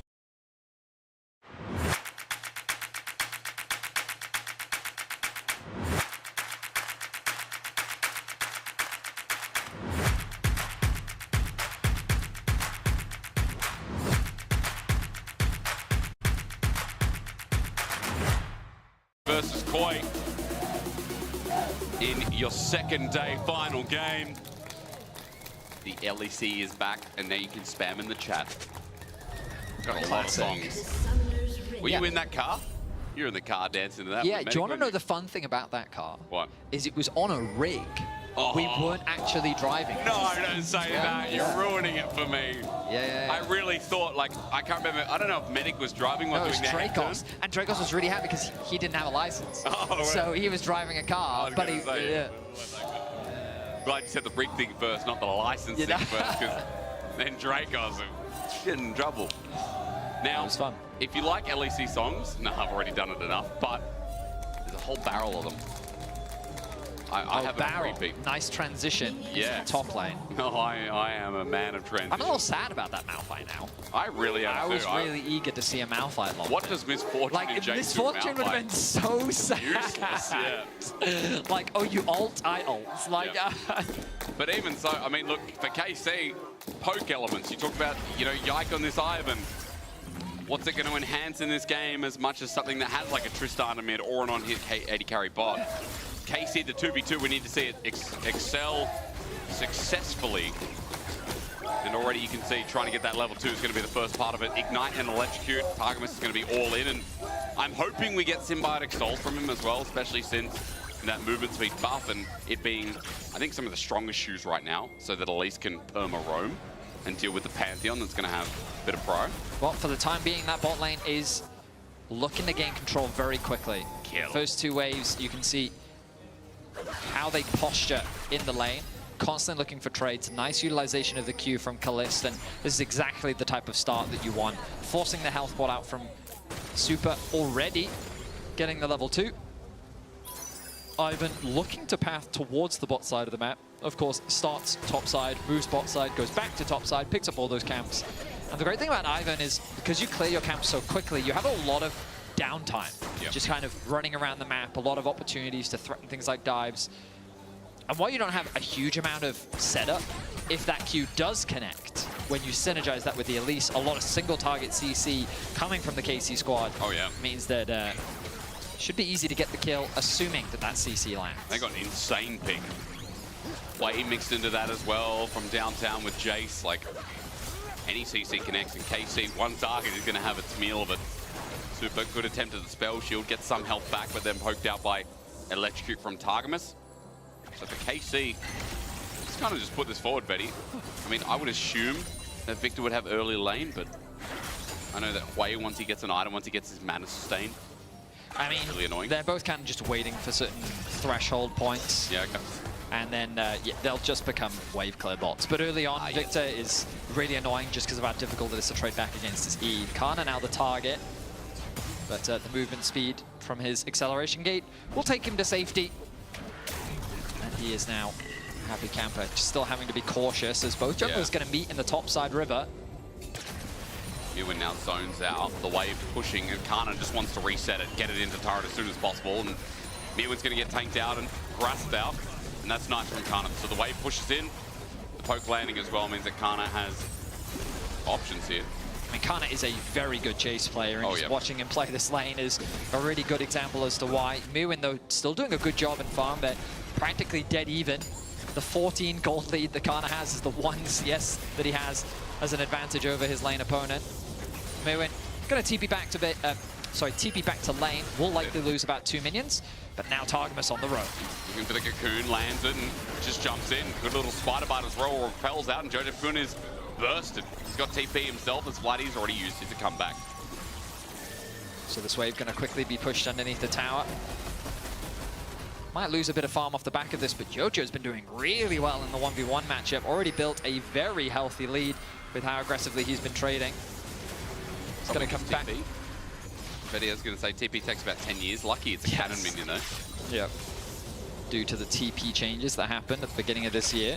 I do miss old TP, but I do like now that, you know, you can TP to a minion. If that minion dies, it can look very inty if you're like past the wave. That's your favorite part, okay. That is the favorite part. Very classic play-by-play. But reminder that, so the thing about these winning lanes, which is what I appreciate about what the analyst desk was talking about, is that, like, look at the actual difference between the two AD carries. Like, Sivir is largely unfazed, you know, pretty much dead even in CS. The wave is stacking, and they know that they'll be able to catch it. The resets quickly come through from Super, but sure, he'll lose a couple creeps, but he's really not at any risk. And as long as Koi play patiently and don't allow Targamas to, like, just run rampant, running around, getting picks here, everywhere, getting kill after kill, then I think Koi is quite happy with the fact that eventually they'll get to a nice point in the game where they can look for these team fights, play the front to back. I guess it becomes a question of how easily can Super play the team fights. Sivir, traditionally a fairly short-range AD carry. Well, Elyoya repeat gank in the top lane. Oh, nice sidestep Kana. Still gets bodied for a little bit, and Kana's going to try and take the 1v2 on. Elyoya spears up as we look towards mid. Targamas is back and just dead. Oh, whoopsie! I thought he could turn into a spider. Maybe he thought the same too. Jojo with a huge outplay has to commit the flash, but he will draw first blood. Targamas looking to make things happen on the map. And his death has ripple effects as well, because not only does Jojo get a kill and accelerate the victory even more with the stacks, but on the bot side of the map, have a look. Kalis now being zoned away from farm, being threatened, allowing Super and Alvaro to push in this wave and get another comfortable back. This bot lane duo that's supposed to find advantages, this Elise that's supposed to be running around the map finding picks, is not finding anything right now. Not stopping there, movement speed given, Elyoya flashes in, but is there damage enough? Body slam, and now ulti sent out, Miwin almost died. That caught me off guard, the damage from Kana was close. As Jake tries to finish the job. He's got a trigger seed, he's got a bubble, the flash away from Miwin, he buys time, but the Ivan doesn't do enough damage. Elyoya's just got the spear out. Another cued in with the trigger seed should be enough. Elyoya puts the shield up. Yike came in to save the day, but he's almost dead with a spear through his heart. Casey's early game is a disaster. The healing from the Gragas, Elyoya getting a level up in the fight as well. Koi find 3 kills to start off game 3, and already things are looking disastrous for KC. Oh man, I mean, on a whim that play, you can understand why Yiko stopped there as bullet time just to get the push in, to get that bounce back, but 2 kills for Elyoya on this Pantheon jungle as we watch how top unfolded. So the flash stun comes in from Elyoya. Flash into the E from Mew and gets the barrel. And I mean, it's just an easy kill, well executed. Now, the W just used from Mew, and he's waiting for it to come back up. Yike drops a wall over, and then he gets the healing from the W. And then crucially, look, level 5 for Elyoya. The auto attacks from Yike would have been enough to get the kill, and then there he gets the level up. Which means that then with the Q coming off cooldown, he has just enough mana to finish off the kill. Everything going just right. And the Kois... The Kois? No, I like that, the Koi. Yeah, the Kois, they're elated. The school of Koi, good one. ecstatic at the early success in this rivalry, which has been very one-sided this year in favor of KC. Yep. But Koi finally looking to change that narrative, especially after what is a very difficult weekend. G2 into KC. Remember, single round robin best of 3, which means that there won't be a rematch later in the split. It'll have to be playoffs that they meet again. So getting a win here is crucial if they want to be contesting for those top 3 spots. And for Koi, you look at the rest of their schedule. As you said, yes, it is. Excuse me, just have to readjust. I was going to say, oh yes, no, it's G2. No, Koi have got Team Heretics later next week. Yeah. So a win here would also propel them up to really smack down a team that is still trying to find the development through their rookies and their solo lanes. So yeah, a big momentum shift. 700 gold lead is only the lead, but for Koi, again, that Pantheon is worth mentioning. We both had suspicions about the draft. We both said, you know, it feels like this draft is harder to work with. You already talked about the late game element of Koi too. Getting through the lanes, seeing Jojo and Super in good positions on top of that too. Not too shabby. We'll see if KC can do anything to upend the advantage that Koi have been able to build for themselves. Super continuing to farm away. But just look at how strong Jojo is. And I will say a big point of criticism from me and many others was Jojo's laning last split. Yeah. I think that he was a weak point for Koi. But to be fair, this series, I think he's played pretty well. His lanes have been good. I mean, granted, he's been in 3 winning matchups each and every game. Oh, hang on. There's the ulti. It's a good response, isn't it? Kana's caught out. Explosive card, fantastic body slam on top of that Kana. His flash still isn't up and available, so the timing is perfecto. I can't say that in Spanish as Super's getting dove now. Misfortune ult sent down. A flash is a whim. Super dies. Khaled gets one back. First kill on the board for KC. A much needed kill for KC as the timing was so unfortunate for Kana just as he TPs back into lane. Koi pounce and they secure themselves another kill on the top side. And we were just talking about how KC haven't been able to find any advantages on the bot side of the map, but then they go and get a 2v2 kill, accelerating Kalist and setting him up for success. You can see that first item quickly on its way soon. The recall going to come through, and there is the Bloodthirster looking to be secured. Yike gonna find him. Good little setup at the trigger scene, and the ulti comes out straight away. The Cowstorm doing damage and zoning off as Alvaro just jumps into a cocoon and almost dies. Severing Bolt is helping, but the burn almost does it itself. Alvaro I'm talking about is gonna get away from Yike's auto attacks as Daisy comes out to say g'day, and Koi's just gonna run away. But now a close call. Flash is expended from Alvaro and Elyoya in that short exchange. KC definitely not down and out. Remember, that gold lead was much bigger. But they've been able to close the gap pretty quickly. They're finding opportunities where they can.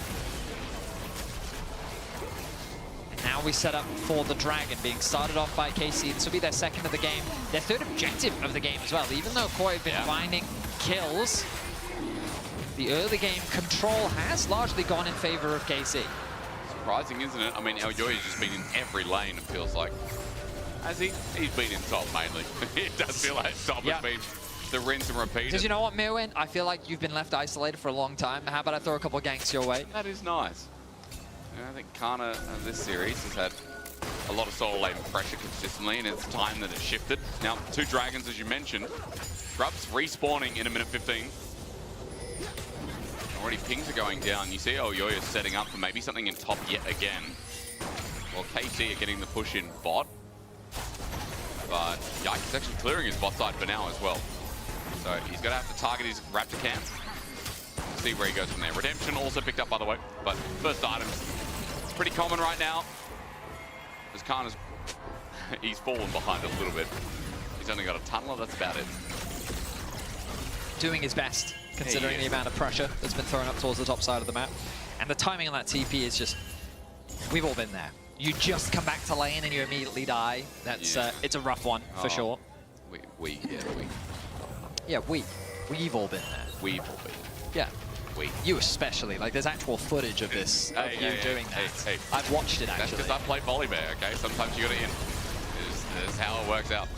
I thought you were a Renekton one trick. No, I moved from that because I feel like Renekton's Aragon's thing. Oh, I see. But see, volleyball, I played it before it was cool. Right. I just did the boring run. Pretty sure Baus did it before you, though, didn't he? Well, he technically did, but if I didn't watch his streams before... Also, didn't Adam literally play it at Worlds? If I didn't watch or know of any of it before... Ah, the classic, if I don't see you, you don't see me. That's right. If a tree falls in the forest, did it break? Yes. Did it fall? Yep. Okay. All right. Glad we settled that debate. Well, there's no facts, there's no proof. Grubs are alive, and Yike is first on the objective. Targamas aware that there might be a sneaky Spartan sitting in the brush. Yeah. But that's all 6 grubs. Yep. That's all 6, all 6 grubs and 2 drakes. Yep. KC are living up the objective game. It's going to be a race to first tower now for the feats of strength. And really, it is in KC's favor, given the bot tower looks relatively low, the top tower as well. Oh, not 6 scrubs. All right. Elyoya did make his way up and will deny. I think KC will be content with the outcome of this, though. They will. By the way, if you're sitting at home thinking, oh, no feats of strength, I'm going to be honest. Even though the feat of objectives already picked up, I think feats of strength don't mean much. Keep that between you and I, chat, as Kana and Yike are chasing down Mirwin. Not going to find the stun up, but Kana launches on Hammers first as this makes it 2v2 Elyoya once again. He's always top lane. That ulti just targeted here as Yike is not taking up the deal. He flushed away, but it's to a Chaos Storm. Koya looking to charge forward as the body slam flash.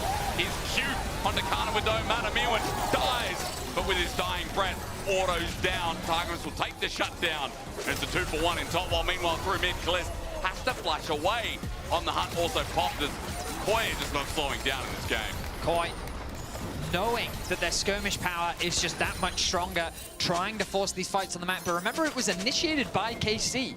Yike and Kana trying to get a collapse onto Mirwin, but the response from Elyoya's ultimate meant that he could join the fray. And with the arrival of Jojo, but now Super the target. Yeah, he's waiting for Spellshot. I believe it's up and available. Good save by Alvaro as Boomerang Blade comes out. Kalista in a bit of trouble now as well. PTA's already put out a rather lethal tempo. They're just breaking him apart. Great engagement and shut down to a Sivir at minute 15. He can't keep getting better for Koi.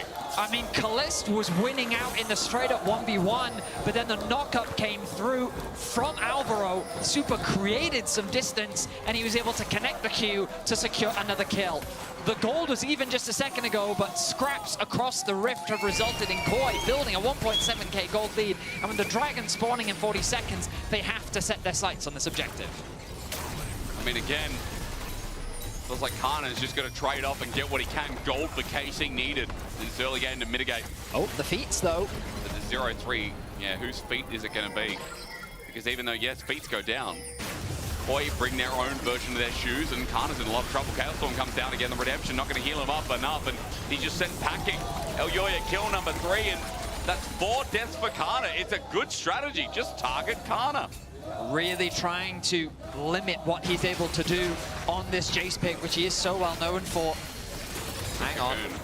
Not enough damage though, that's a rotation down. What a run, Targamas. Chunked out as Alvaro comes in, Gleaming Quills. I mean, he's fast. That's the good news. That is a good news. He's got Symbiotic Souls fully upgraded. And now he's going to have to go back and heal up. Oh, interesting. Koi actually abandoned the Dragon to try and contest the Herald. Yeah. Again, this Pantheon is a bit of a beast right now. 3-0-3, the Eclipse completed with the Tunneler as well. He's ready to scrap. He wants to fight. And KC have to respect that as the bot tower falls. Jojo becoming monstrous on the Victor. Oh, yeah. As we said, it's been a relatively good series for him today. 2K stretches the lead with that turret going down as well. Elyoya starts the Dragon. This will be number 3 for KC. Trying to move to contest, and they've been good on objective so far. It's been the one saving grace, but Alvaro now with the quickness sets up and finds himself a Kalist out of position. Elyoya jumps on his position. The Spider comes down and dies. That's what you do. You step on them as the bullet time is hitting air. I think that just hit me.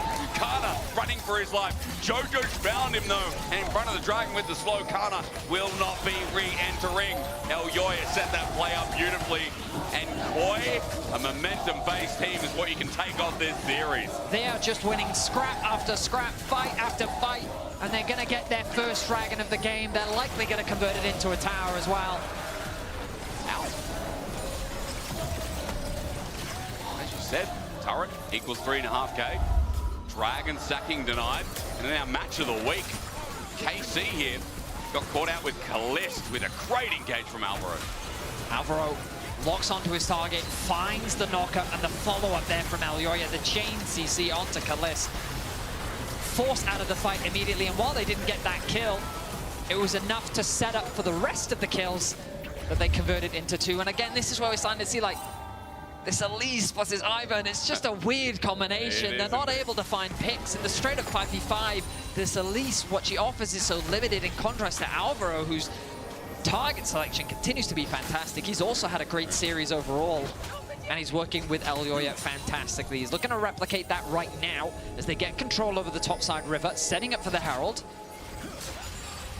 But Betty, you know, the problem with poke comps is if they fall behind and you have bruises on the other side, more health, more sustainability, more frontline, it's a nuisance. KC's poke ain't doing enough work, and I don't know, we got a Sivir, we got a Victor on the other side of the rift. Some would say we are running out of time as more gold being given over, with Jojo getting his second solo turret this game. Herald eventually drops to Elyoya's Pantheon. And that gold lead is still growing ever so nicely for Koi. And we heard earlier in the day a bit of a hot take from Niski, where he said that his hot take is that Koi can make top 3. I remember him saying that, true. And he largely based that off his scrim experience. But it's nice to see some of the elements of what he was talking about. You know, one of the biggest criticisms that we had of them last bit was when they got leads, they threw them. Yeah. Right? They were impatient. They sometimes skipped steps on the setup, and they, from winning positions, they couldn't always convert that into victories. The other criticism we had was Jojo in the mid lane. His laning performances, the fact that he was solo killed by Camilo.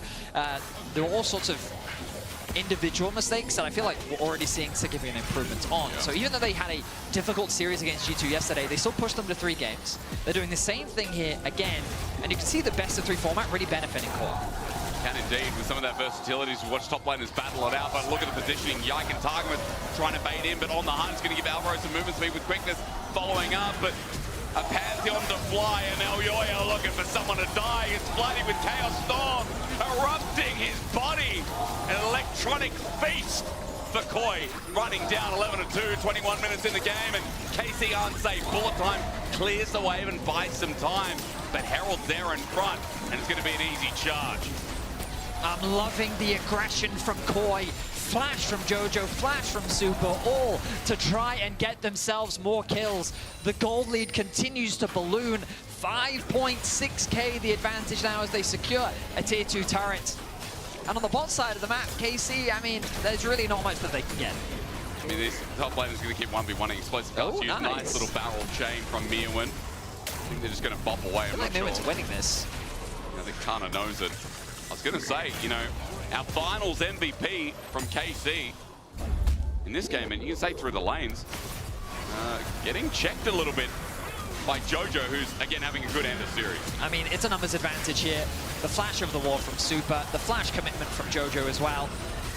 Nice play to shut down Vladdy and set their sights on the tower. And I mean, little to really break down off the back of that as well. But it's just, again, like question marks around the comp coming through from KC. But also just the level of confidence that we're seeing from Koi is great to see. We'll see if they can maintain this momentum, as really they're on track to win this game and get a much-needed win here in week 1. I mean, surely 2.5k gold lead. I know it's an Ivan versus Pantheon, but still worth mentioning. The Victor versus Sway is more important to me, as Jojo heading towards his Seeker's will become Zonya's. So that'll be the 3rd item, while 2nd item not even built for Vladdy here. 13 to 15 is the EXP gap right now as well, about 11.5 if you count the bar. And next up, we got Atacon. Dragon, number 4, also coming up in 30 seconds. For KC, just getting into their jungle right now is a watered struggle. Looks like KC still want to contest this Otacon, though. They have 4 members on the top side. Kana has the TP available. It's a dangerous objective to start. I don't really like it from Koi, but the good news is they've drawn them away from mid lane. And look at Super, already chipping away at this tower. Kalist going to use his mobility to wander his way over. They're going to teleport. Kalist is flashed down, making it rain for the time being. Super takes some damage, spell shields out. Elyoya ulties in to try and save it, but he's gone too far. Kana with the punish as big as Alvaro helps out his jungler, but Kana's able to withstand for now. Miwin also caught out. No! Koi, you can't do it again. 2 members dead. Picks from KC, and it does feel like Koi should not have thrown that away. Oh, I mean, no. I think that they were not expecting the flash commitment from Kalist. As MF committing a flash over the wall to get that kill onto Super, I mean, that may come back to bite him later, but ultimately it puts them on soul point. They get 2 kills off the back of it, and they slow the bleeding. They've been able to reduce a 1k gold deficit and give themselves a clear win condition of securing this Mountain Soul. And again, this flash, very ambitious, applies the slow onto Super, allows the Khan to collapse in from top lane. And the idea is pretty good from Koi, but I guess they really didn't respect the ability of KC to collapse so quickly. That movement speed from MF can be quite deceptive. Miwin getting caught out as well. The cherry on top, Kalist gets another kill, and no response from Koi. As you said, the respect wasn't there, and KC bite down, minimizing 2,000 gold.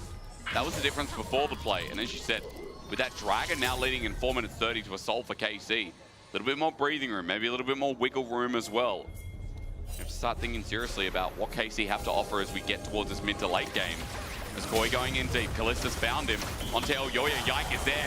Great little root caller as well. Elyoya flashes away. Whoa, whoa, whoa. Yike has got him spiraling despair.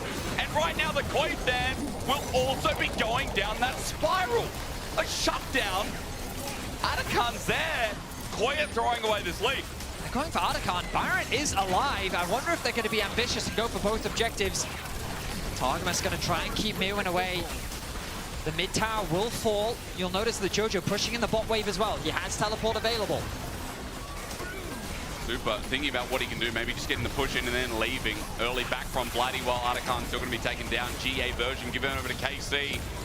Baron's also up, but they're not going to be that ambitious. Elyoya's up in 10 seconds, and Kalist just moves up, gets a turret, and pushes down. Kana, meanwhile, though, he's got the GA, remember. Jojo can't do too much more. Chaos Storm was launched. I will say, I am surprised KC chose not to go for the Baron. Perhaps they thought that it was a greater risk, especially playing into Sivir and Vladdy, and I would very much...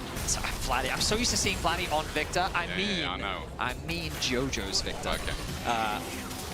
But yes, and in that case, it makes sense why that they would avoid the Baron and instead get the Otacon. Now with the GAs, they're in a much better position they were in before. The gold deficit was 5.8k.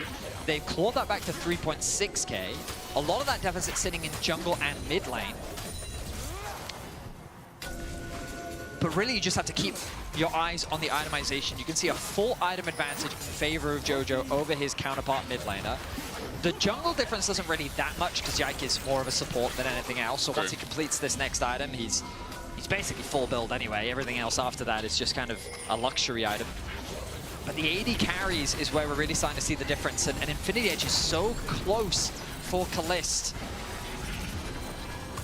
Bit more gold, and with that item, he's really going to spike hard. And Koi very quickly losing control of this game.